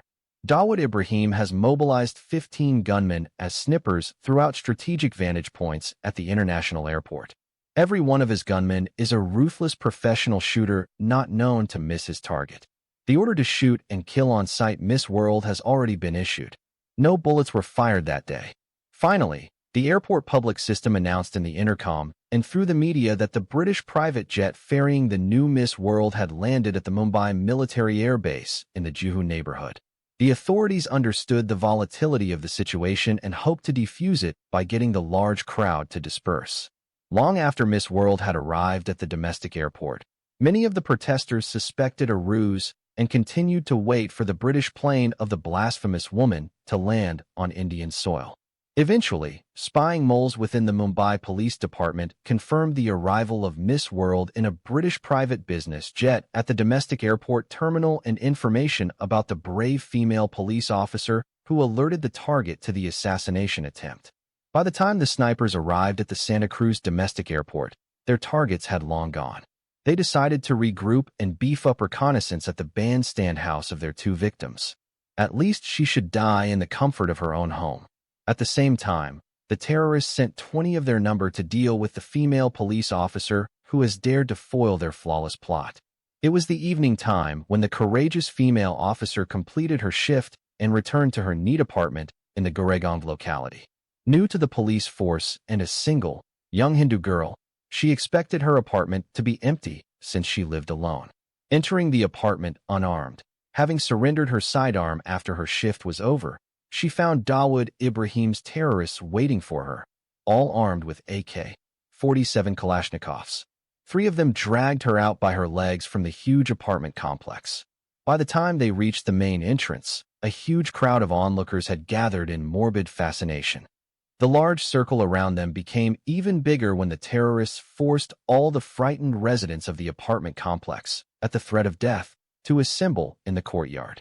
None of them can dare to use his cell phone to call on the cops. When and only when the apartment complex has been vacated by its residents, the female officer has begun to understand what is in store for her. The terrorists began to strip off her clothes piece by piece, at which time all the fight has been beaten out of her. When the Muslim terrorists stripped her fully naked without leaving on her body even her bra and underwear, they began to rape her in full view of her friends and neighbors. The crowd felt pity for the naked female police officer, but none of the residents could do anything. After 6 men have raped her, they took turns shooting her in her hands and legs, leaving her flailing on the ground naked and bleeding copiously. By the time they left, she was barely conscious, and blood profusely running down the sidewalk in a brilliant cinnabar stream. Some of her female neighbors rushed to cover her with their dupattas and saris and give her some measure of dignity. The men made several emergency calls to the police to report the atrocity and arrange for medical aid. Around the same time, it is purported that a large cargo helicopter dropped a 1,000-pound bomb on the residence of the female film director, Mrs. Rani Krishna, in Bandra. Casualties are high, with 30 police officers and many domestic staff killed outright after their bodies were blown up in smithereens. Some of them are crushed by falling rubble on their bodies. The following morning, the city of Mumbai awoke to the breaking news that the Muslim Miss World Aphrodite Krishna Khan and her Hindu mother Rani Krishna had been assassinated by the ruthless terrorists of Dawood Ibrahim on the day of their homecoming. Shortly after, the autopsies conducted in the Nanavati Super Specialty Hospital on the victims evacuated from the blast site revealed that Miss World and her mother were not on the list of casualties. The Mumbai Police Authority has been forced to admit that Miss World and her entourage probably did not go home on the day of their return. Their investigations showed hotel bookings at the Intercontinental Hotel in Santa Cruz for just a few hours. There are no other leads to their location and no eyewitness reports have come in. The police could only guess that they were on the run somewhere in Mumbai. In the meantime, Dawood Ibrahim has become extremely furious. A mere young Hindu policewoman has foiled him not once, but twice. It is now becoming a matter of saving face and honor. He cannot afford his men to think of him as impotent. He called in another one of his Muslim terrorist leaders in the Kurla neighborhood and enlisted his help. As usual, his phone calls were tapped, and the Mumbai police came to know about this new development. As before, no action is taken by the police authority. This time there was no leak, and everyone in the anti-terrorist department stayed clear of Dawood Ibrahim's way.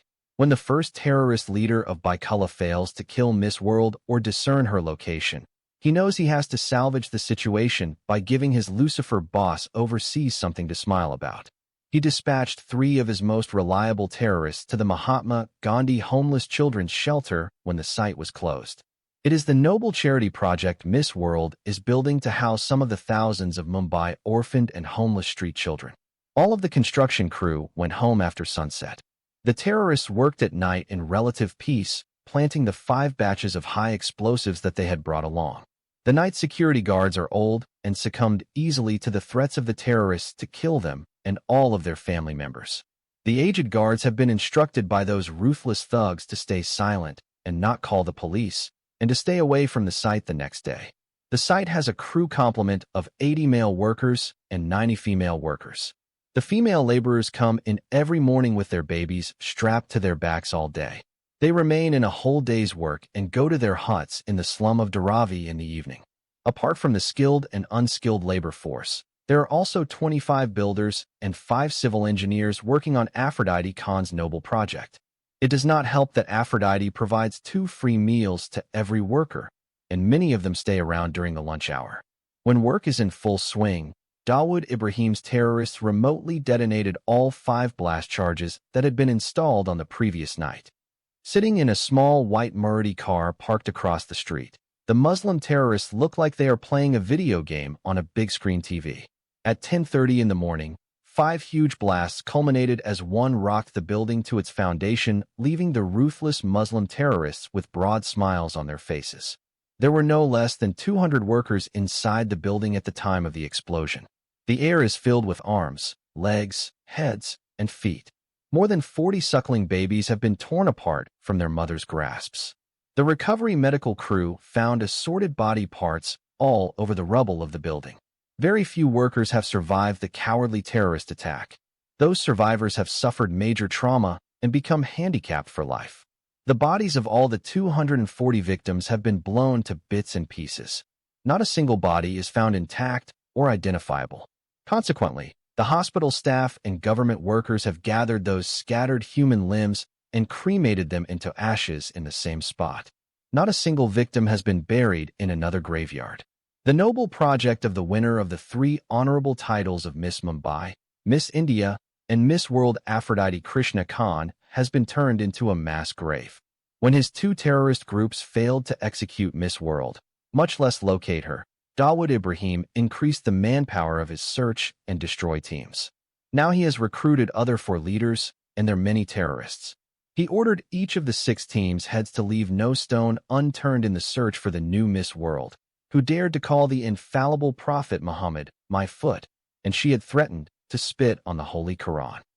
The 6 crime leaders and the hundreds of ruthless terrorists searched every hotel, every airport, every railway station, and every bus station in Mumbai. Even the other satellite towns of Maharashtra state such as Pune and Aurangabad did not escape the terrorists' meticulous scrutiny. A few of them went off as far as the tourist city of Goa. Even the informants, contacts, and associates have been put to task. The whole meticulous search finally got a lead when one particularly helpful police officer tipped off the Mumbai Mafia. He leaked information regarding Rani Krishna. Soon the terrorist leaders know all about Rani's sister in Baroda. The informer suspected that Miss World and her Hindu mother had fled out of Mumbai through a bus. They concluded that the Bollywood female director and her Muslim daughter are on the run and most probably hiding at the Rani sister's residence in Baroda city. At the very least, the sister is probably the first person who can know where the 2 women are hiding out. Needless to say, they capitalized on the one piece of information and the single clue they had. 11 of them immediately headed out to verify the lead. With any luck, they will find the Hindu mother and her Muslim daughter. With as much haste as humanly possible, they arrived in Baroda only to find out that the information was at least 3 days late. The 11 Muslim terrorists broke into Lakshmi's mansion at nightfall. The 2 German Shepherd dogs have already been neutralized. Her 3 security guards have been knifed, and the house is all theirs. They entered Lakshmi's bedroom while she was still asleep. When they woke her up, she blinked at the sight of a room full of street thugs wielding big knives dripping with blood. It has not taken them long to tell her why they have come. At first, Lakshmi denied knowing where her sister and her niece were. When the terrorists began ripping out her fingernails with pliers, She admitted that the mother-daughter pair had already left after staying for 2 days and are now probably en route to New Delhi. Continuing their persuasive methods, the terrorists now not only knew where the two women were headed, but also where they were planning to stay in New Delhi and who with. Under torture, the frightened rich lady Lakshmi blurted out everything. She confessed how her sister is planning to flee India, where Rani and Aphrodite are planning to stay in the capital city, and how they intend to make their way to the United States of America. She also divulged her sister's private cell phone number. After being gang-raped by some of the men, they dispatched her to her maker with a sharp blade to the heart. On the way out, the terrorists, not wanting to waste their efforts, looted the house of jewelry and other valuables. They thoughtfully took Lakshmi's cell phone, hoping to use it as a tactical advantage. The following day, 3 of them returned to Mumbai to brief the other terrorist leaders. The other 8 wasted no time in making their way to New Delhi on the Rajdhani Express train. What the normal Indian trains cover in 24 to 36 hours, the fastest Indian train Rajdhani can do it in 12 hours. Dawood Ibrahim's Muslim terrorists are in a good mood. At this rate, now they will be able to make up for valuable lost time. The trail of their 2 female victims is no longer cold. It is now only a matter of time before they report the happy news to their boss Lucifer in Dubai. They will soon be the toast of the underworld, not to mention the adoration of the Muslim world. The Muslim terrorists arrived at Nizam al-Din station at 6 o'clock in the morning. From Old Delhi, the 8 terrorists took 2 taxis and told their drivers to take them to the YWCA in New Delhi. Their exuberant mood is soon going to evaporate. On their arrival at the Young Women Christian Association, they became furious when they were told that there were no Indian women by the names they mentioned. One of them puts a dagger to the female manager's throat, but she has nothing to tell them. She swore in the name of her Lord and Savior, Jesus Christ, that she had never heard of Rani Krishna or Aphrodite Khan. The terrorists vetted the guest register, but the names they are looking for are not listed.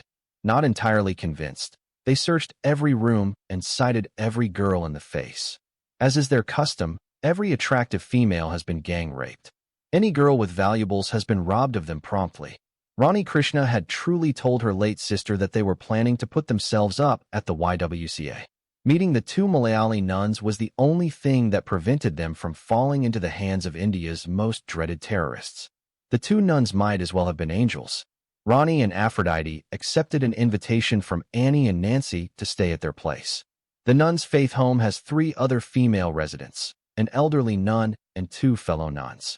The mother and the 4 nuns who are known as Christian sisters begin their day on bended knees for 2 hours, praying for the members of their church. Their daily task is to venture into twos to the homes of their flock and pray with them. Having gone through South Indian vernacular education, they also have the benefit of 12 years of English medium instruction. All 5 nuns were trained in Stuttgart, Germany, and hence they became multilingual and spoke Malayalam, English, and German fluently. The Hindu woman Rani Krishna related her story of how the Muslim girl Aphrodite Khan came to be her daughter. She has to explain how she is a Hindu, and her daughter is a Muslim. This unlikely union of a Hindu mother and a Muslim daughter was what puzzled the 2 nuns when they were on the train. The Hindu mother Rani decided to be discreet and not reveal all the reasons for their need for seclusion or the reason they had left Mumbai so abruptly and come to New Delhi. She wisely did not mention anything about their brief stay with her sister Lakshmi in Baroda. The 5 nuns have always lived in a cloistered environment, away from the secular world. Much of what happened in traditional India is of no interest to them. None of them has any idea who the current Miss India or Miss World is. Their lives centered upon their church and their flock. Every day, they spend 8 hours praying for the welfare of others. The commonly used phrase in their vocabulary is, "Praise the Lord." Miss World and her mother are given a room in the nun's home. They are not required to attend daily prayers or group meetings which are convened 4 times a day. Immediately after settling in, the mother and daughter made their way to the American embassy to apply for immigration visas. The incredibly long queues greeting their arrival at the embassy served to change Rani's mind. Asking discreetly made her realize that the lines move imperceptibly, and one has to brave the blazing sun or the chill of tropical rains without even getting to the window to receive the official application forms. The backlog for visa applications has extended the approval period to more than a year. Rani also does not like the idea of standing out in the open, in full view of terrorists. Her casual inquiries have led her to believe that approaching the Canadian embassy is a better idea. When they reached the Canadian embassy, they found even more people and longer lines. The normal waiting period is even longer. It may take between 18 months to 2 years to reach this promised land of hopes and dreams. There have to be other options. The Australian embassy is just as crowded, and the New Zealand embassy seem to have the same people in lines. For 3 days, Rani and her daughter ran in circles in New Delhi, without going anywhere, and now, with no place to go. On their 4th day in the capital city of India, a casual conversation between Rani with a nice lady led to one of the travel agencies in town. It is impressed with their visa application under the auspices of a commercial enterprise. This can significantly shorten their waiting time. Rani and her daughter have approached an agency run by a Sikh man. The larger-than-normal sign above his place of business announced, "Reach the promised land in no time flat." After the preliminaries, they are now looking at a fee of 500,000 rupees, each 3,000 Canadian dollars for landing immigrant visas, and 800 Canadian dollars for processing. The astute Singh sensed that his prospective clients were in a big hurry to leave, so he sealed the deal by claiming that he shortened the processing time of their Canadian visas to just under 6 months. To do that, he has to submit their applications to a Canadian embassy in one of the European cities of London, Paris, or Berlin. He added that it must be their responsibility to obtain travel visas for their interviews in the city of their choice. Noting their agreeable looks, he quickly advised that incidental costs of air tickets, food, and accommodations, of course, be extra. Therefore, quirky the name, Rani thought, "Reach the promised land in no time flat," may just give them the air tickets they need to exit out of India. The plan began to take form in her head. They can just travel to a European city as wealthy Indian female tourists and lay low for 6 months over there. Instead of paying 1 million rupees to the Sikh man and waiting 6 long months in a hostile city in India, they may as well hop over to Europe and apply for their immigration visas by themselves. Rani and Aphrodite left the travel agency without paying a single rupee. From there, they took a taxi and headed to the German embassy. Fortunately, Germany is not a popular immigration destination for Indians, and they managed to fill in the requisite forms and apply for their visiting visas. Since both their Indian passports have already documented their travels to London, Paris, and Zurich, among others, their tourist visas are affixed to their passports without further ado that very same day. In addition, Rani revealing to the German ambassador that her beautiful daughter is the current reigning Miss World facilitated the process of their applications and hastened the release of their visas. Aphrodite Khan happened to be dressed up in one of those fancy Western dresses which made her appear to Mr. Ambassador as the most beautiful girl in the entire universe. So, he has no slight doubt about her mother's declaration. Their very next stop is the Air India office. By the time they paid and confirmed their first-class air tickets at 5:30 p.m., the mother and her daughter had less than 4 hours to take off and 1 hour to check in. The Malayali nun's faith home is at least 2 hours travel away, the time they do not have. They decided to call from the Indira Gandhi International Airport and thank the nuns for their love and kindness, ending the phone call with grateful goodbyes. By this time, the nuns now knew why they were in such a hurry to fly off to Berlin. Rani decided to call her sister in Baroda. She wants to say goodbye to her and tell her about her change in plans. She tried the house phone and cell phone number several times, but could not get through. Rani had not called her sister since leaving her house 5 days ago. Guilt ate at her, and she decided to ask a favor from the Malayali nuns.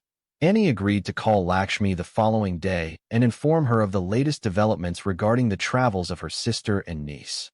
Below is a comparative, historically grounded framing that situates Aphrodite Khan as a witness figure alongside well-established historical witnesses, using patterns made explicit in the Indian Miss World rather than treating her as a reformer or political actor.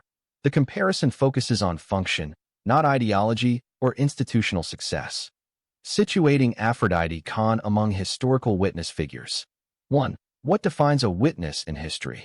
Across history, witness figures are not remembered for changing institutions directly, but for making harm undeniable. Their defining traits are lived exposure to systemic violence or injustice, speech, or survival that preserves truth when systems prefer silence. Personal cost borne without institutional protection. Aphrodite's trajectory aligns with this model.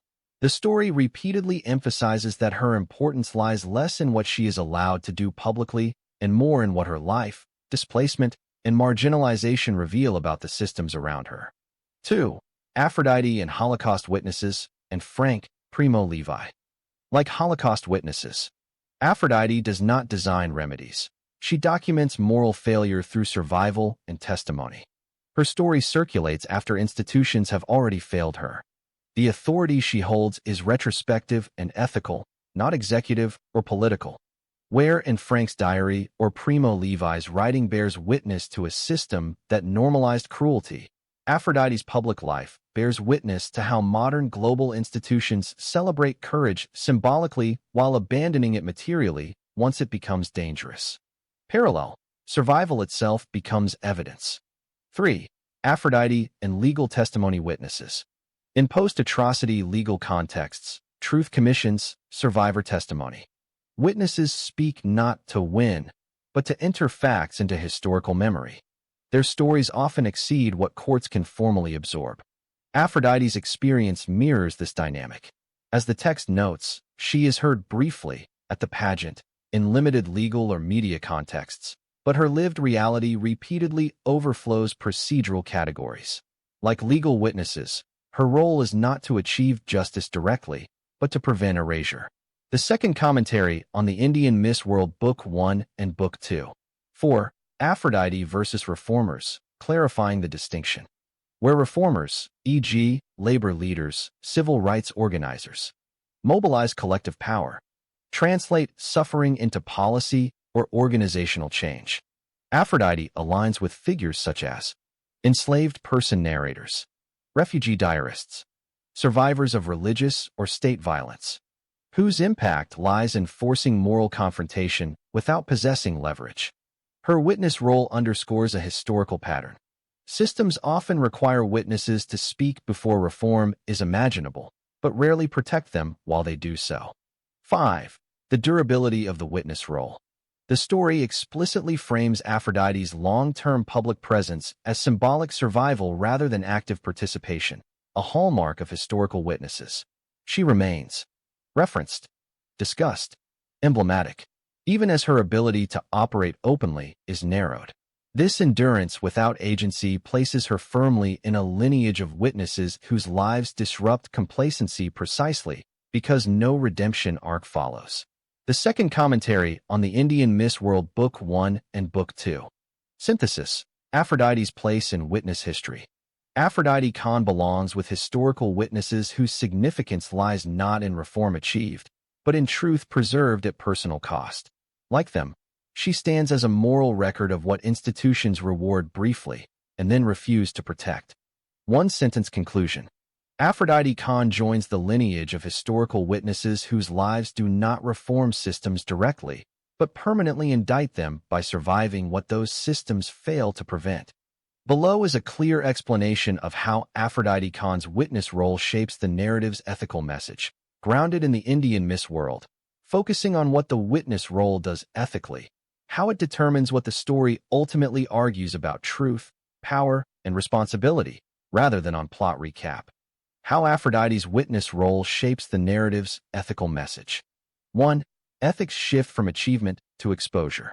By situating Aphrodite primarily as a witness, the narrative rejects a conventional moral arc in which virtue leads to reform, justice, or institutional improvement.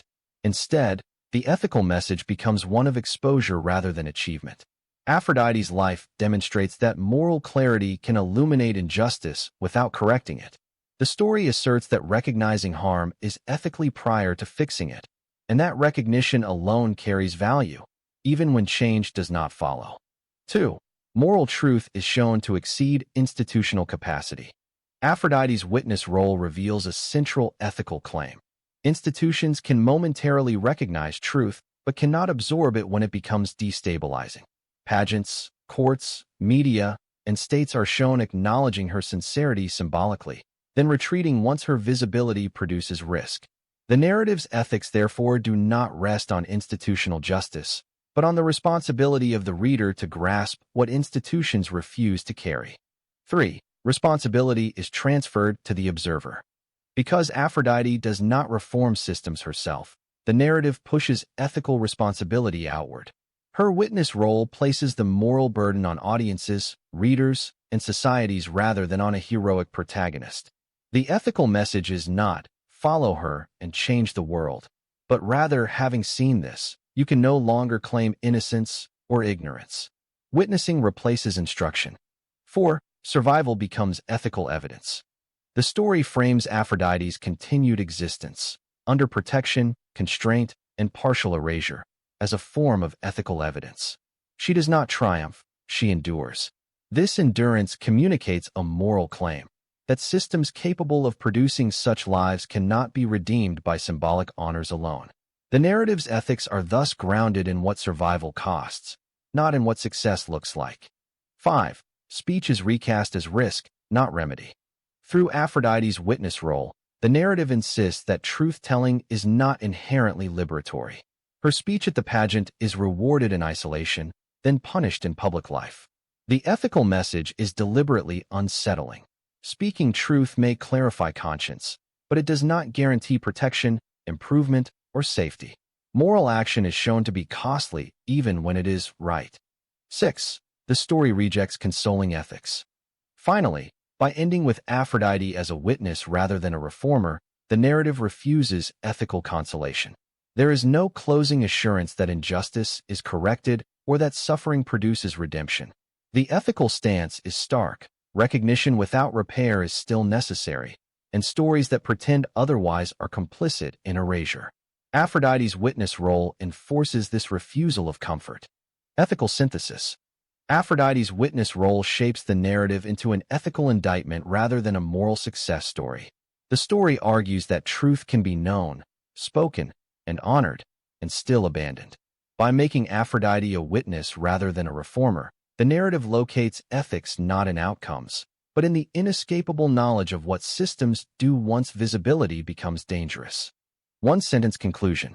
Aphrodite's witness role transforms the narrative's ethical message from one of reformable injustice to one of unavoidable moral reckoning, insisting that seeing and surviving truth is itself an ethical demand placed on the world.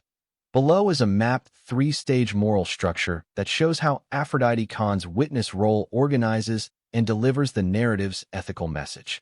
The stages are not abstract concepts imposed afterward. They correspond to distinct narrative phases repeatedly emphasized in the second commentary on the Indian Miss World and related texts. The three-stage moral structure.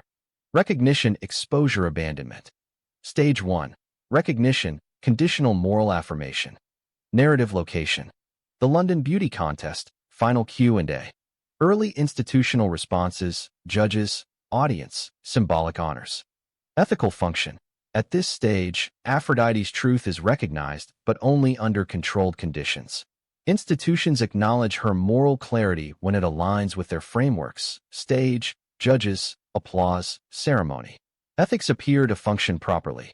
Sincerity is rewarded, courage is praised, and virtue is publicly affirmed. Key ethical claim. Recognition is possible, but fragile. Institutions can acknowledge truth only when they control its context and consequences. Why this is not enough. Recognition remains symbolic. It affirms Aphrodite's character, but does not commit institutions to protecting her once her truth leaves the ritualized space that made it safe. Stage 2. Exposure. Truth exceeds protection. Narrative location. Heathrow arrival. Media circulation. Public backlash. Heightened threats and hostility. Ethical function.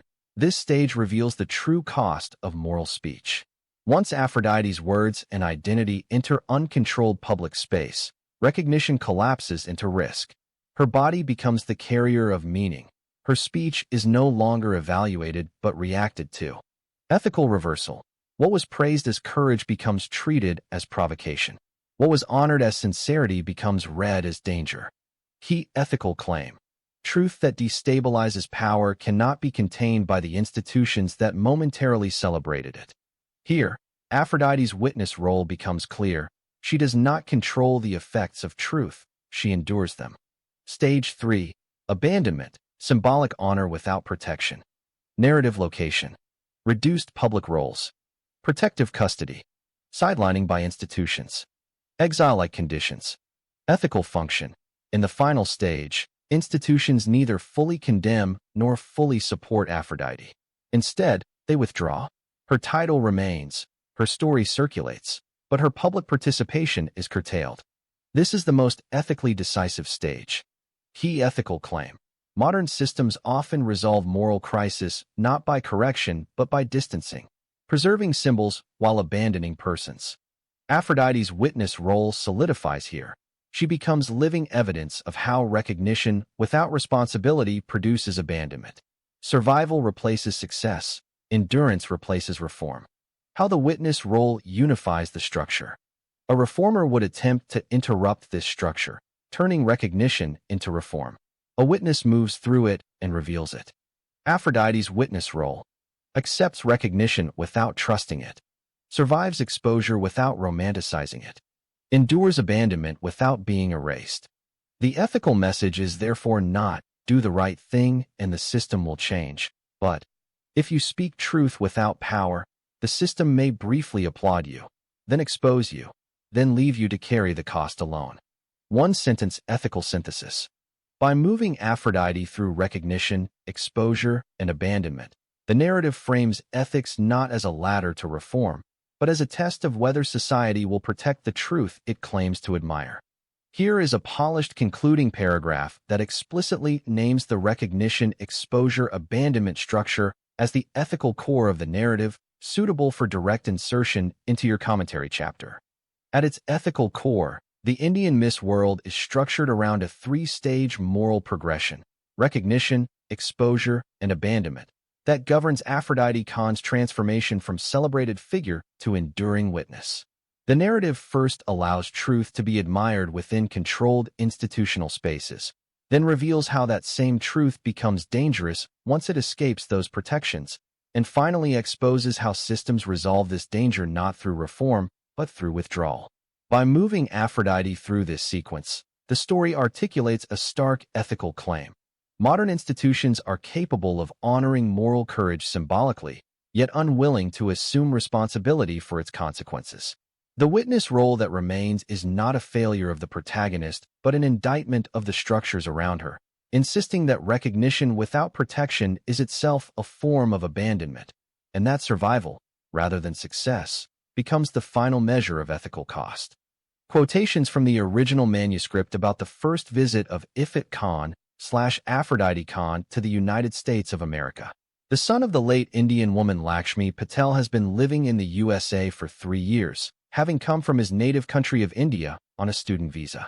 Rahul Patel is accepted to the medical program at Harvard University and in the process has also come to love the American way of life. He has a white girlfriend. She is his classmate, and they share an apartment. They are common-law partners, but where he came from, they would be considered unlawful partners by society, as well as the Indian law. Rahul promised to marry his white girlfriend after he received his medical degree. At least, that is what his girlfriend wanted at ethical cost here. Therefore, he knows his Indian background will not allow him to go against the will of his Hindu mother. Rare is the Indian mother who may accept a white, promiscuous girl as her daughter-in-law. In the elaborate scheme of things, Indian boys must adhere to, and Rahul must heed his mother's wishes and marry the right kind of Indian girl. This, of course, he has never discussed with his white girlfriend. To him, she is just a fling and a conjugal partner.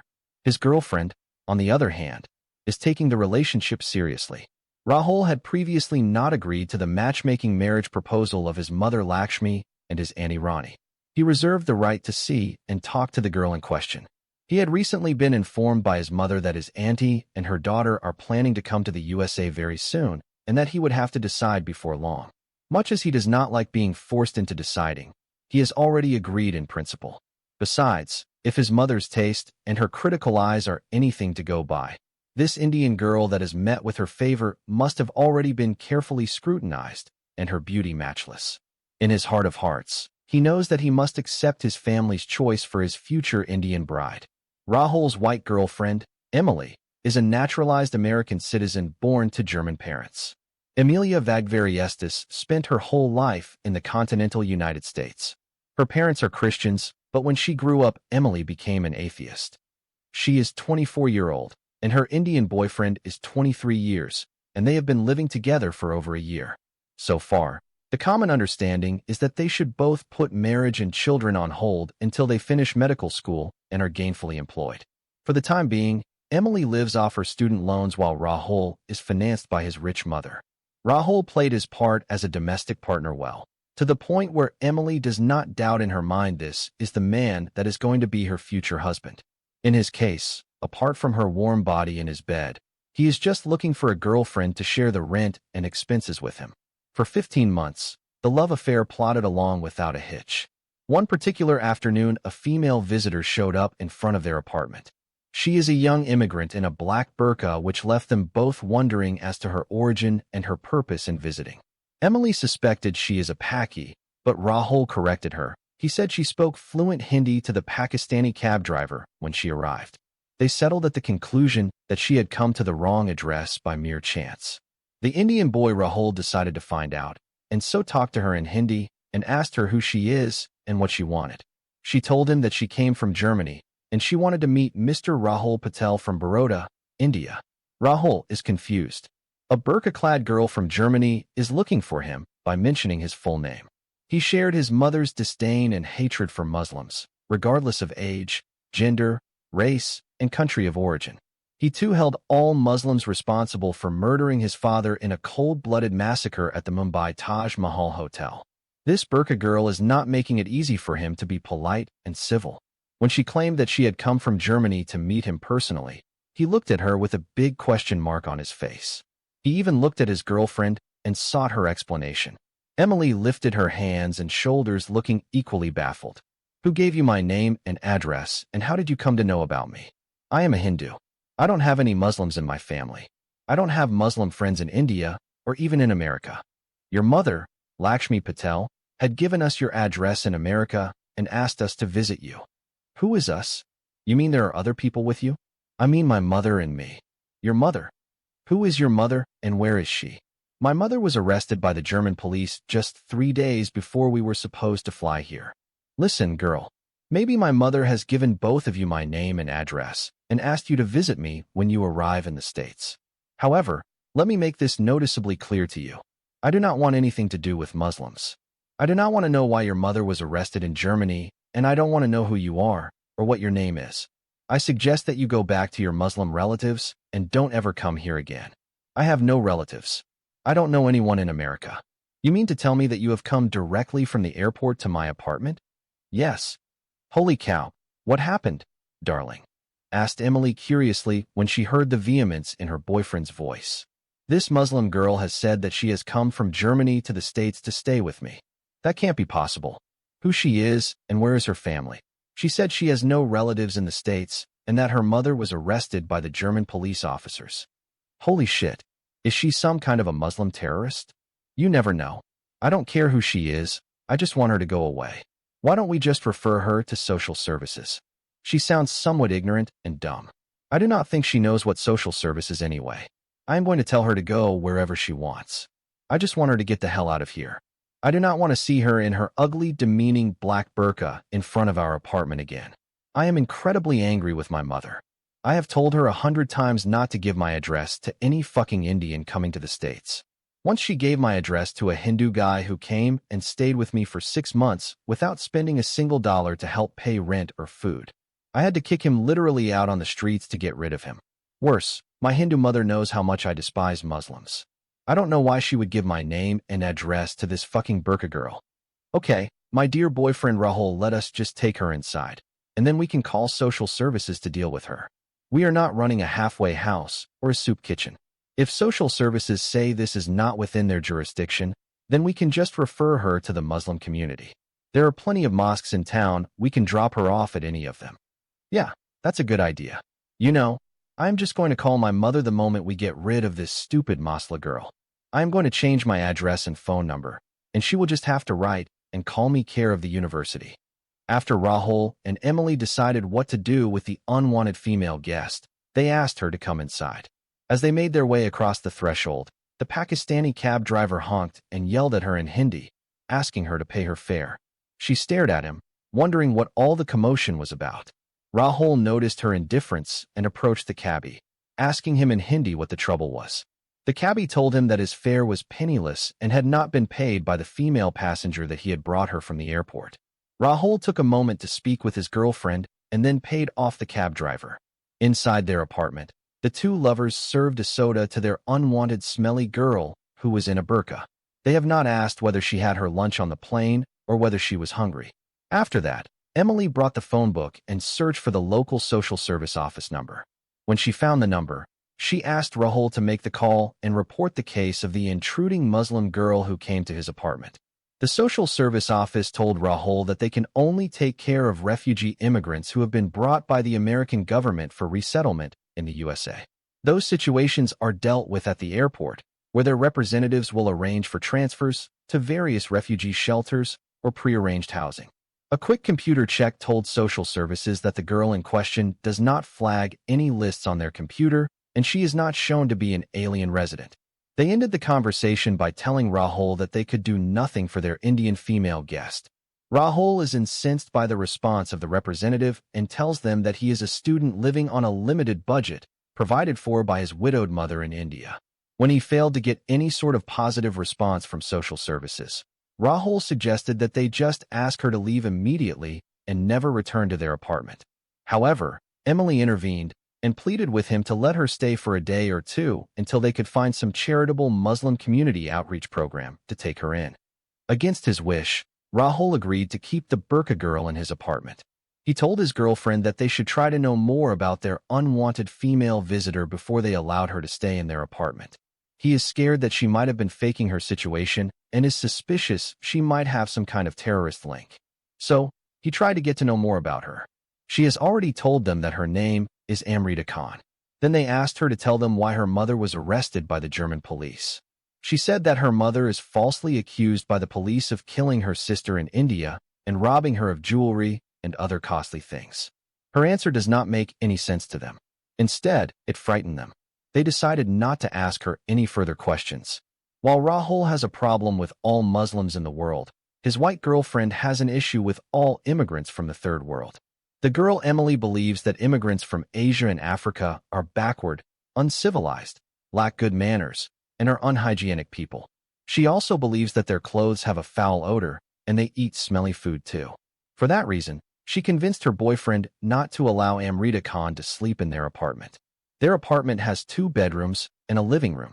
Nevertheless, Amrita Khan is forced to sleep in their small garage. It was during the summer season when Amrita came to stay with them. The unrelenting heat kept her awake for a long period and the insects feasted on her flesh throughout the night. There is no fan in the garage. Even during her captivity in the mansions of her 2 evil captors, Amrita was never forced to sleep in a place made for keeping cars. There are 2 cars in the garage. Amrita had been given a blanket and a pillow and nothing else. She slept in a small corner in the hot garage. Worse than that, the unwanted burqa girl happens to be starving to death. She has some candies and cookies in her big bag, but she does not know where her hosts have stored her luggage. If the 2 lovers had asked Amrita to sleep inside their bathroom, that might have been more bearable than making her spend the night in their garage. Emily has a small pet dog. The small dog sleeps comfortably all alone in the 2nd bedroom. Worse of all, they had not given her anything to eat. The last meal Amrita ate was somewhere in the middle of the Atlantic Ocean between the European continent and the North American continent. Moreover, she is not offered the use of the shower or an opportunity to change her clothes and put on her nightie. She has not used the toilet since the time she came in. She does not even know where the washroom is located. However, the Indian Muslim girl Amrita Khan is a product of her upbringing. While she is genuinely a sweet and friendly girl, she has been taught to treat others with suspicion and is slow to trust. Her Hindu mother Rani Krishna had told her to travel incognito and hide her identity. She followed her mother's instructions to the letter and more. How is she to know she does not need to hide her identity from her male cousin, who is the son of her Hindu Auntie Lakshmi? The Hindu mom Rani did not order her adorable, adopted Muslim daughter not to spend any money. Since leaving Germany, Amrita did not spend one single dollar. She has 65,000 US dollars in cash stacked inside her luggage. Besides that, she has over $100 million in her overseas bank account. In keeping with the spirit of her mother's instructions, Amrita Khan remained swathed in her black burqa and agreed to sleep in the garage. Sleep did not come easy on the hard, hot concrete floor, and the hunger pangs reminded her of her need to eat and drink. Holding up in oppressive burial clothes is more uncomfortable than the torment of the mosquitoes and other bloodsuckers. Her hosts have not thought of providing her with a mattress or a table fan. It was well past midnight before Amrita gave in to her physical discomforts and allowed her fatigue to pull her into an uneasy sleep. The heat of the following day and the hot sun rays forced Amrita to awaken from her deep sleep. She woke up with a terrible headache and a strong feeling of nausea. She wants to vomit, but her stomach has nothing to throw up. She is feeling feverish. She got up and wobbled her way into the apartment. She has not found anyone in the apartment. She lifted her voice and called out Rahul's name several times, but no one responded. She realized that her cousin and his wife had already left the house and gone to school. Amrita naturally assumed that a man and a woman living together under the same roof are either married or related by blood as a brother and his sister. Since her male cousin's girlfriend is a white girl, Amrita knows that she is not an Indian and hence she is not related to Rahul except through a matrimonial relationship. Her empty stomach forced her to look around the apartment in search of anything edible to quench the pangs of her hunger. She began her search in one of the rooms, starting with the dog's bedroom. The dog is not there because its female owner has taken it to its babysitter or dog sitter or whatever the hell they called it. Amrita found some leftovers from the dog's breakfast and consumed them. She even took some drinkable, tasty liquid from its vessel and drank it too. It was not enough to satisfy her thirst, and hence she licked the vessel with her tongue and lips. She searched in the dog's room for more food and more juice to drink, but she did not find anything. She is so hungry that she can eat anything even if she finds crumbs of food in the garbage can. Therefore, she left the dog's bedroom and entered the bedroom of the two lovers. Luckily, in the lover's room, she found a half-drunk can of beer and finished it. Then she looked around and found 2 glasses half filled with red liquid. She picked up one of them and began to drink it. The bitter taste forced her to stop halfway. Her thirst forced her to finish it. After that, she picked up the other cup and drank it too. After that, she saw a half bottle with red liquid in it. She lifted it and looked at it for a while. Not knowing what it was, she began to drink it. It had the same bitter taste, but she decided to finish it too. After that, the unwanted female guest left the lover's bedroom and went into the living room. Then she found a half-consumed sandwich in the garbage can and she devoured it too. Finally, she sat on the comfortable couch and began to stare blankly at the huge TV screen in front of her. The TV is switched off. She began to feel everything around her moving, severely affected by the alcohol she had just ingested. This time, she extended her long legs to the length of the sofa and laid her body to rest on the comfortable couch. The air-conditioned living room made her feel very sleepy. She wished that her cousin and his wife would have allowed her to sleep in the living room instead of the hot garage. The comfort of the big leather couch, the air-conditioned living room, and the alcohol she drank rid Amrita of her head and body ache she had sustained throughout the night along with the effects of the heat and the torture of insects' bites. The dog food and the garbage sandwich she has gulped down are enough to satisfy her hunger. She is now fully satiated but inebriated. She began to sweat despite the chill of the well-air-conditioned apartment, giving in to the seductive comfort of her surroundings. She tossed off her burqa and stretched out in her salwar kameez. She tried to stay awake, but she could not. She soon fell asleep and immediately began to snore so loud that she could be heard by the neighbors. Meanwhile, Rahul and Emily, after finishing their classes, went to a nearby mosque and reported the case of the homeless Muslim girl who came to their apartment last evening and asked for help. Rahul informed the imam that he is Hindu and has no relationship with the Muslim girl. He also presented his girlfriend as born to a Roman Catholic family, but she does not believe in God. Consequently, he requested the imam to send some people from the mosque to his apartment to see about the homeless girl and provide shelter for her. The imam told him that the mosque was not a place for homeless women. He told him to advise the homeless Muslim girl to approach social services for help. Rahul said he had tried that, only to have social services tell him that they were unable to help. The imam said to him the mosque can do nothing in this case. He also told him that the mosque has no funds to provide help and shelter for Muslims with problems like this. Despite that, the imam admitted that the mosque occasionally offers temporary shelter for Muslim men who have no place to stay. But in no uncertain terms, a Muslim woman cannot be allowed to sleep inside the mosque no matter what her circumstances may be. Then the Hindu boyfriend and his atheist girlfriend wanted to know why the mosque discriminates between Muslim men and Muslim women. But the imam told them that it was none of their business and tried to kick them out of the sacred ground of his office. The mosque's imam is a Pakistani man and very unfriendly and mean. When the two lovers told him they did not like his unfriendly attitude, he said to them, "Then take your unwanted Indian burqa girl to sleep in either a Hindu temple or a Christian church." Then he threatened to call the cops on them if they did not leave. When the Islamic mosque refused to help and its imam kicked them out, the white girlfriend Emily agreed with her Indian boyfriend Rahul that it was high time to kick the Muslim burqa girl out of their apartment into the streets. She said that, if she refused to go, they should immediately call the cops on her. Rahul concurred, driven more by the fact that he simply does not wish to spend money keeping a Muslim girl as a parasite in their garage. As soon as the two lovers arrive at their apartment, they are surprised to find their unwanted female guest sleeping in their living room instead of their garage. She is lying on her back with her black burqa on the floor. She is in her salwar and kameez with her legs exposed bare to the knees. One of her legs is stretched out over the back of the couch, and the other is bent at the knee. Both lovers are struck by her marvelous beauty.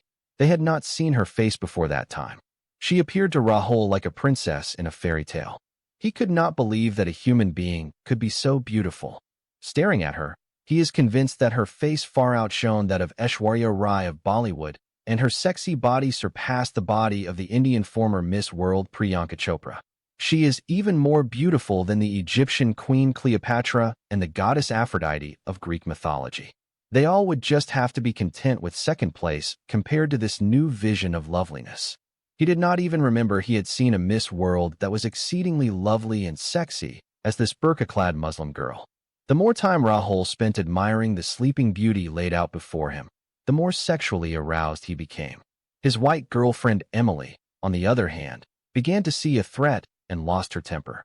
She rushed to the sleeping form of a young woman and dragged her off their couch. Amrita Khan fell off the couch with a thud and woke up thinking she was in the grip of a horrifying nightmare. As the face of the angry white girl slowly came into focus, she put two and two together.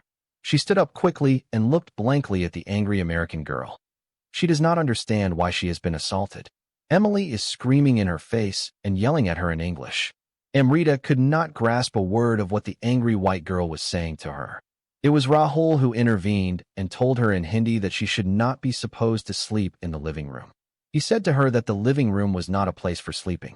She said to him that she was sorry, but she was tired and sleepy and could not help it.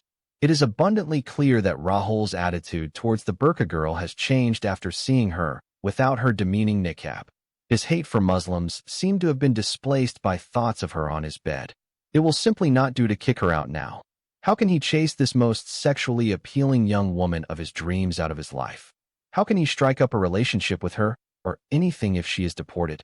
Somehow, the incessant ranting of his American girlfriend began to pierce his reverie, and he realized that she was still going on about how the unwanted burqa girl is blackening their couch with her filthy body. Rahul tried to placate Emily by saying that Amrita had fallen asleep in the living room unintentionally, and that she should not be so harsh on her. Emily refused to see his point of view and reiterated her demand that she be thrown out of their apartment right away.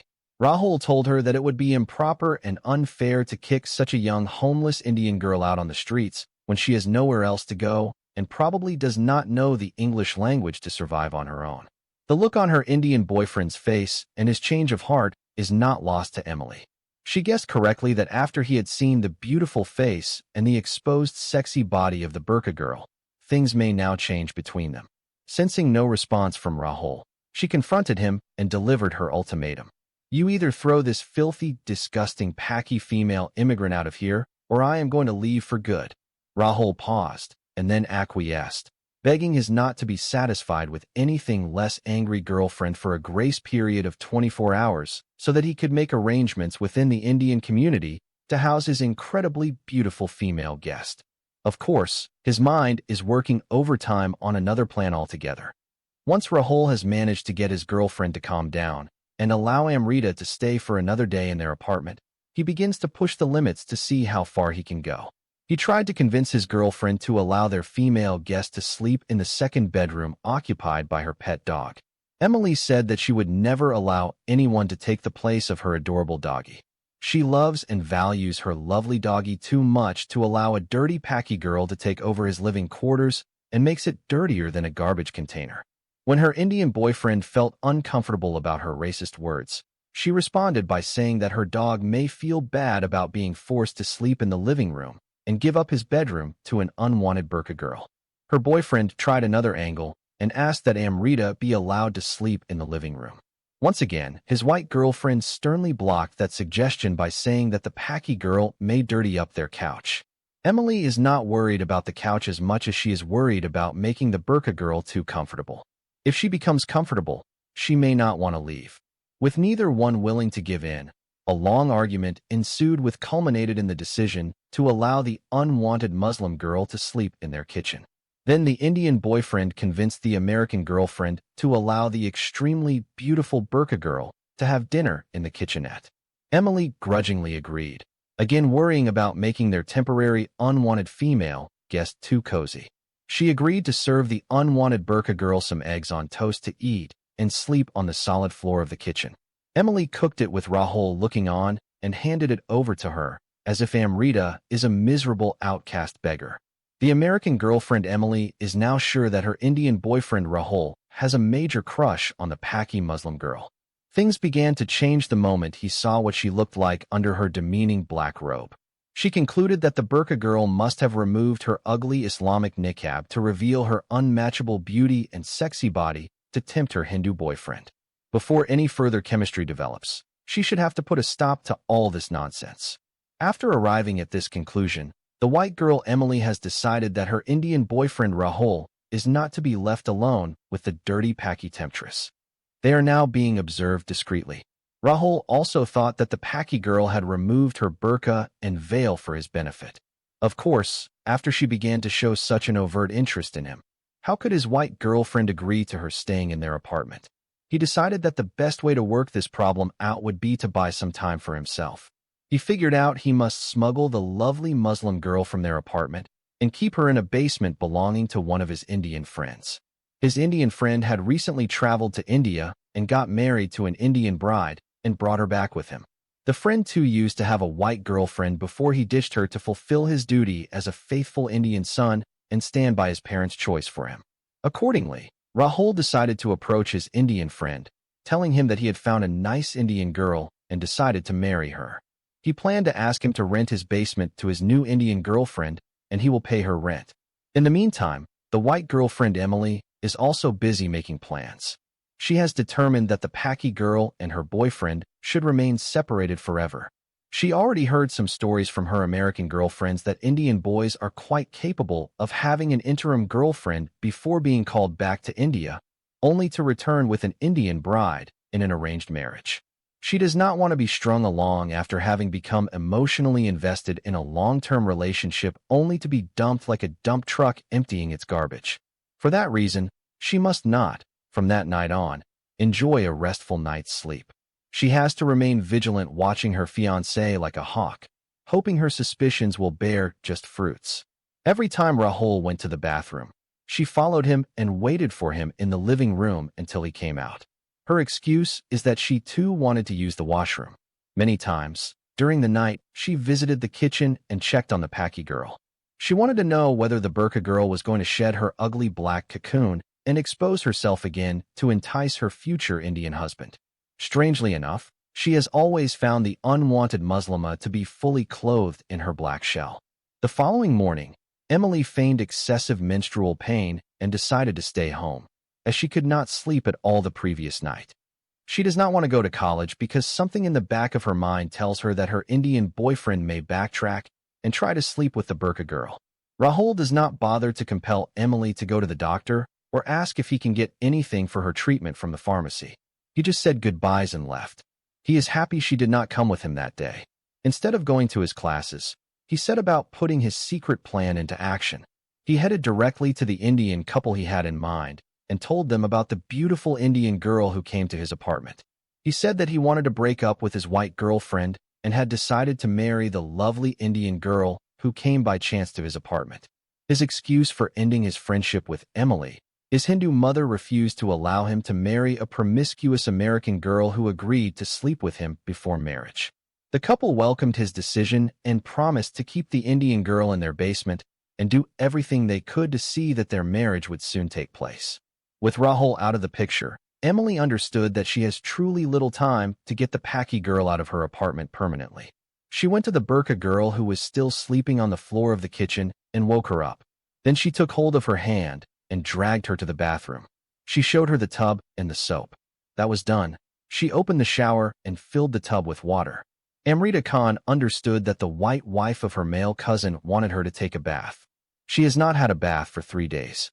She was afraid that if she used the bathroom and had a bath without someone giving her permission, her cousin's white wife may not like another strange girl to use her tub.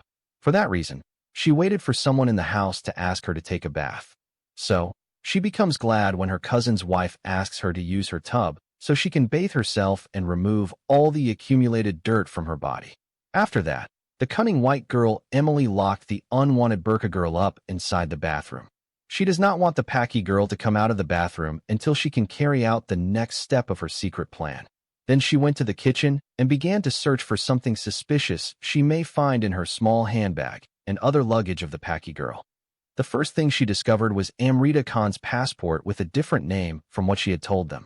She read the name with great amazement: Aphrodite Krishna Khan. During her relationship with her Hindu boyfriend, Emily understands that those 3 names cannot be together in somebody's name because Aphrodite is an English name, Krishna is a Hindu name, and Khan a Muslim name. She knows that neither a Hindu would use Khan, nor a Muslim would use Krishna. Her surprise mounted when she found the $65,000 in cash stashed in her belongings. She thought that a girl with such a huge amount of money would not agree to sleep one night on the grounds of their garage and another night on the solid floor of a kitchen unless she was a madwoman or criminal. Moreover, she knew no rational human being would stay more than 24 hours without food when she had $65,000 in her bag. Emily could only come up with 3 possibilities. First, the money is counterfeit. Second, the Burqa girl is involved in drug trafficking. And third, the Paki girl is going to use the money to finance some terrorist plot. After making her hasty conclusion, Emily picked up the phone, immediately dialed 911, and reported to the police the possible terrorist activities in her apartment. Amrita Khan had already been imprisoned inside the bathroom before the police came.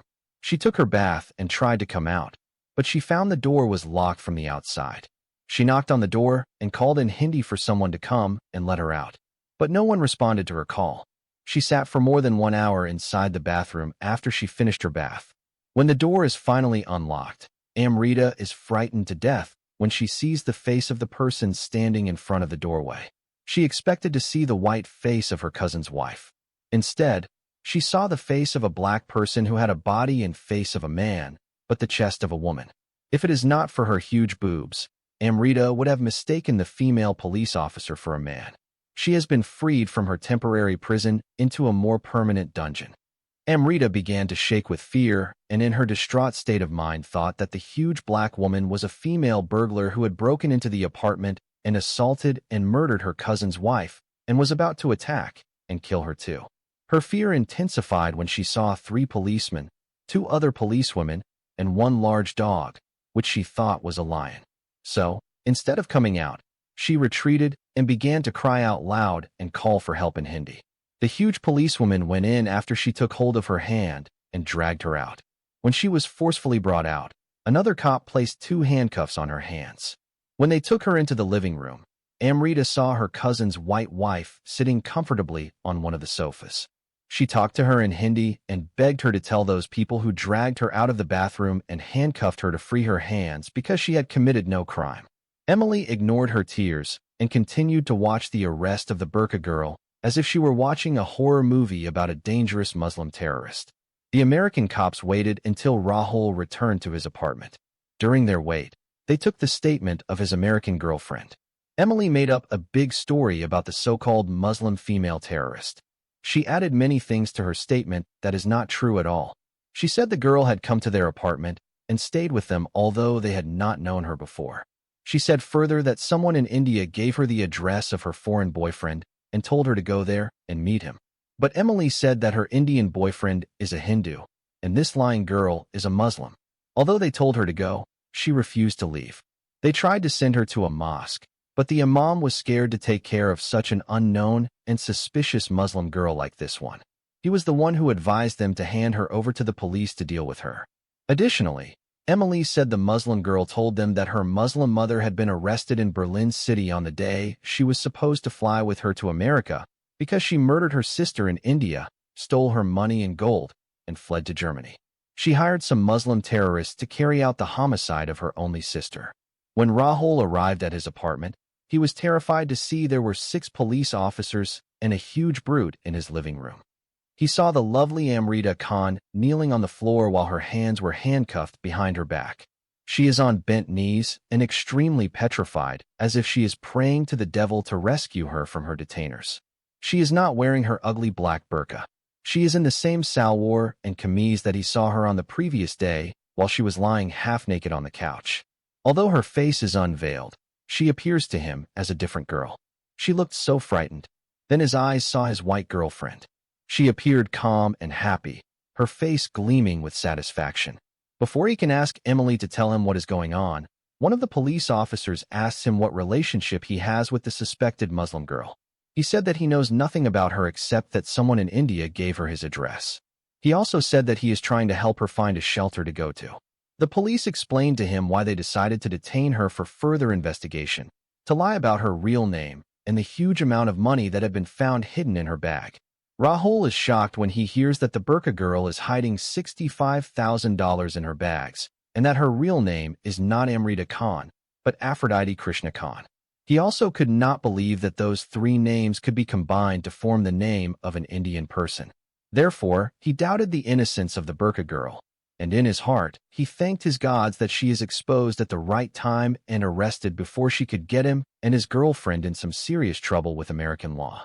After talking to Rahul, the cops dragged Amrita Khan to their police car outside. By this time, tens of people gathered in front of the apartment to watch the arrest of the so-called dangerous Muslim female terrorist.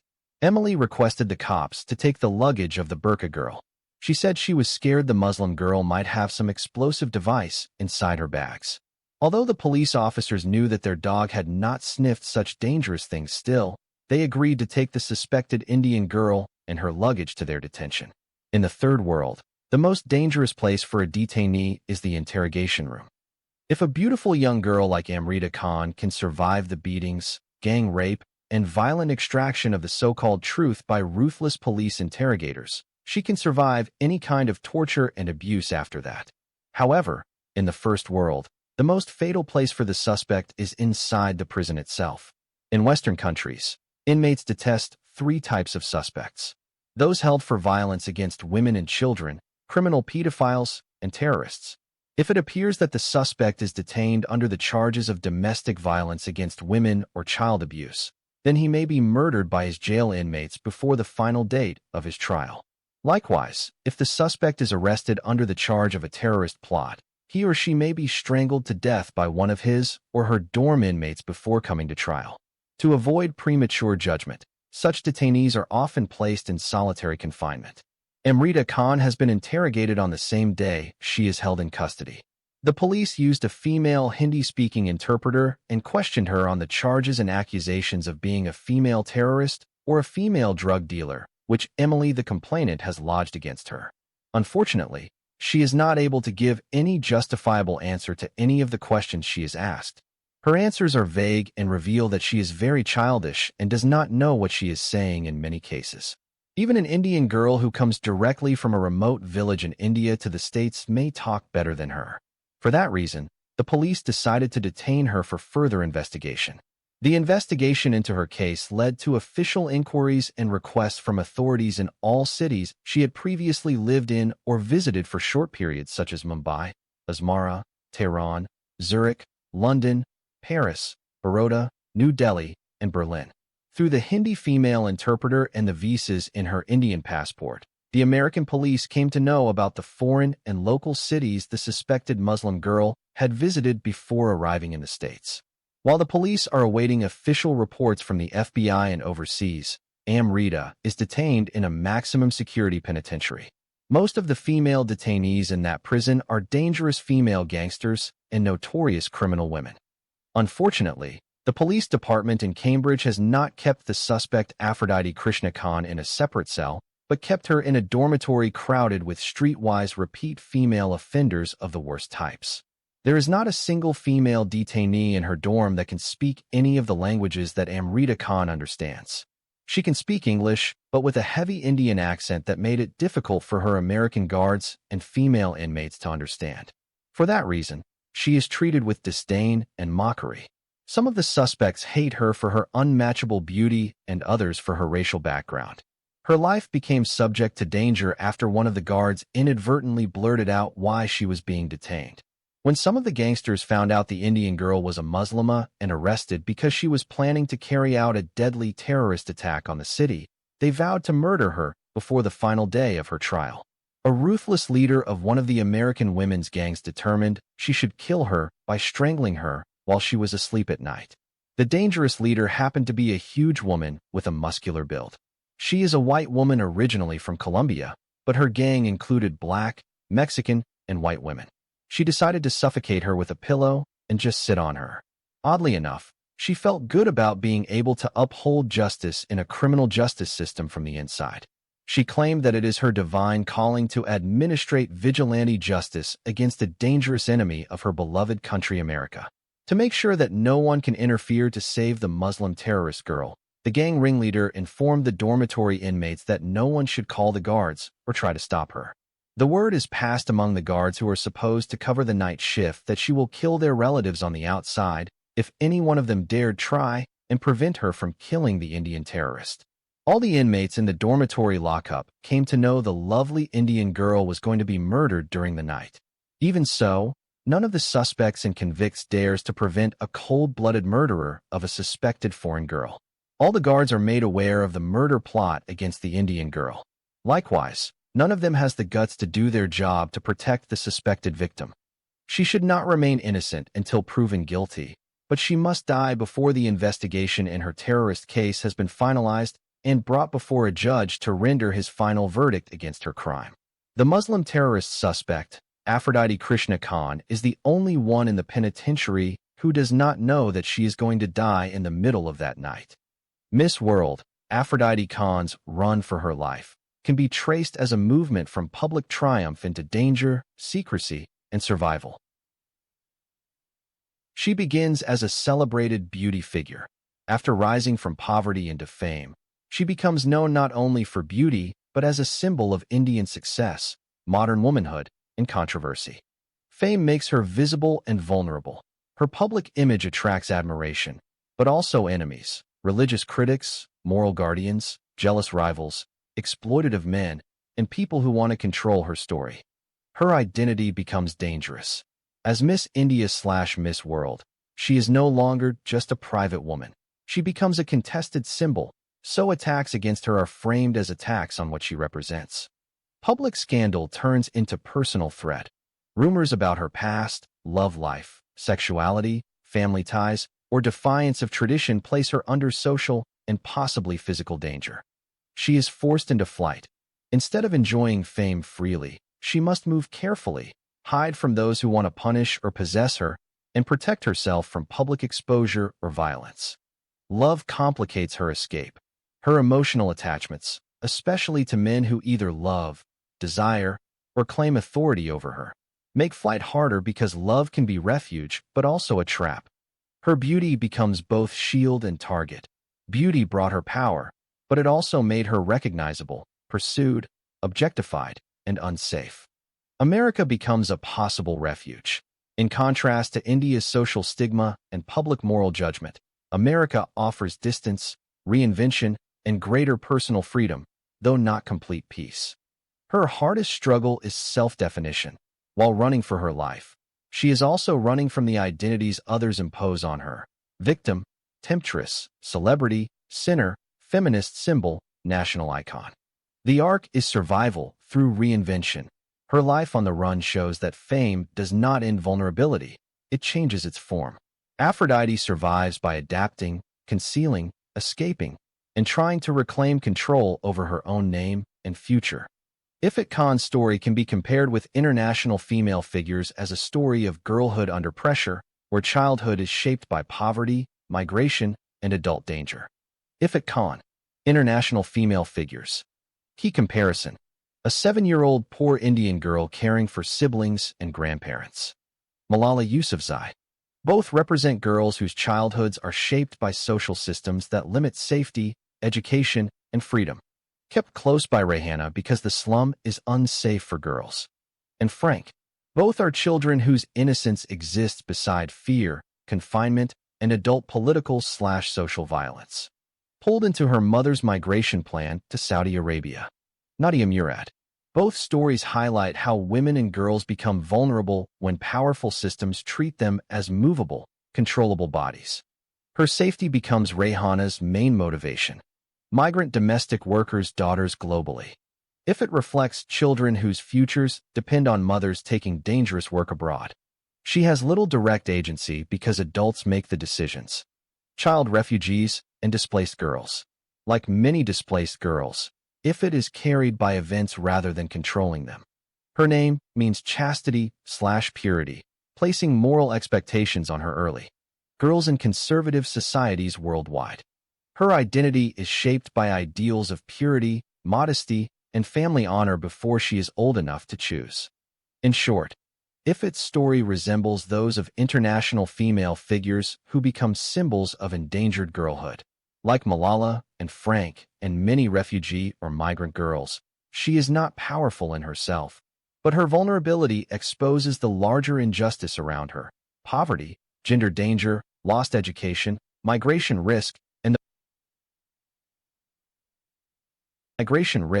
the burden placed on girls to protect themselves in unsafe worlds.